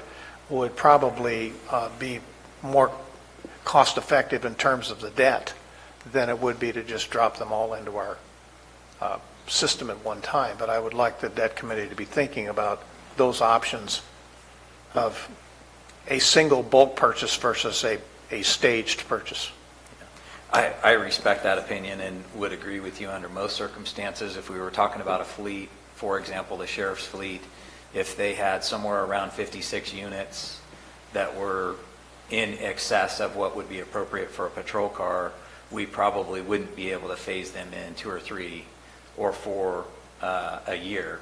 And so it's a pretty equivalent parallel to look at the HVAC units that we have. For one, operating off a controlled substance, which we can't even replace in those units, for one. For two, we've got units that are 40 plus years old on a 20-year life expectancy. So they really are patrol vehicles, lack of a better term, patrol vehicles that have several 100,000 miles on them and aren't appropriate for their current level of use. And it's certainly the prerogative of the board to consider how they go about these projects. My concern in the short run for the budget will be in this particular project, we don't have the financial capacity to turn over 10 units in 1 year. If we do that, that's going to be a budget buster for us. We've only in this current year got 400,000 budgeted for HVAC units, and we don't have a lot more capacity to move to 800,000 or $1 million in the coming years. So I do appreciate it's not ideal to drop 56 new units into our system. However, had we been conscious about it over the course of the years to this point in time, we would be in the position to have to do that. And just the other two things to just be sure that, I get my comments in here is that the animal shelter has been a long-standing problem. Yeah. And that, board after board has simply provided a response to the grand jury, but really never taken a proactive step. And I think that we're at a stage where we need to take a proactive step and show some good faith effort in trying to correct that long-standing problem. So where it lands on this priority list, we're going to be putting ourselves in debt one way or the other here. And to what level we're willing to accept that responsibility and future board, because that's what we're doing. We're actually setting future boards up for a long-term debt. Has to be in this discussion. The other thing is that museum roof. You're absolutely correct. That may turn into a rat's nest like we won't believe until we actually poke it open and find out what it is. We won't know. And then we're left with an open roof, and how we're going to suddenly come up with additional $400,000 or $500,000 to make the corrections necessary to get it closed up before we get into winter again is going to create another problem. So I just hope that we really understand how much we're really putting a debt load on the future of our county by embarking on all of this. Take a real serious look at that. So, Dennis, to your question on the next go-around, so if we replace all of the units as they are right now, certain units are used at a much higher rate. So just as we have units right now that are 40 years old, the next go-around, those units would be phased out at a little bit quicker rate than the 40-year life expectancy. So we would start to look at phased replacement that would not require all of these units to be replaced at one time in the future. So, yeah, and I definitely appreciate that discussion, because that's, had we done that 20 or 30 years ago, we probably wouldn't be standing here today. Exactly. Phased replacement is what is typically done, and we just have failed to do that. So this time will get us even, and then we will be replacing them over time for the next 15 to 40 years. No matter how the discussion goes, as long as that is part of the direction of the board, the policy of the board, to go in that direction, that is a solution. And that's all I'm trying to get in the discussion at this point. I do have a question, and I know we had some paperwork that was presented to the ad hoc committee on it when we had this discussion. We are currently spending, just to keep these 40-year-old units and 20-year-old units operating, fiscal year, we're spending how much money just to keep them updated and going? It was around tens of thousands. When R22 was still available the last couple of years, I've stockpiled at the tail end of the fiscal year the maintenance on the equipment, the replacement of the motors. So It's substantial on the Yeah, 200 amount of money that we're... Around $200,000. I'm trying to remember what was presented. We budget $400,000 for new units, and then a lot of the ongoing costs are just are costs that are absorbed through my typical yearly budget. So that would decrease substantially with new units. That it's monies that we just spend because we have to. So Patrick, are you talking about leaking evaporator condensers, or are you talking about line sets? Is it all the way through the system? Well, across the board. I mean, with this number of units of this age, you can pretty much call out any one of a number of different situations, from leaky units to just outdated motors, pulleys, you name it. So, okay. Thank you.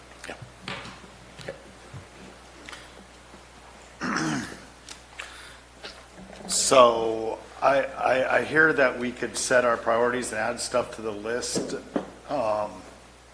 through this meeting. Would we like to take public comment and then possibly sit down and set a priority list? Is that the intent of the board?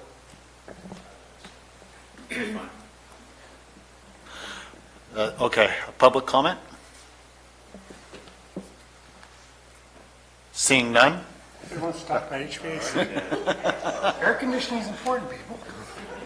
Mr. Segale, you didn't.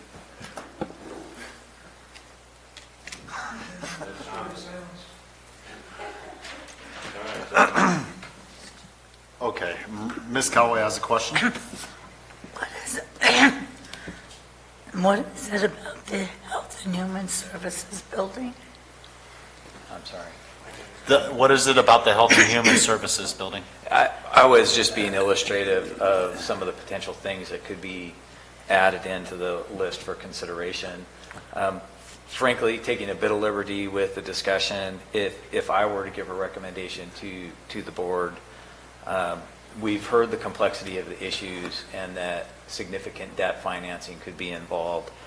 My own opinion is, between the museum roof and the detail and the potential risk there, and the absolute need for us to look at the bigger picture with animal services, that those two really do need the ad hoc attention in the long term. It really gives us an administration a monthly opportunity to get a feel for, obviously not the whole board, but feel for what the board's direction would be as we bring things forward. And quite frankly, that, in my opinion, is going to require a larger term strategic financing approach that not only can we work with the ad hoc on, but we can engage the debt advisory as we move forward. So trying to bring it all back together, not just touch on it piecemeal. We'll be talking about an HVAC replacement where, to this point, I've asked for direction for board on a financing. That would be somewhere in the neighborhood, depending on how we go about it, of about $2.5 million. That would be something more immediate, and as we get further down the road on the museum and the roof and any potential risk in that building, and clearer direction on where we would put an animal services building, what it would be scoped like, then we could continue talking more about a larger strategic financing that would encompass both potentially the DA's building, the animal services building, and then any debt that we've already taken on board for the HVAC financing could be rolled into a larger debt. I'm not an advocate of taking on more and more debt. I'm also not an advocate of borrowing for greater than the length of time that a product can be expected to last. And what I mean by that, for HVAC borrowing, I wouldn't recommend anything more than 15 years. In fact, I'd be closer to a 10-year borrowing. But if we were to look at a larger financing package that includes everything from philanthropy to general obligation bonds to commercial type of borrowing, whatever a strategic package looks like, adding $2.5 million onto a 30-year borrowing package doesn't really inhibit the county in any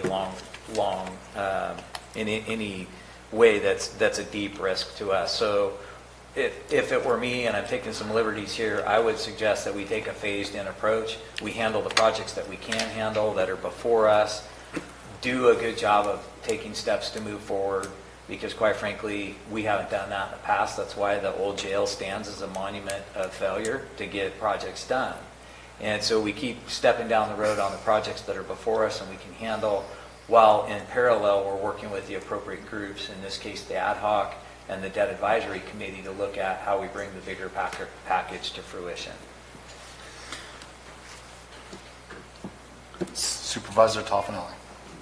Yeah, and I understand what you're saying there, and I don't wholly disagree with you. But I think the only way that we can keep these items, the animal shelter and the museum, in the forefront, is to at least add them to this list and maybe have a 6, put them both as number 6 and put a TBD in front of them. And then the ad hoc committee, when we meet, we can start discussing our paths to getting these somewhere in line to be completed. At least they're there, they're on there, and it shows that we're cognizant of them, and we're going to come together sometime with a plan to get all of them completed. So. I might. Oh, Supervisor. I was out of order. Okay. Supervisor Mills? Yeah, I agree. I think that those two need to be literally on the list. To have them just on a shelf somewhere doesn't create a need or a priority or any kind of direction. So if the board just simply puts them on the list, then we can start that conversation and it will have some meaning. So I would like to see them on here, at least as number 6, with the idea that as things move around, we may see something else change in terms of its priority or where it lands on the list. We may say that we can fund this or we can finance this in certain ways, and that will allow it to move up in the list. Other things may create there may be other structural issues, and I'm not talking about physical, but structural issues to the financing that will not allow us to move as quickly as we think we can. So that's why I say having it on the list will allow the rest of staff to have that complete discussion on how we're able to fund it. Supervisor Garamendi. Yeah, I just want to throw in, I think having those on the list is good. What's measured is done, right? And so, but I think I'd probably put them in with 5. We're still trying to figure out all those parts. We just need them, I think, on the list. I think we have them 6, that means they drop down. We need to look at this comprehensively, and as Patrick has pointed out to me, and I think Al said, well, that the jail still existing is a monument to not getting things done. Patrick told me in 2015, not this board, but Board of Supervisors took on HVAC and decided to send a couple coins that way and hope it was going away. So we have to, I think Supervisor Callaway put, this is a lot of housekeeping stuff that's been avoided for years. HVAC is really unsexy, but so is having employees working in 110 degrees or 20 degrees. So we just have to do this stuff for the next 30 years. If we don't do our upkeep, things will fall down around us and it's going to be very unsexy. No one likes to vote for air conditioning units, but we need them. Was there something further, Ms. Callaway? Yeah, I'm interested in how this dovetails with debt advisory. I think debt advisory has to come up with different permutations for how we would fund these things. So it could be that some of this might have to wait, or there's different funding mechanisms that we use for different projects. And I mean, I don't feel qualified to say this is more important than the other. I mean, for me, the animal shelter goes to the top of the list. But unless debt advisory's integrated with the ad hoc committee, I mean, I don't see how we can make a decision, because you're going to have different funding mechanisms for each of these projects, or 5 of them under a COP. Supervisor Toffenelli. I'm not sure I understood everything she said. I think I got pieces of it. She's talking about funding for each one of these being separate, I think is what she would adjust to what, Marie, you were saying. And that I can't tell you, but we're near the end of the road from all the other boards pushing this forward and pushing it. So we're at the point where we have over 40-year HVAC systems. We have a museum that has been ignored and is getting worse. We have the old jail that we talked about. We thought originally when we were on the board that we were going to use funds from the bonds to do that, and it should have already been done, but we found out we couldn't use those. So it's an ongoing thing, and I'm in agreement with Patrick and have been on it's an eyesore, and it is a monument of not being able to get something accomplished, especially with the money we spent on all these HVACs to keep them in place and all the other money that we spent. When we're talking about, we're looking at $300,000 max to get that taken down. I mean, we should have committed funds from somewhere, Teeter Fund or somewhere, to get that done a long time ago. So, you know, putting them on a list, I'm in agreement with Jack. I just mentioned number 6 just so we get the votes, but I'm in favor of putting the other 2 on 5, and they're on the list. They're there. We can work towards getting them accomplished. When we find funding sources for things or whatever, we'll determine that. Whether it's next year, the year after, or the year after, but we've got to keep them on this list. We've got to keep them forward in front, so they're in front of us, and instead of being pushed back and keep out of sight, out of mind, the way it's been going. So, So do I understand you, Supervisor Toffenelli, that you're pulling the board to keep the priority list in the order it is, adding the museum and animal shelter to be determined under number 5 with the other 2 be determined, and as things fall off the top of the list, we come back and prioritize those to be moving forward. Okay. Just do a consensus. Ms. Callaway? Yes. I mean, if we all agree, we just do it. I agree. I agree. You agree? You agree? We're in agreement. We're in agreement. Is that better than a poll? Is that? Agree, yes. Either way, we came to the same consensus. Yeah, and this kind of helps us a little bit because we do have to respond to the grand jury. We told them that we would be back to them We did in March. in March. So if we've now created this as a priority, it helps us and them to understand we are serious about moving it. To be determined. But it's still a start. It's a better start. It's a better start than where it was. Yes, sir. Okay.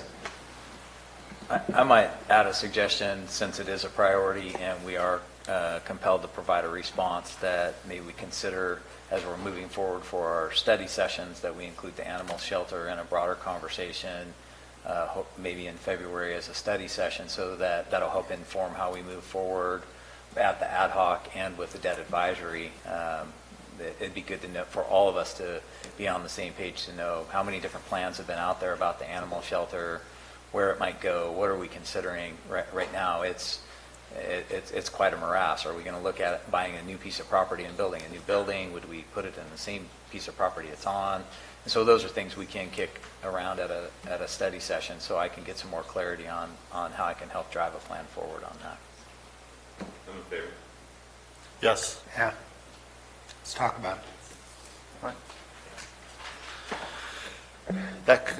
it. This was a informational item, so we'll move on to, as long as no one else has anything to say on this item, we'll move on to item number 22, the report on cannabis regulatory program implementation. All right, do you need a minute? Okay, we'll take a 5-minute break.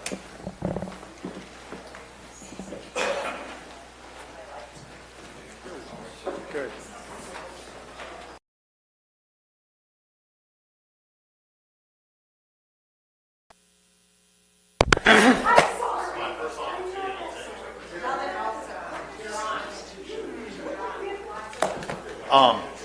We're reconvening from break, everyone. Thank you. Mr. Alt?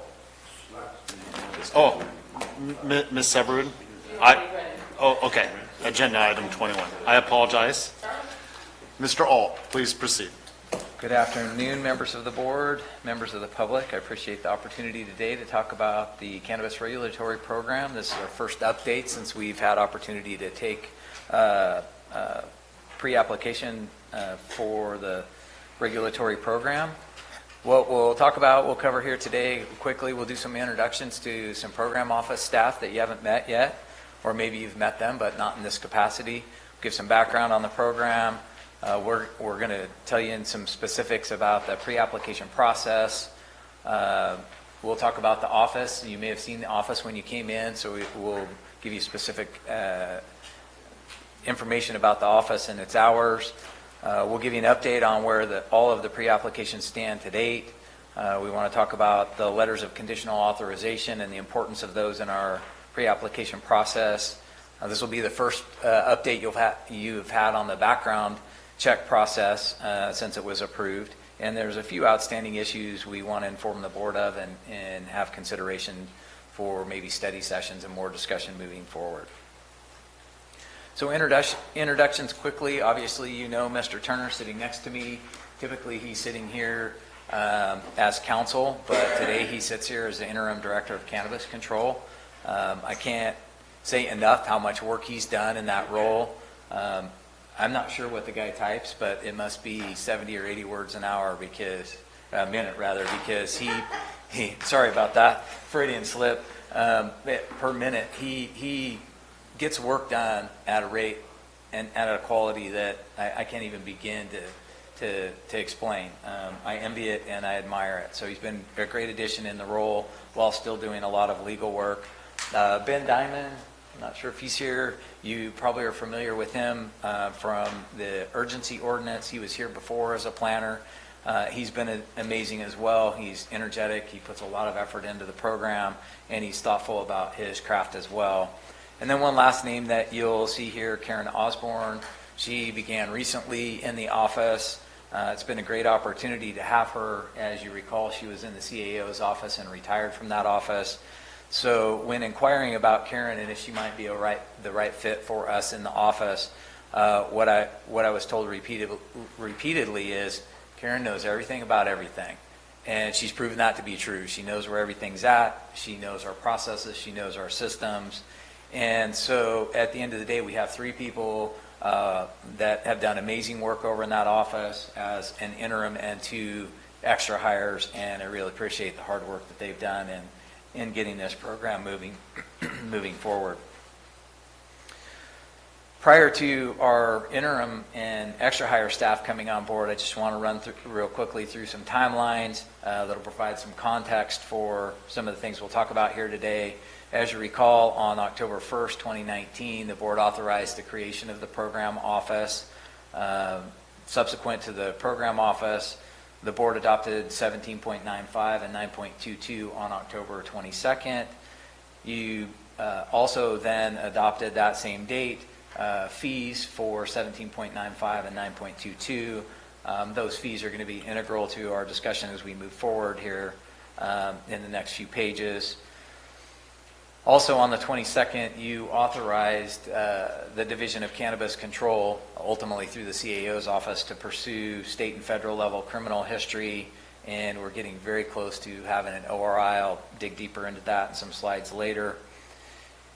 And then the ordinances became effective on November 22nd, 2019, and last but not least, the fees took effect on December 23rd, 2019. And December 23rd, 2019 is an important date because that is the date that the Division of Cannabis Control in its infancy started accepting pre-applications, and we did that in the board overflow room next door. And at the time, we didn't have any of the interim staff that I introduced earlier. So at the time, the CAO's office staff accepted the applications throughout the day. And I want to be quite specific as to who that was. That was Kathy and John in OES and economic development set aside the other priorities that you have given them as a board to sit at the table and receive 49 applications and work with those who were submitting or pre-applications throughout the day on the 23rd. I really appreciate their help. They did so, and putting aside their own work, and we're very. I got a lot of compliments for how they approached that work throughout the day. Kathy and John were joined by IT staff that day, again putting aside their own priorities and taking these pre-applications and entering them into Track It. And again, it was a nice team effort to have folks that weren't hired for this program, but were great contributors to making the pre-application process move forward. As we moved through the 23rd and closed off that kind of group day of pre-application submittal, we moved into a little bit more normalcy on the program, and we were receiving the pre-applications through the CAO's office. Tony and Monica primarily were receiving them, but I think Bonnie's left the room. There were days when Tony and Monica had breaks or lunches or were ill or whatever else, and Bonnie sat at the front counter and did a lot of this work as well. So I really appreciate that she was selfless enough to do that as well. So as we took them in the CAO's office, we brought, Ben was being phased in. Ethan was also working on doing the reviews of the pre-applications. And as they completed reviews of the pre-applications and gave authorization for us to reach out to those who had applied, we began setting appointments for the submissions that had made it to, for lack of a better term, initial candidacy or conditional authorization. My office would then invite them to come in, receive a letter of conditional authorization, receive the permit fees, and we did that for about 2.5 weeks into the middle of January. Well, about that same time, in the middle of January, we then had the opportunity to start transitioning to the staff that I introduced earlier, and moved into, sorry about that, started transitioning into the Division of Cannabis Control and its own office. And this is really where Ethan took over and started working with staff and creating some specified space for the Division of Cannabis Control. And he's done all this work, and I'd really like to have you hear from him at this point forward of what's been done with the office and the review process and where we currently stand in the program. Ethan? Let me borrow this for a second. Thanks, Al. Ethan Turner, Division of Cannabis Control. One of the main things that we've done is just open up an office. We now have a phone number and a location where people can come in and talk to us and submit application documents and get their questions asked. That's our telephone number. And during the day, Karen is there every day. I'm frequently there, and Ben Diamond is often there. And one of the things we've also done is we've got a website up and running. And how do I close this? Just which I'd like to show you briefly and show some of the new features of it, because they're important for applicants to know about, so they can continue to get through the program. First of all, this is our main page. It's been developed by the IT department using a new template they have. I think it looks really good. They've done an excellent job. In particular, Kelly Stefanik created this web page, chose the graphics, and put together all the texts and links and everything for us. So she's been really helpful, as has the entire IT department. A lot of this has been up for a little while, but the newest feature is a regulatory compliance tab. And on that tab, basically it contains all of the requirements and steps that a person must go through to get a permit. It starts with basic eligibility. It has drop-down menus for that, which I won't really go into right now. But down below it has all the mitigation measures that a person has to go through in order to get their permit signed off by our department. And a lot of that has been sort of mysterious to many of the applicants to date. But the various departments that oversee each of these mitigation measures has helped me to create a guide for how to get through these requirements. For example, on this one, greenhouse gas emissions offsets, that's run by the Environmental Management Agency and the Division of, or our Air Pollution Control District, in particular Doug Carson, and they set up a PDF document that can be followed and tells people how to purchase offset credits and how to comply with the mitigation measures that are required under the ordinance. For traffic impact fees, down below, it's another mitigation measure required under the EAIR. Josh Pack helped create this portion and even created a RIM fee calculator that you can download to determine what your RIM fees are likely to be. It's not exact because every site is different and it depends on which benefit basin you're in, but it's an Excel spreadsheet that can be downloaded and the cultivator can enter in his particular information and find out roughly what his RIM fees or her RIM fees are going to be. For well pumps and pump tests, that's also handled by environmental management. And again, Brad and his group stepped up and created guidelines for how to comply with this requirement and created a PDF that has all the questions that they're going to need to be able to answer in order to comply with that requirement. And again, Brad and his... Excuse me. He just needs to say exactly what he said to me out there. Please? This isn't the time and place. Yeah, it wasn't for me either. Okay. I please order. If you have a complaint, then put it in with the proper authorities. We are not them. Thank you. Please proceed. Thank you. So this is the well pump test, which is a prerequisite to getting a permit, and it's also an operating restriction that has to be done periodically for the first 3 years of operation for a cultivator who relies on wells.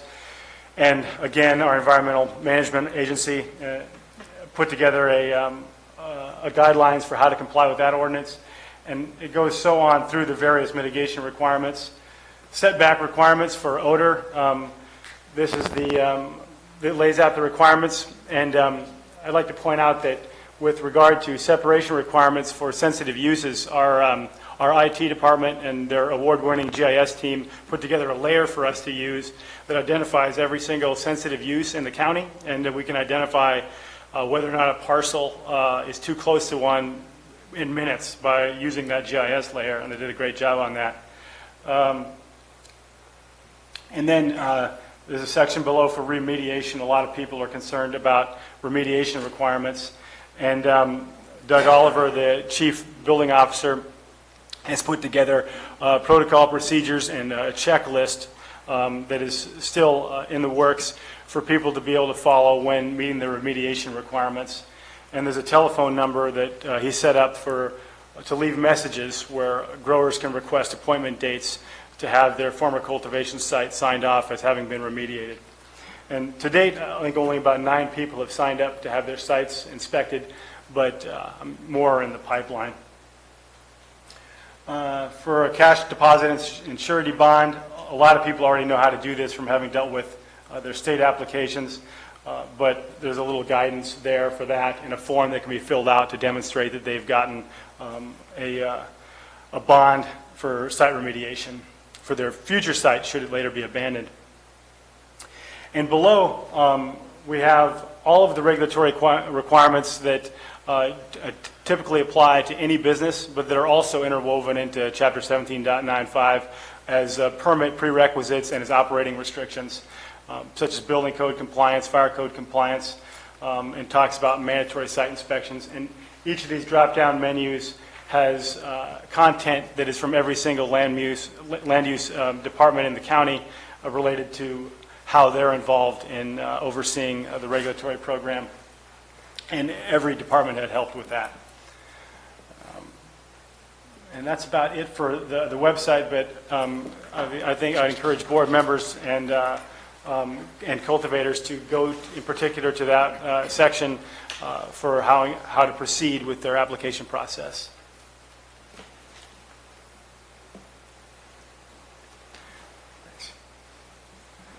In the status of the applications, so far we received 79 pre-applications. A lot of those have been reviewed. About half of them were a little bit incomplete or needed corrections, and some were just plain ineligible. They just submitted, perhaps hoping they would get through it, but they wouldn't be. And of those, 13 have resulted in issuance of conditional authorizations, and I'll talk more about what that is in a minute.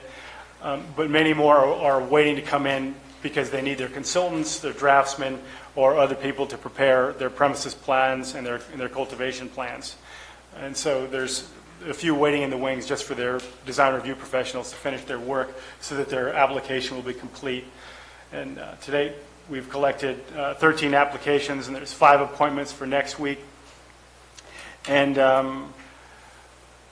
I'll talk about the application process in CEQA in a minute.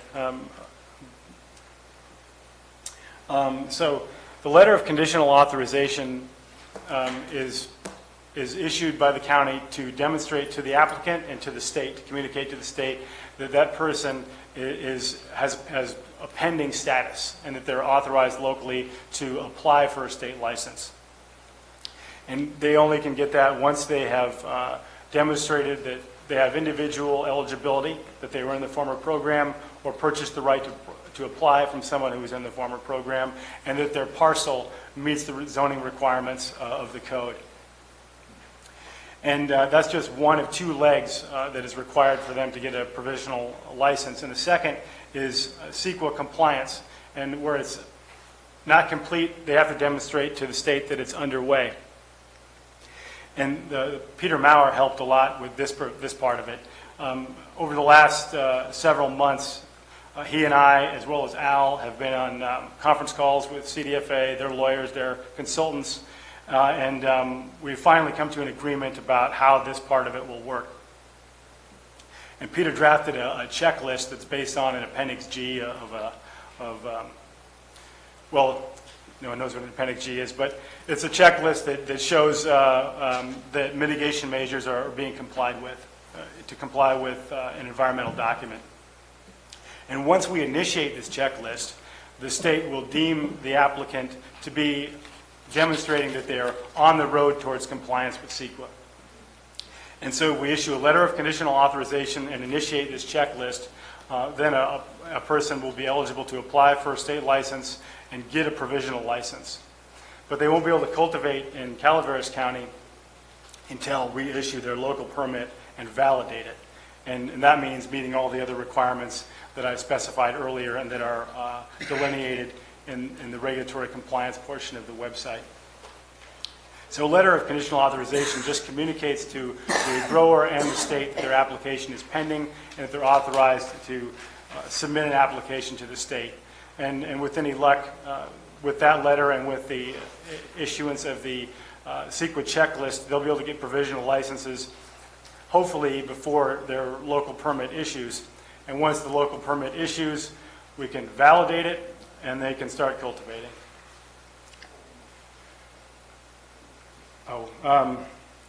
So that concludes my portion of it, and I suppose at the end we can deal with any questions you may have about that, and Al's going to talk about the status of our background check program.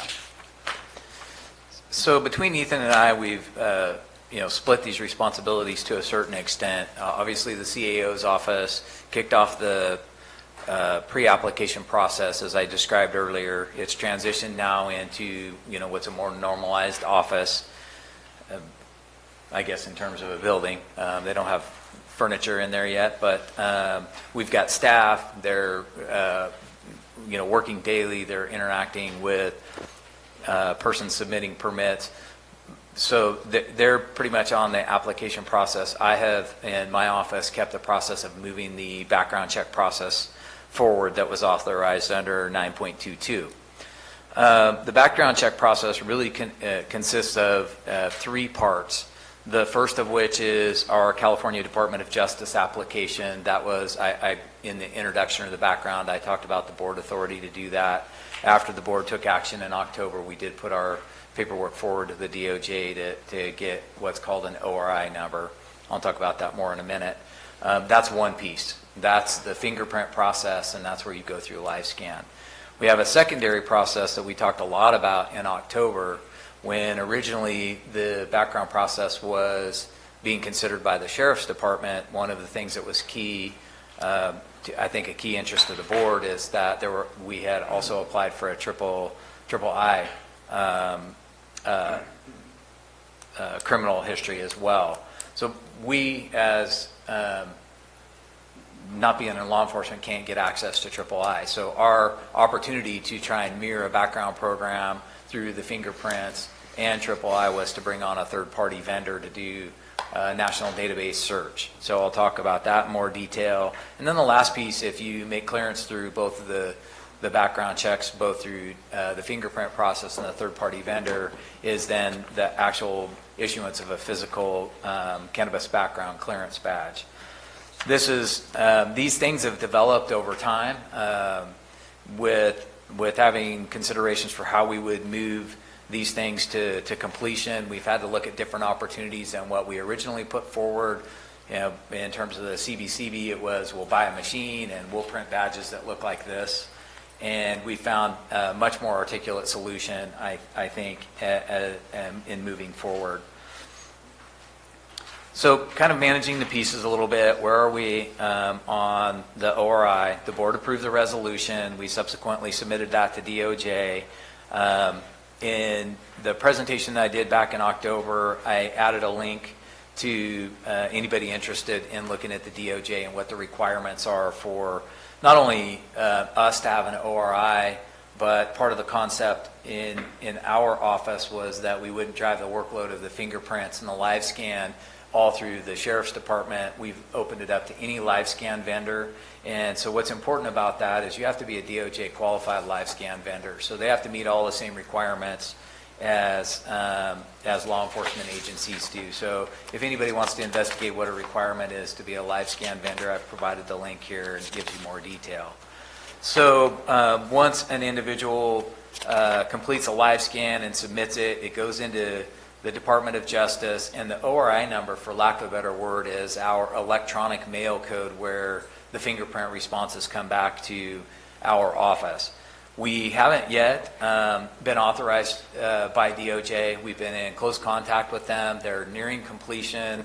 Last week when I talked to our representative, they thought that we would have it the end of last week or this week.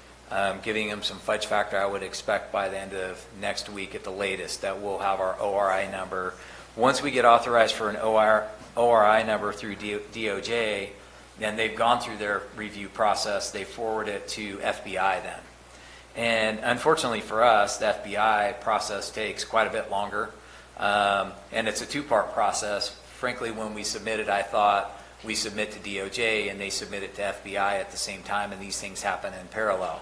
FBI will not review it until the DOJ's approved it and passed it on to them. So as we stand right now, we're nearing issuance of an ORI for state level background, but we don't yet have that for FBI, and we're still in process on that. Once we get approval from the DOJ, we'll be issued a training package. Anybody that's going to have access to the system will have to be cleared on their fingerprints as well. DOJ has to approve anybody who's going to have access to the system. We need to be able to establish that we'll have a secure, not only a secure computer, a secure room, locked files, etc. We have to commit to a certain level of confidentiality for those records. And until we've completed that training, they won't let us receive background responses. So that's soon to come. And then ultimately, once we have the ORI and we are approved, then we'll be able to essentially push out to CBCB candidates a live scan form where they'll be able to go on our webpage, as you've seen, is getting pretty well fleshed out, but they'll be able to download a live scan form, go anywhere to a live scan provider, pay their fees directly to the live scan provider, and submit their fingerprints. That ultimately will come back to our electronic mail code, which is the ROI.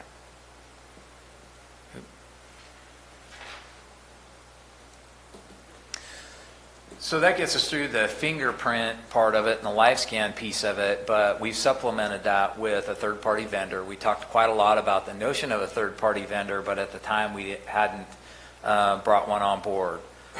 We looked at different firms that provide this kind of service, and frankly, at the end of the day, the national providers that do these kind of background checks for Department of Transportation, employment, et cetera, are very similar to what they search for exactly the same types of things that we would need to, even though our particular industry that we're interested in will be cannabis cultivation, it's the same sort of national database search. Those who will be compelled to do this, as you know, under 9.22 are the owners.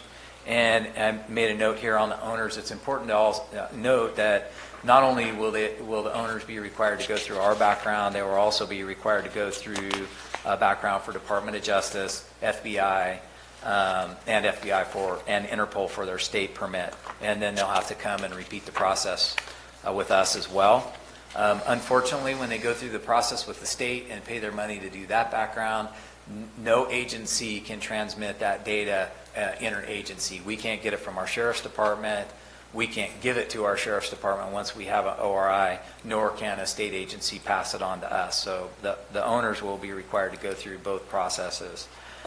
The workers, as they're called in 9.22, along with the owners, will have to enroll in the background program via an application, download the live scan form, obviously go get their live scan done.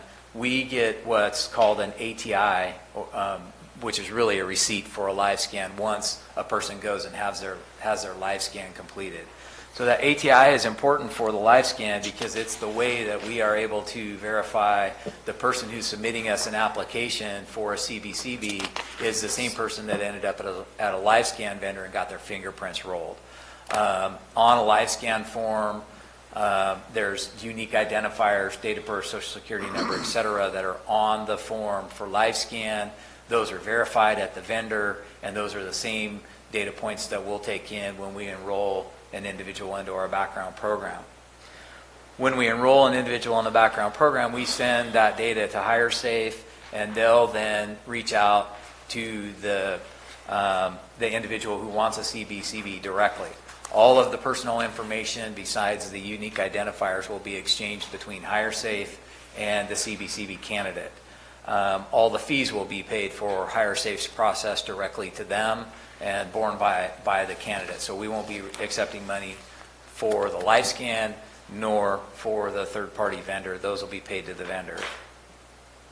Once enrolled in the program, a candidate for a CBCB then will go through a national database check by HireSafe, and then ultimately their background certification profile is provided to the county. There's some steps in between. I won't go into all of what I've learned about what HireSafe does with the candidates, but it is important to see the kinds of backgrounds that they will be doing. So the candidate profile that they will provide us on somebody that's enrolled in the program, as you might expect, they're going to verify their names and their motor vehicle records, validate their social security number.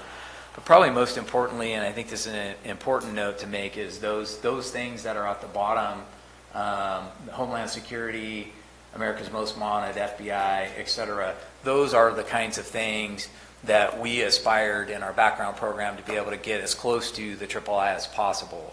I'm not making any assertion that this and this type of profile matches III that the sheriff could have done, but this type of profile aligned with our live scan and our fingerprint clearances matched as closely as we could possibly get to having the same type of fingerprint or background program that the sheriff's office would have had. And then if you make it through these reviews, which admittedly are pretty robust, we will, once we have all the files, I'll say we, but it won't be me, at least at this point in time. If we had one back, it'd be Ethan. We'll compare the results in the live scan and the fingerprint clearance with the national database search to see if there's any excludable offenses in a person's background that would prevent them from having a CBCB. If there isn't, and just moving under the assumption that there they're qualified to move forward, then the next piece of the process, the last piece of the process, would be a candidate coming to the Division of Cannabis Control and getting an actual CBCB.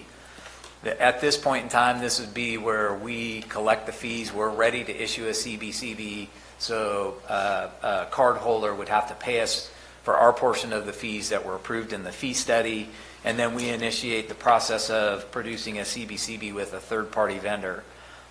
It's pretty easy for us to generate them. We've gotten the equipment from the third-party vendor. We'll take the photograph here in the Division of Cannabis Control. We take all the biographical data of the individual. We upload it to a third-party vendor, and they produce cards similar but at a much higher level to what we have in our own employee cards. And the cards are important. I think, they may just feel like they're just kind of a paper card that somebody will be carrying around, but I want to talk about the company we selected and why we are using these cards. The company is what's called Police and Sheriff's Press, or PASP 365. This company primarily does police and sheriff's badges. They also do a good many states concealed weapons permits. They're only licensed and authorized under their patent to issue some sort of ID card through a local government. So private industry can't go to them and just get some sort of identification badge.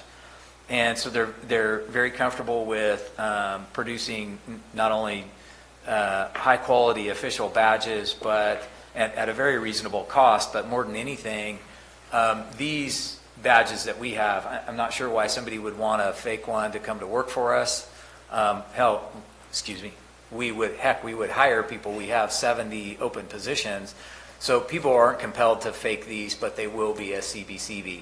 So an important part about the cards are there are 12 different points of authentication. I won't describe them all here because that's part of the value of the card.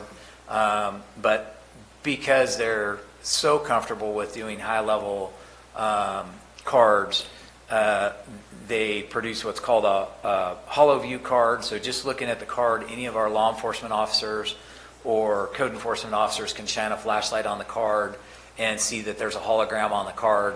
That's the first level of identification of a valid card. I won't go into the others, but another big piece that why we selected this vendor is that on the back of our card, and I'm going to show you a copy of it here shortly, there is a QR code that any law enforcement officer, any code enforcement officer, any of us, frankly, any of us officials from the county can take a card, scan the QR card, and validate that the individual's picture that's on the card is the same person's data that's in the database. So you won't be able to take a card and fake it. If you mass produce the QR card on the back, it's going to come back to whoever's person is in the database under that. So we'll be able to authenticate the card against the person whose picture's on the front. And then last, we'll also be able to validate real time, provided we can get an internet connection at the time. We'll be able to verify the validity of the card, meaning not only is the person on the card the person they said they are, but is that card still valid? If there's been any sort of revocation, we would be compelled under the ordinance to send a notice to the individual revoking their card. That doesn't mean they're going to turn them back in. So the QR code gives us the availability out in the field to verify real time that a card is still valid and that we haven't gone through a revocation and the individual just didn't give us the card back. And so at the end of the day, it seemed to be a lot more articulate solution than pretty simple cards like we have for our employment here, to be able to verify not only the person's background, but the person we're talking to out on a cultivation site is valid to be there under our ordinances. One last piece why we went with the vendor, we were struggling with how we would close the gap between once a person pays for their CBCB, they get batched up, they go to the vendor, and they produce them in 24 hours, and then they mail them back to us, and we distribute them from the the CBCB office. What that means is when you come in and pay your fees, you're not going to have this card in your hand, so you wouldn't be able to leave that day to go to your job and work on a site. So one of the things we worked with with the vendor was production of a temporary card. It's a paper card, but there's just as many security features in it, so it can't be mass produced, and it's only good for, we haven't set the time yet, but we get to decide in the office whether it's going to be good for 10 days, 15 days, 30 days, and it'll be right on the paper card. So an individual that comes down and goes through all of these hoops to gets cleared will walk out of our office with a paper card that's temporary so they could go to work that day. And then when their card comes in, then we can let them know at their leisure they can come back, as long as it's within the time frame before the paper card expires, they can come down and get the more official card. And so this is an example. It's just a copy. This is not one of our employees nor one of our applicants. She's on every template card that they do. So you'll see a couple key points. You cannot see the security features of the card on this copy. And I don't even know all the security features on the card yet. But as I mentioned, across the face of this will have a hologram. So if you look at it under light, you'll be able to see the hologram. Here's obviously on the back of the card, the QR code. We asked for a bar on the CBCB so that law enforcement, hopefully from afar, even though these are small badges, they'd be able to see this bright bar. Obviously, they need closer inspection to know what's on them, but hopefully from a ways away they'll be able to identify this. Then, of course, there's the biographical data on the back of the individual that would match up with the QR code. And so before we get into outstanding issues, we've covered a lot to this point, from not only where we started a few months ago, staff, new implementation of 17.95 in the permit process. This is all new information on 9.22. So before we go into the outstanding issues, I'd like to pause for a minute and open it up to any questions the board may have. And we'll do that again at the end as well. How long does it take to get the card? Did I hear you say 24 hours? That was part of our selection process. The card manufacturer guarantees that they can produce the cards within 24 hours. So when we upload them, they produce them overnight. And so I asked them what their volume was that they could handle in a 24-hour period, and they handle jobs of more than 10,000 cards at one time, and they fulfill those orders in 10 hours. So we're well below that volume. So really, frankly, the wait is we upload it, they produce the cards, they're ready to go out in the mail the next day. The wait is really the shipping time coming back to the county. And that shipping time was why it was key that we wanted the paper temporary pass as well, so that somebody wasn't waiting potentially a week for mail, and then they couldn't get back to the office, so they might go 7, 8, 10 days before they can even be out on the cultivation site doing the work that they've been hired to do.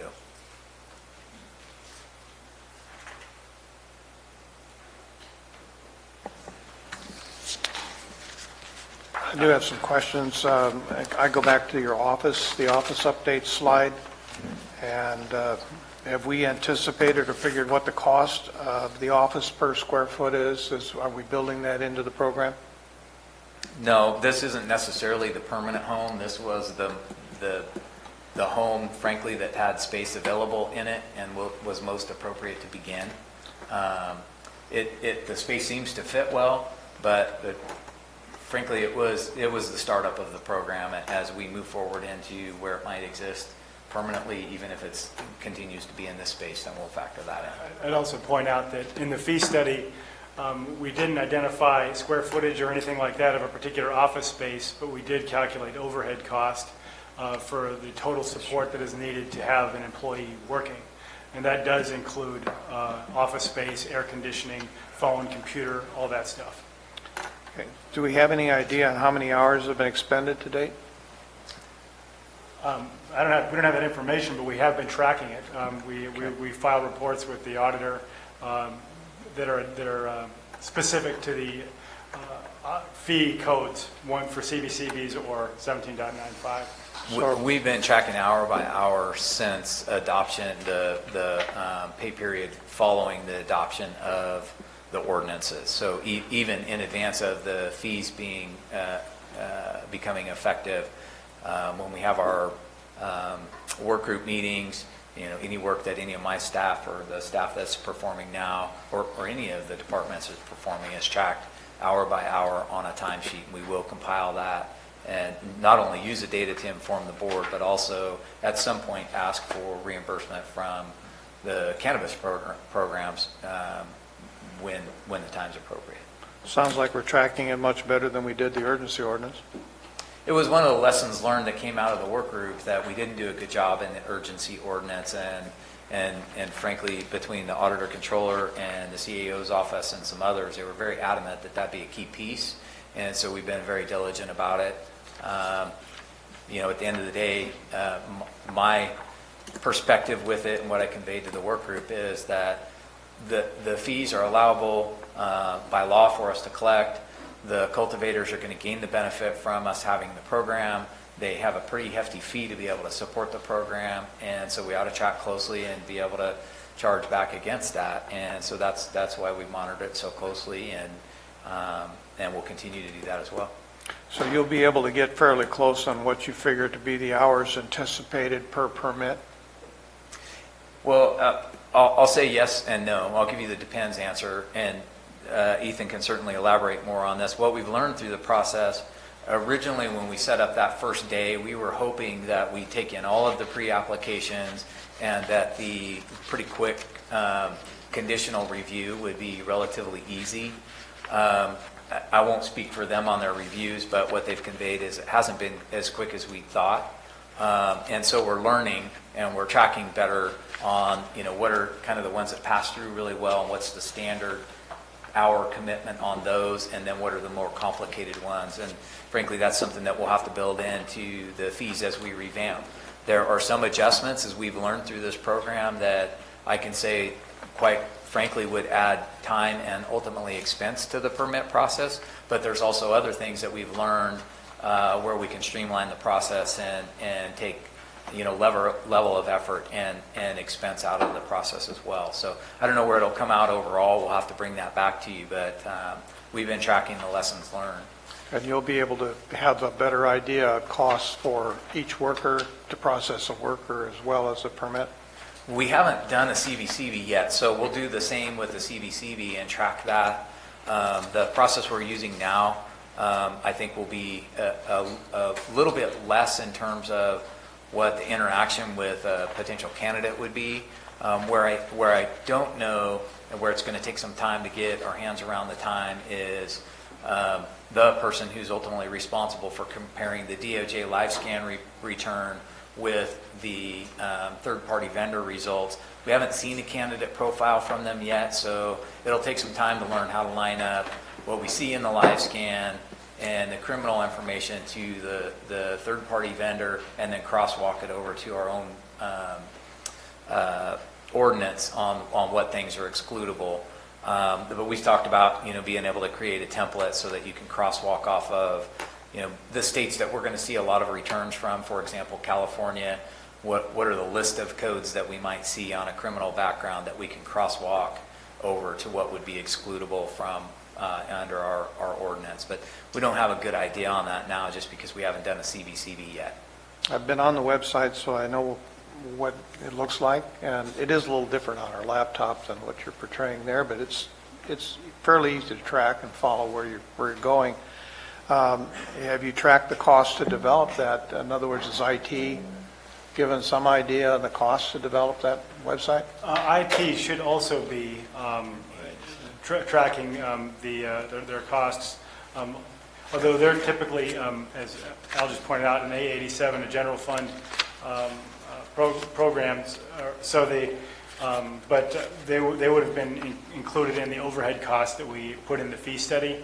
But I think for specific projects, we've encouraged Stan to have his staff track the costs as it relates to cannabis-specific projects. And that's not just relative to the webpage, that's track it time. I think I failed to mention Henning by name when I was talking about the permit process. Henning has been amazing in not only developing the track it system and the use of it. Frankly, I think his development of that process is going to help inform all of our land use permit processes. He's been amazing on that, so we've specifically been tracking his time. Kelly Stefanik has been doing a website refresh for all of the county web pages. The board web page has the look and feel of the cannabis page, so that piece of it isn't specific to cannabis, but the level of detail that she's put into our page and spent specifically on crafting our page uniquely, we've asked for Stan to have staff track those efforts that are specific to our program. Just a note for auditing purposes, A87 does not apply to this situation. So anybody wants to review it, please do so. In reviewing the PASP 365, I have their website up here right now to see what they are and the products that they offer. So you're thinking more along the lines of the high security idea, not just a generic? They have three levels. They have a generic, custom, and a high security. So you're looking at the high security one? I think we're the midpoint. I don't remember exactly what their titles are. They do state of Georgia police. They do a lot of federal agencies as well. We're not in the level. I'm not saying that they're producing the FBI cards, but we're not the state of Georgia and the FBI cards. But we're one step below those. The 12 points of authentication is pretty significant. And that's 12 more than we have on the cards that we were originally going to do. The QR code was really the biggest selling point for those in code enforcement and law enforcement when we talk to them, so that we know that somebody's not running around with a card that's been invalidated that we could never get back from them. So that's probably the biggest key benefit to why we went with the level that we did. And that QR code can be validated with their phone instantly, so it's not right. Provided there's internet service, Yeah. provided they can access the internet. If they cannot, either on a pad or a phone, they can snap a picture and leave the site and go to a place they have connection and still scan, still have the opportunity to do that. As we know, there's some places in our county that we won't have internet. We did include in the fee study some pads and hotspots, for lack of a better term, so we'd have better access for reasons like this. Also access to the GIS layer and other things like that. I'm sure there'll be more discussion, but thank you for your responses. Any other board comments, questions? I have one. I've also been through the website a few times. It's had a few adjustments along the way. Really, it's a tribute to IT and the coordination of all the departments coming together and what they put forward. I mean, I would hope that, in the future we continue to see coordination like this with everything the county does. I think it's a step up from some of the things we have seen in the past. Not that everything hasn't seen this type of coordination, but this is a great template for how we could move forward on multiple issues, taking the cannabis out of the equation. I think that, in the future, this is a good step in the right direction on how the county works on things. So, thank you. Is there anything else you would like to say, Mr. Alt? Other than we'd like to move on to the outstanding issue. If there's no further questions about what we've presented to this point, there's a couple key things that Ethan will describe to you and the importance of them, and we'd like to talk about how we resolve some of these outstanding issues moving forward. One I put on the top of the list is Chapter 8.06, which is everybody's favorite chapter to talk about. It has undergone a lot of revisions since it was last proposed. But in particular, 8.06.700 is the section that deals with expedited administrative enforcement for cannabis cases. And there's been some changes in state law that will provide us with more tools, but we have to codify them in our own ordinance. For example, the government code for ordinary nuisances requires a reasonable opportunity to correct for code violations that result in nuisances, but there's a particular exception carved out for cannabis violations. So the government code has been changed so we can immediately impose fines for illegal cannabis cultivation on day one when the citation is issued. Additionally, there's been new causes of action under the Business Professions Code that would allow us to do additional cost recovery, and we need to change at least that portion of it. But also, I mean, overall, the ordinance is a different animal than how it was presented before, with two subsequent building directors have each put their stamp on it, and a new revised version was released last summer through a public announcement, and it was posted on Pine Tree, and we got feedback that virtually everything that people were angry about was gone.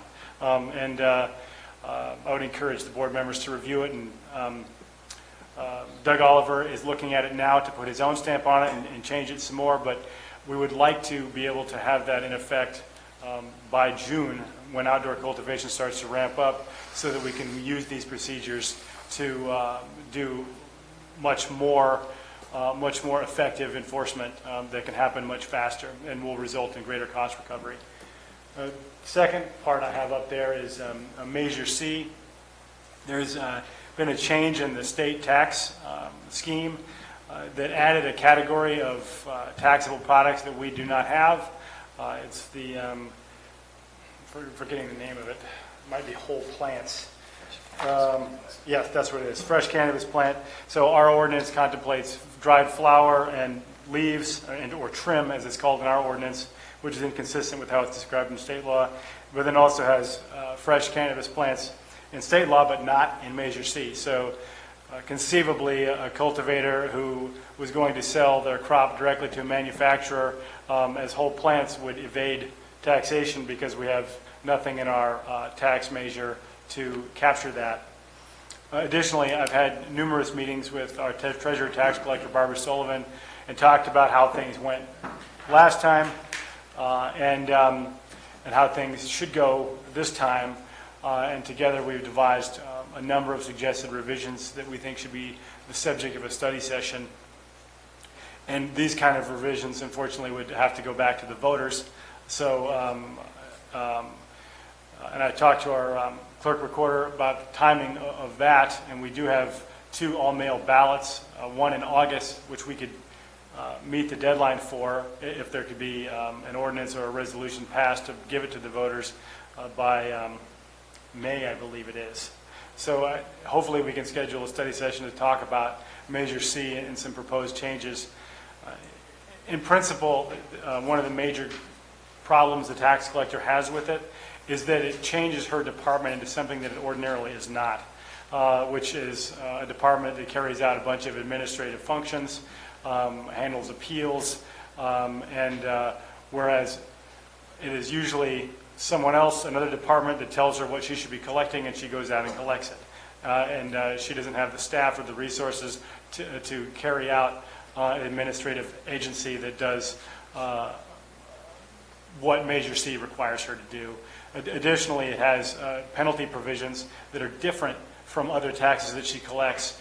So in order to track those penalties and how they accrue, it has to be done manually using spreadsheets. And it's not feasible. So we'd want to have the penalties track penalties that are charged for other types of taxes so that it's all the same.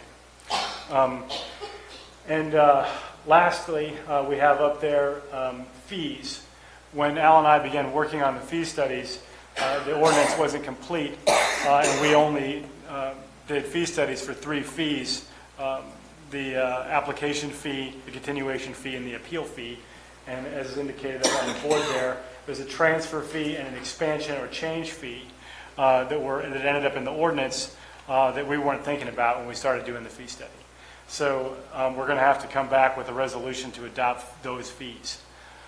And so I would hope that the board would consider a study session to either tackle, perhaps to tackle the 3 of these.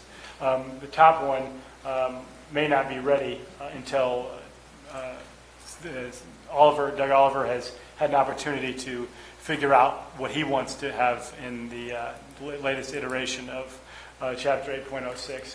And I'd also point out that many of the issues that were raised by Supervisor Garamendi and Supervisor Tofinelli and by other supervisors during those hearings are reflected in the new ordinance. In particular, the board retaining final authority to hear appeals of code cases that are not cannabis related, and a variety of other things that were raised. We have a new draft that I'd be happy to provide to any of you that has, and that is actually still available on the Pine Tree website if you Google it, that has column comments that talk about every single change that was made, why it was made, including at which public hearing the change was suggested. So I think we've worked out a lot of the kinks that the public and that the board had issues with, but it still has to go to Doug, and Doug has to put his stamp on it and bring it forward because it's his ordinance ultimately. But at least that last section, 8.06.700, would help us out a lot with administrative enforcement of cannabis grows, because the legal growers are paying a lot of money to be involved in this program, and they shouldn't have to compete with black market growers. And with the tools that we already have, and with the additional tools that we could add to that chapter, we could do a lot of damage to the black market industry here in conjunction with what the sheriff does. So I'd like to add, Ethan provided a nice segue into, we've transitioned now from this being a discussion about ordinances and land use, and now we're talking about the program more holistically now that we're starting to move it forward. So Ethan has introduced the notion that we're now working very closely with the sheriff, obviously code compliance as well. Rick at some point will come forward probably at mid-year and ask for some more money, but we're working closely together on how we can now look at this program holistically from end to end. For us to have a strong administrative program, we need to do a good job with everything that you've seen here, but we also need to work closely with the sheriff's department and advocate and do what we can to get resources so that he can do a good job with the black market as well. We feel an obligation to those that we're inviting into the permit process to make their product more viable by making sure we work hard on the black market and try to get Rick what he needs to do a good job with that. Conversely, Rick's also looking at it from now it's not just a matter of that's a land use issue, you guys work through those processes, how are we going to coordinate together, how do we do the best job interdepartmentally like we have with all of our other departments to make sure that that not only that he knows we're trying to have a strong program and supporting his, he's going to do anything he can to support our administrative program, our regulatory program as well. So it's nice to kind of break free of this. They're doing their thing, it's law enforcement, we're doing our thing, it's administrative and regulatory. Now we're going to be bringing back more discussion for this board and our public to know that we're working in concert to make sure we aspire together to have a very strong regulatory program that's effective, that also supports our law enforcement with resources they need to have a very strong law enforcement approach to the black market and all the other types of things that people have concerns with, environmental issues and things that go along with the illicit grows. And so with that, I'll move on to one last question and answer opportunity. Anyone else? Supervisors, any questions or anything prior to public comment? I do have one more thing. Mr. Turner, you brought up Measure C taxes. You're absolutely right in some of the changes with the state that, are much farther beyond what we approved in 2016. You can bring up nurseries along with the fresh cannabis plants and a multitude of other issues. And I definitely think that the work needs to be put in so that our tax collector is not burdened in work that's unnecessary for that department. I think that the thought behind that is definitely something I could support along with all these, and also bringing back the approval of the cannabis regulatory fees before us so that we can discuss how we want to continue moving forward as a board, possibly at mid-year or whatever, as we proceed. I mean, that's another outstanding issue, whether it goes forward in one way or another, that's to be determined by the board at that time, but that's definitely another outstanding issue that needs to come before us so that we can start applying those fees that are for that instead of pulling from other departments and burdening those departments for work that's not, their responsibility, or, with money that's not responsible for that. With that, I'll go to public comment.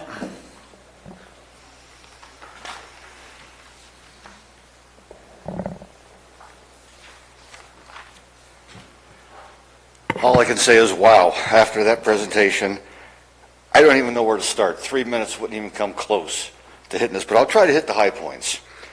What I'm hearing today is the 3 pot lemmings who all ran off the cliff at the same time to get this done when they were warned by at least 2 other supervisors to go slow. You didn't go slow. Now you got yourself in a pickle. When you're asked about cost, the answer was yes and no. What does that mean? We go through the other things, funding. You've got money coming in, you can't spend it. You've shanghaied employees from other departments to serve on this circus, this clown car. And the background checks, you didn't like the way the sheriff was going to do it, so you came up with your own stuff. Now we have an alternative, because the FBI takes too long. They're pretty thorough, but that takes too long. Now you've got background checks or us that you can go to get a quick card. Can anyone in that department get a badge? Can the CAO get a badge to that department? I don't know. I looked at the list of some of the things you can't do. I don't know. Anyway, with the background checks, they say it could have been done through the sheriff's department. They had the expertise. They probably had the equipment. I don't know how you're paying for this. I haven't heard how 1 nickel has been verified and approved to be spent on this. And yet, time after time, Supervisor Mills will ask, what is the cost? The answer, I don't know. What does it cost for the website? I don't know. They were gracious enough to do it for us. What does it cost for the office space? I don't know. But no one's using it, so we've busted in there and we're using it. That belongs to the people of the county. They paid for that room. They paid for this building. They pay their taxes. They don't deserve to have their money taken for something else without the opportunity to come up here, address the board. When you say, we're going to spend this money, we have the authority to spend this money, this is what we're spending it on, and this is how much we're going to spend. You're going to go ahead and do it anyway, you don't care. But at least it gives people a chance to get up and say, I'm really not cool with all this. You took it. You took the employees. You took the money. You took the facilities. And you don't have one answer. You can't explain $1. It's your system. I'd hate to be in charge of something like this because it's a real rat's nest.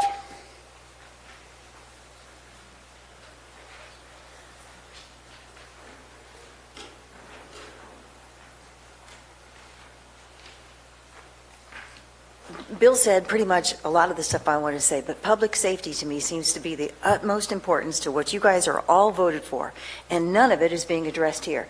I feel like I'm out on my place when the sheriff's department has to share information with you. He just said you couldn't share it with him, and you can't get a III. And I know for a fact that Barbara Yook, her department, was overwhelmed with murder cases whenever we had this stuff involved before. And her office was only designed to hold 1 or 2 cases per year, and at one point she had 11 open cases. And if III isn't available, you're subjecting us one more time, who live out there in the hinterlands, with this stuff all around us, and now I'm still not going to know if the sheriff knows who's next door to me.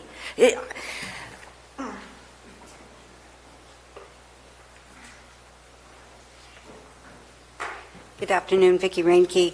I just want to address some of this, and I hope, Marita, that you guys have a better policy now that we can have some of our questions answered today on this ordinance. because I do have a couple of questions. I think they're very important questions and people need answers to. So, for one, we've had 13 conditional authorizations already given out within a couple of weeks. I want to know exactly what that condition was and why these people got this letter so quickly to go to the state to get a license. And then I want to be guaranteed that, because I've read this many times, that it is true that no one can begin any of the process to cultivate until they receive their local and state permits. That means no grading, no taking water, none of that, until all that's done, and I want to know the answer to that question. The other one that keeps coming up, and I've been bothered by it, and you guys all know it because I've gotten up here several times asking this question, and this time I hope to get an answer. What does it mean to be able to sell your permit to someone else, or to give your permit to someone else, a permit that you don't even have yet? And I was told that you have to get the permit first, then you can sell it. That's not what I'm reading. That's not what I'm hearing. I read it recently in a newspaper article, and just today it was mentioned that you can give up something to somebody and then they can apply for the permit. Please explain that process. That process needs to be explained to us, because to me, that is nothing but corruption. I don't understand it. So, and I know others don't either. The other thing that came up today, that you have the 12 conditional permit authorizations, that means you've collected $163,619 of the $2,386,590 that you expect to collect from fees. That may be a little over because I used the 190 and I think maybe 153 was used for the fee study, but think about that, you know. So I hope somebody's written down those questions. If not, could my supervisor do that, and please make sure that we get those answers today? Yeah, transfers of permits is huge. And then when you gave out the conditional letters for the license, for the state license, what happens if they don't pass our local permit process? They don't get a permit here, but they pass the state one. For, I don't know if that's possible, but it could be. What happens then? Or the opposite. The state says no, and we've issued the permit. Thank you.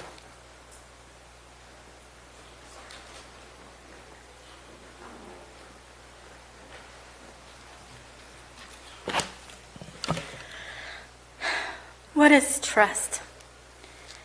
What does that mean? Trust, to me, it means that if you fall backwards accidentally, somebody's going to catch you because you trust them. I don't trust any of this. It's just beyond the pale. I'm just going to give one example. Supervisor Mills asked which of the 3 levels of ID cards are going to be used. CEO said he was not sure. I believe he, as the CEO, knows, but did not wish to reveal this knowledge to the legitimate question Supervisors Mills asked, is this really transparency? Is this really something that inspires trust? This is a big hornswoggle on the people that live in Calaveras County.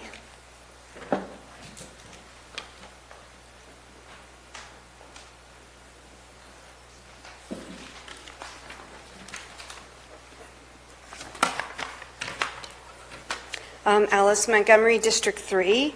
I wanted to ask where in the regulation the pre-application process was. I didn't see that in 17.95, the pre-application process that was done. Background checks. We talked about different opportunities and articulate solutions and all that. You know, and learning about it. We had a sheriff's department that was able to do the background checks. We had a $10,000 more machine, but instead that process got duplicated, I think completely unnecessarily.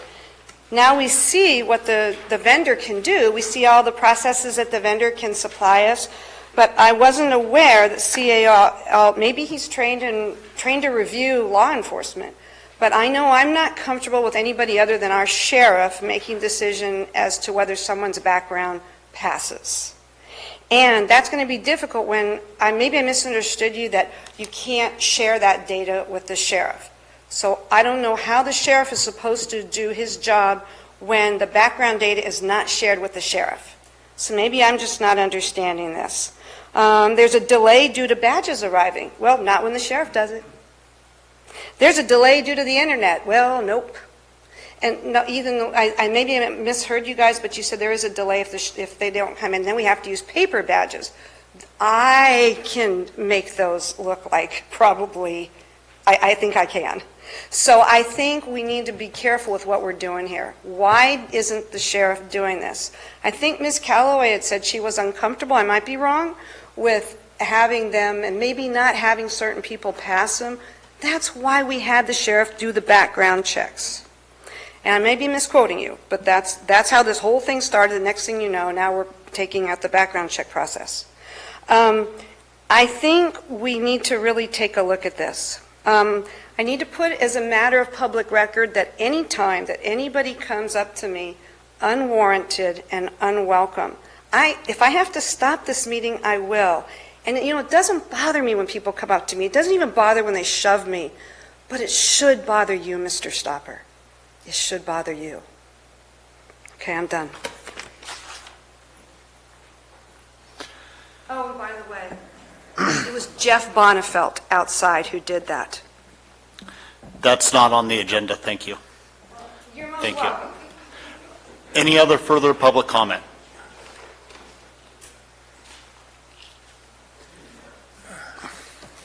Al Segala, speaking for myself, and I have some experience, maybe one of the few people in this room that has experience in meeting some of the Canada's people that come to buy property, because I must have met over 100, maybe double that, and have a pretty good idea where they're coming from and also about their character.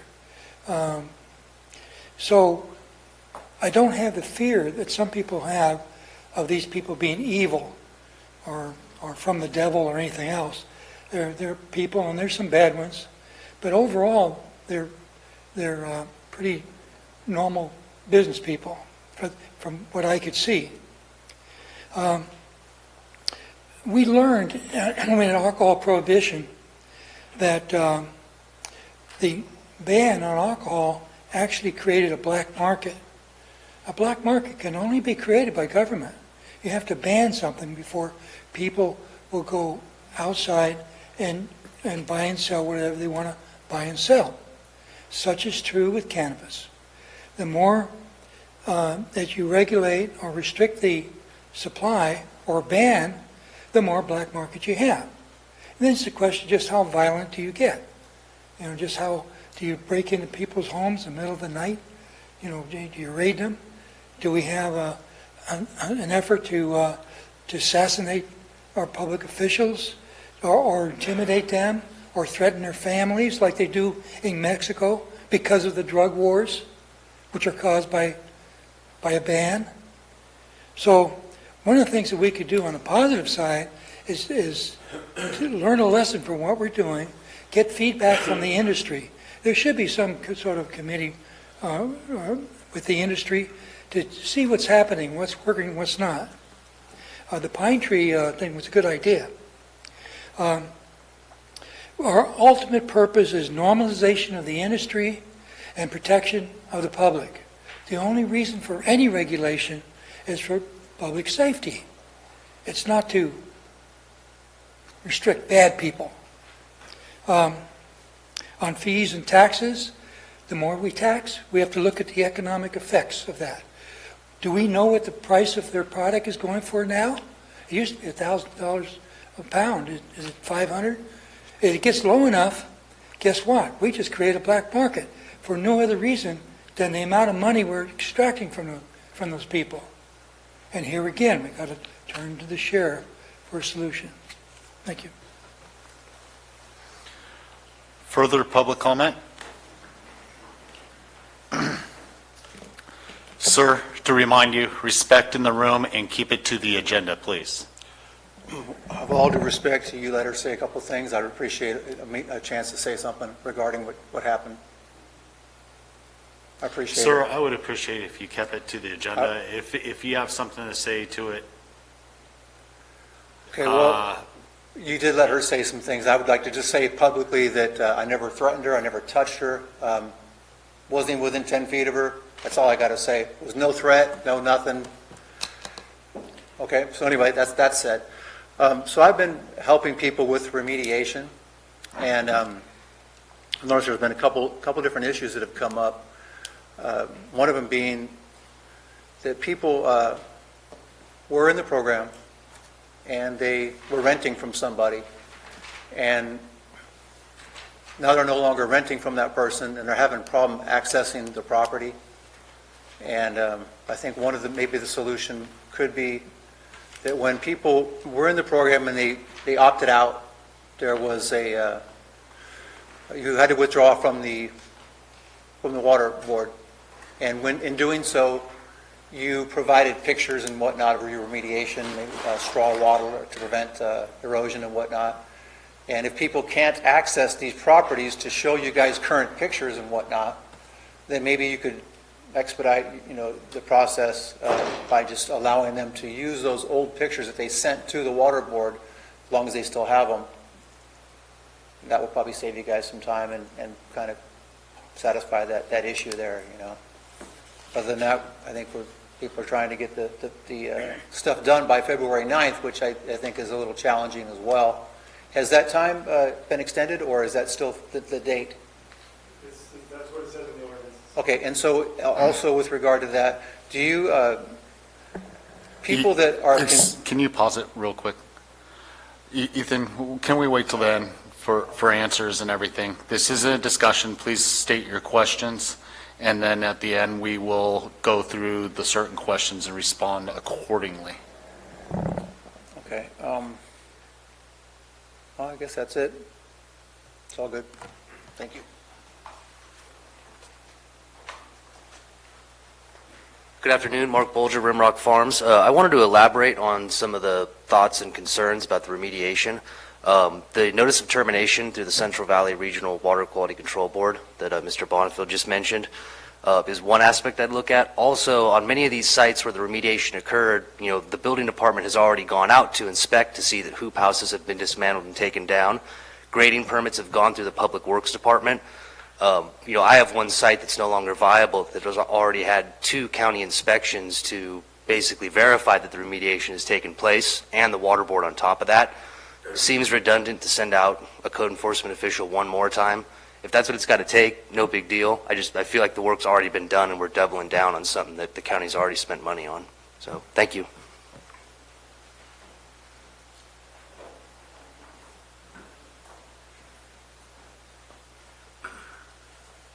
Rapana Randall Smith. I'd like to take advantage of the opportunity to agree with the opposition. I think what the comments by Mr.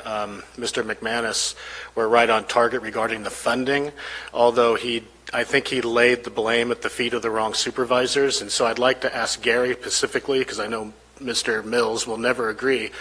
I think rather than sticking it to the taxpayer right now, the money is there for this program from the registrants, and I would like you to consider maybe bringing that back so we can get a 4-to-1 vote. So we don't put it on the taxpayer's burden, we put the burden on the people who are registering and paying the money for the program. It's great to agree on something for once. Thank you.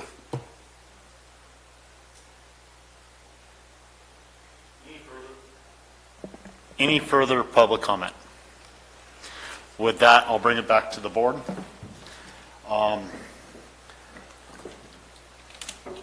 You took note, Ethan, Mr. Alt? Yeah. Can you go through these? I'm going to check off some of the ones I felt are important. I think Ms. Callaway has some written down here. Sure. And then we'll come back around after you address the ones that you took note of that you felt were pertinent to answer. Yeah. I guess we go backwards because those are the ones that are fresher on my mind, and I also didn't write them down, the more recent ones. With regard to site remediation, the points made by the two public speakers are well taken, and were also something we were already considering. There's numerous instances where a former cultivation site is no longer in the possession in the applicant, and we're sort of in a position like we were in many instances under the UO, where we're trying to figure out what the conditions were at a prior time. In the UO, we had to look back at what was going on May 10th, and at some point in the future, we may be ending up looking back at what the conditions were prior to February 9th. And the notice of termination is something that we have been looking at, and it's really a perfect snapshot because photographs were sent by all the former applicants when they did their notice of termination with the State Water Resources Control Board and sent to the state agency. So those photos are taken at a given point in time, and we can identify that the site was remediated. And the second speaker talked about other county inspections that go on from the building director and Public Works. And in those situations, we will be able to tell without doing a subsequent inspection that the site was remediated.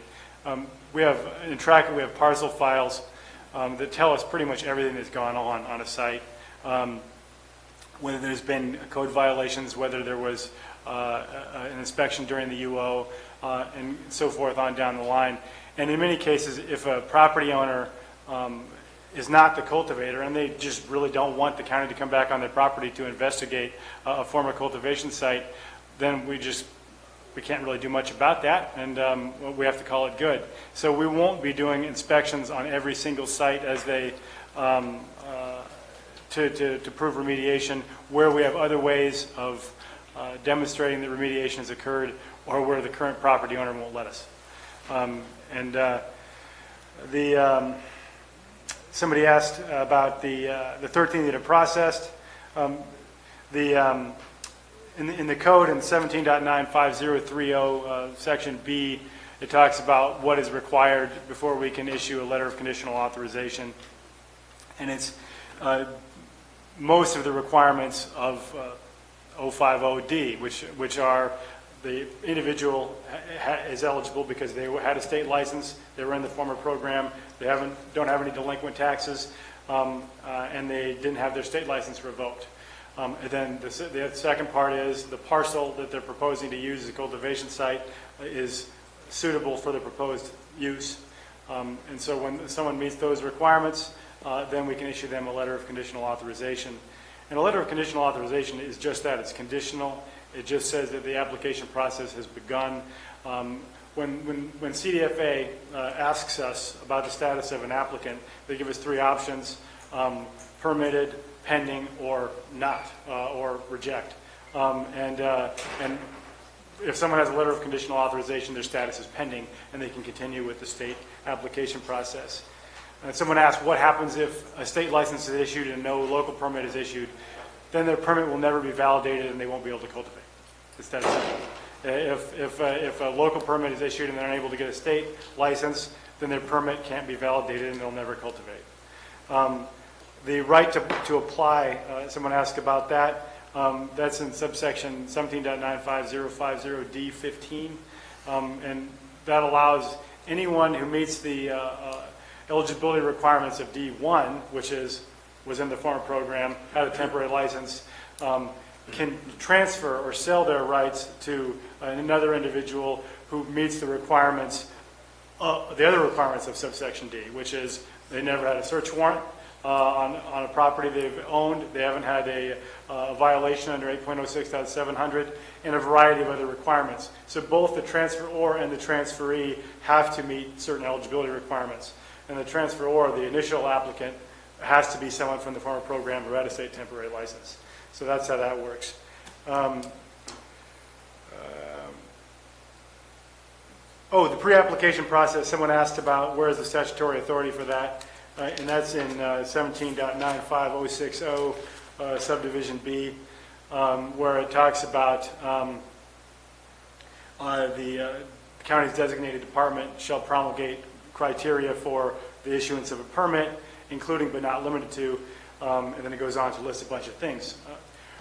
we decided, with the authority that's granted in that subdivision, to divide the process into a two-stage process, because we didn't want to accept 12 grand from somebody who was going to be denied 10 minutes later when we found out that they're ineligible under D1, or that their parcel was going to be ineligible, because then we have to go through. I mean, it just didn't seem right. I mean, didn't make any sense. So we decided to make that first step, and we had that first step coincide with the requirements of the issuance of a letter of conditional authorization, and we felt like that was just the most streamlined way to divide the application process up. And I don't see how that is clearly within the authority granted in the ordinance to the department that handles the program.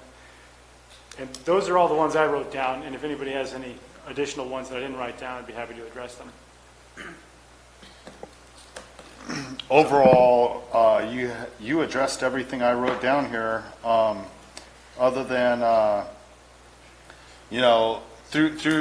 there was one point made when it came to, someone alluded to that no one was allowed while going through the permit process to do any grading or drawing water from a well, and the case on that is? If you can get a grading permit to conduct legal grading for any purpose that you want. I mean, if you want to flatten some area of your property for fun, as long as you go get a grading permit and have an engineered grading plan and do erosion control mitigation and have an engineered set of plans, you can do that. And we don't inquire as to what the purpose for that activity is. Same with a building permit. If someone wants to build a large commercial building, we don't ask whether it's going to be for processing or if it's going to be for a roller skate rink. It's as long as they go through the applicable ministerial permit processes, they're more than welcome to do that. Was there anything I missed there, Ms. Callaway? Any other supervisors have anything?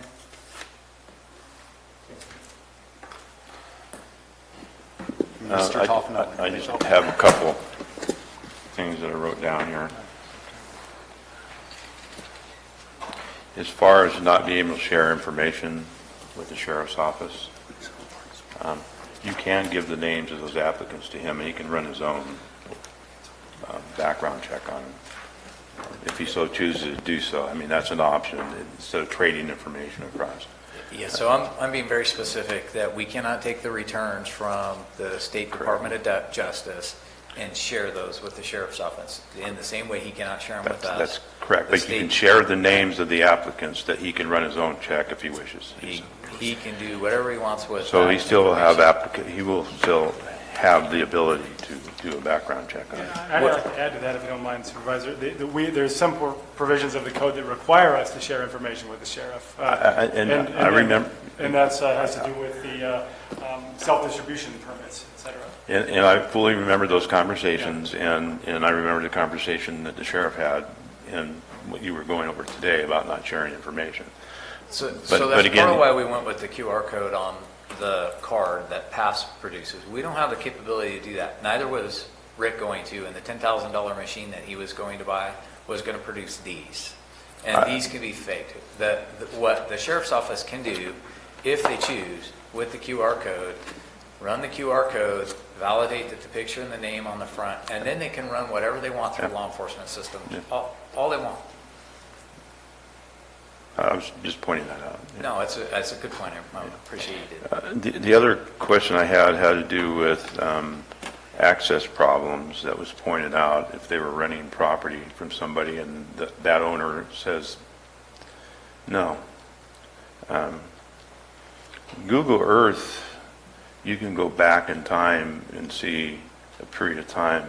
It's not completely updated currently, but I believe now that we're in 2020, you should be able to get to 2019 on Google Earth. So at some point you can at least go back and look at the property via the map that was filed under the urgency ordinance as to where the grow was and see if the remediation shows up on Google Earth. It won't be current, again, if they didn't do anything to it. But at least 2019, it should start appearing on Google Earth because we're now into 2020. So that's another possibility to look for remediation. Certainly, we can look at that. The building department has overtaken that part of it, and they've developed their own criteria, and code compliance has all sorts of investigatory tools, including Google Earth, and also the flyover photos that the county is. Flyover photos, great. Okay, that's about all I had. Supervisor Mills. Yes, so I go back to that question of how are we going to be able to ensure remediation with limited or no access? It continues with this discussion that it has to be a hard and fast rule that we have those properties in some form remediated. We're not talking about the illegal ones because the majority of them aren't, but it's still a piece of the puzzle that needs to be enforced to a great degree. How we get that enforced, but to say we won't do inspections or we won't require remediation on every site is contrary to what 1795 had stated. So I don't want us to run down that road. You said that the permit fee would be paid and, let's say, subsequently not issued because of whatever reason.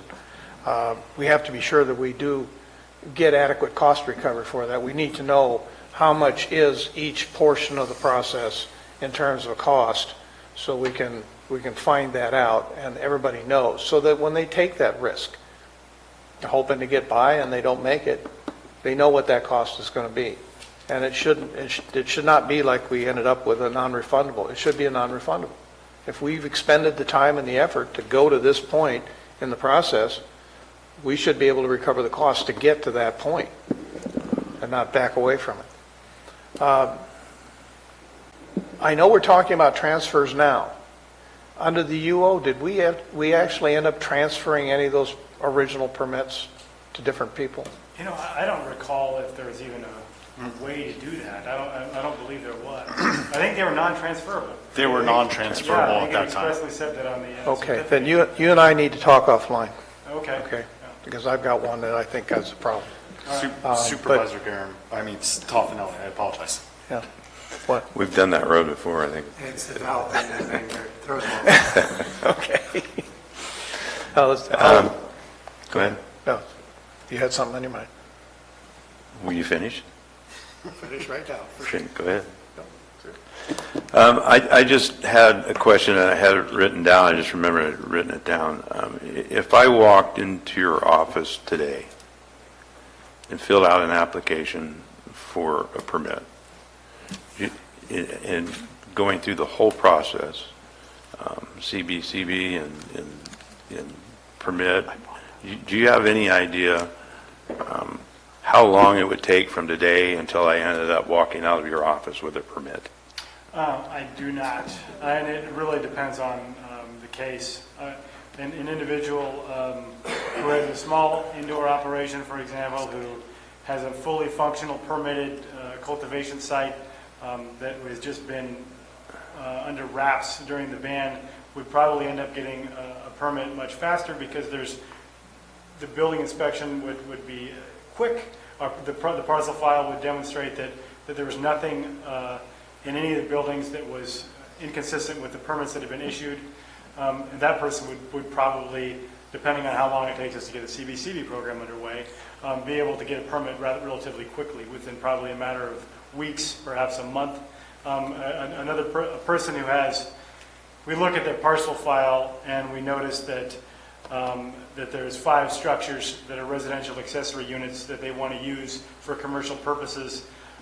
That person's not going to get a permit for many months because they're going to have to have all those buildings permitted for the proposed occupancy, and which could implicate all kinds of regulatory requirements, from emergency access under 4291 of the Public Resources Code, water storage under the Fire Code. They'd have to retrofit the buildings to make them ADA compliant. A person with a grow site like that is probably not going to grow this year. A person who, so it really depends on the site. I kind of gave you 2 ends of the spectrum. Yeah. And one person could get through pretty quickly, assuming we get our CBCB program up and running, because obviously issuance of CBCBs to all the owners and workers is a prerequisite to the issuance of a permit. a person like that, who's got all their ducks in a row, who's really vigilant and knows how to comply with state and local regulations and is relatively sophisticated, will get through our program quickly, and others will not. Thank you. Anything else, Supervisor Garamendi? I guess I kind of want to poll the board, Supervisor Stopper. Is there any interest, I know we'll probably take this up a couple times, but is there any interest in transferring the funds from, that we've collected to the program at this point? Is there 4/5 vote to even talk about that again? If there's not, then we'll just keep going. Gary, Dennis, I guess. Questions to you guys. No, for me at this time. And you guys, I mean, I don't need to beat a dead horse. You guys know the opinion on that, so, okay.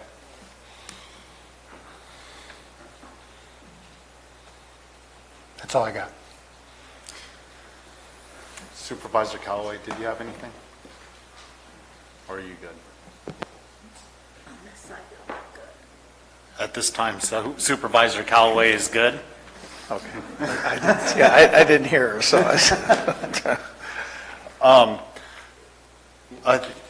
this was an informational item. Was there something else? Yes. I think staff was asking whether we want to have a study session in the future on the 3 items that he brought up that he has issues with. Absolutely. Would there be anybody against those 3 items being on the study session in the future? I think that's the way Supervisor Callaway instructed me to do a poll from now on. So with that, nobody saying no, I assume you're all in favor of it. So we definitely are in favor of a study session in the near future and dealing with these 3 things.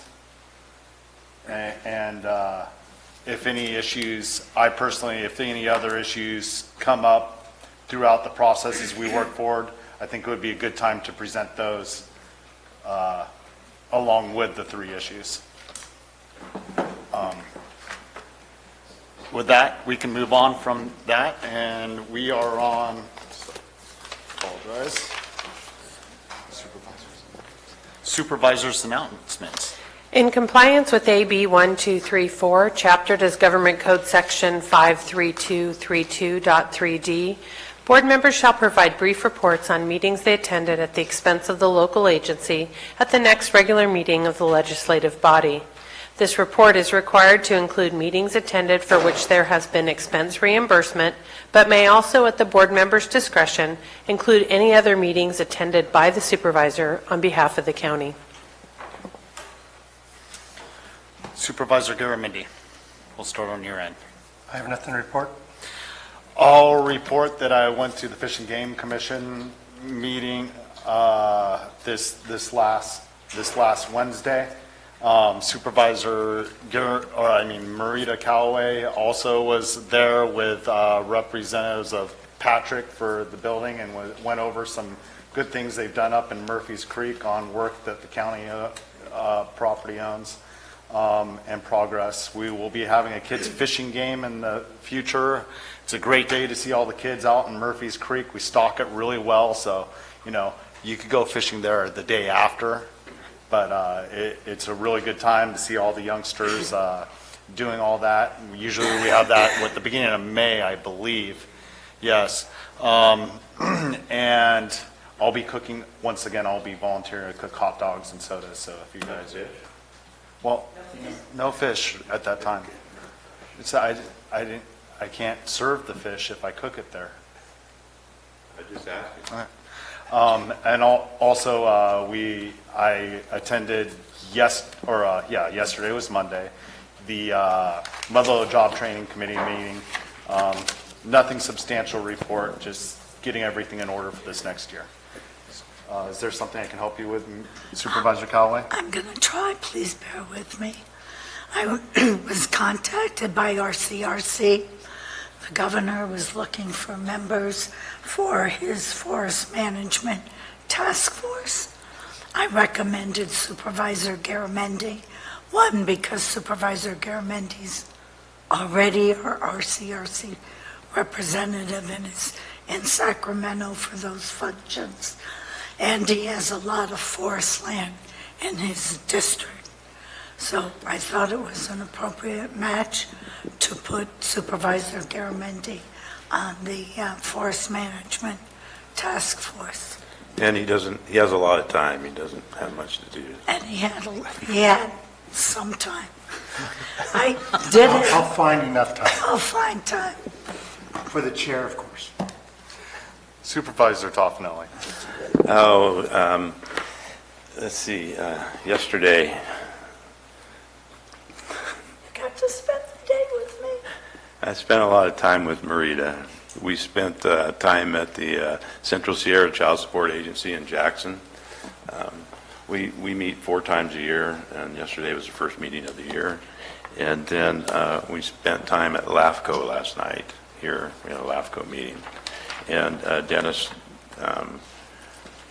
there was a item on the agenda about Bar 20 and them taking 4 lots out of that CSA, if you're aware of it. Yeah. Yes, I am. And LAFCO voted to move it forward. So. That's all I have. Supervisor Mills. Actually, that's CSD. It's part of that CSD. The district there. Yeah, it's not a CSA.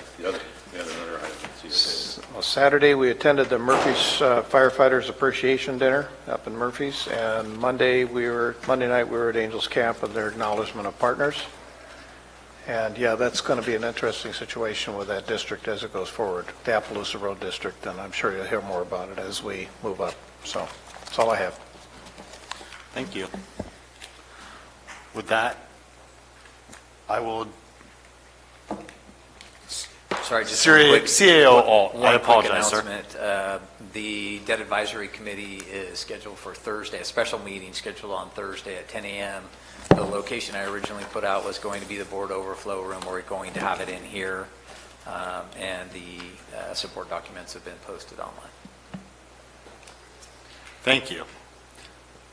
Any reports from council or the clerk?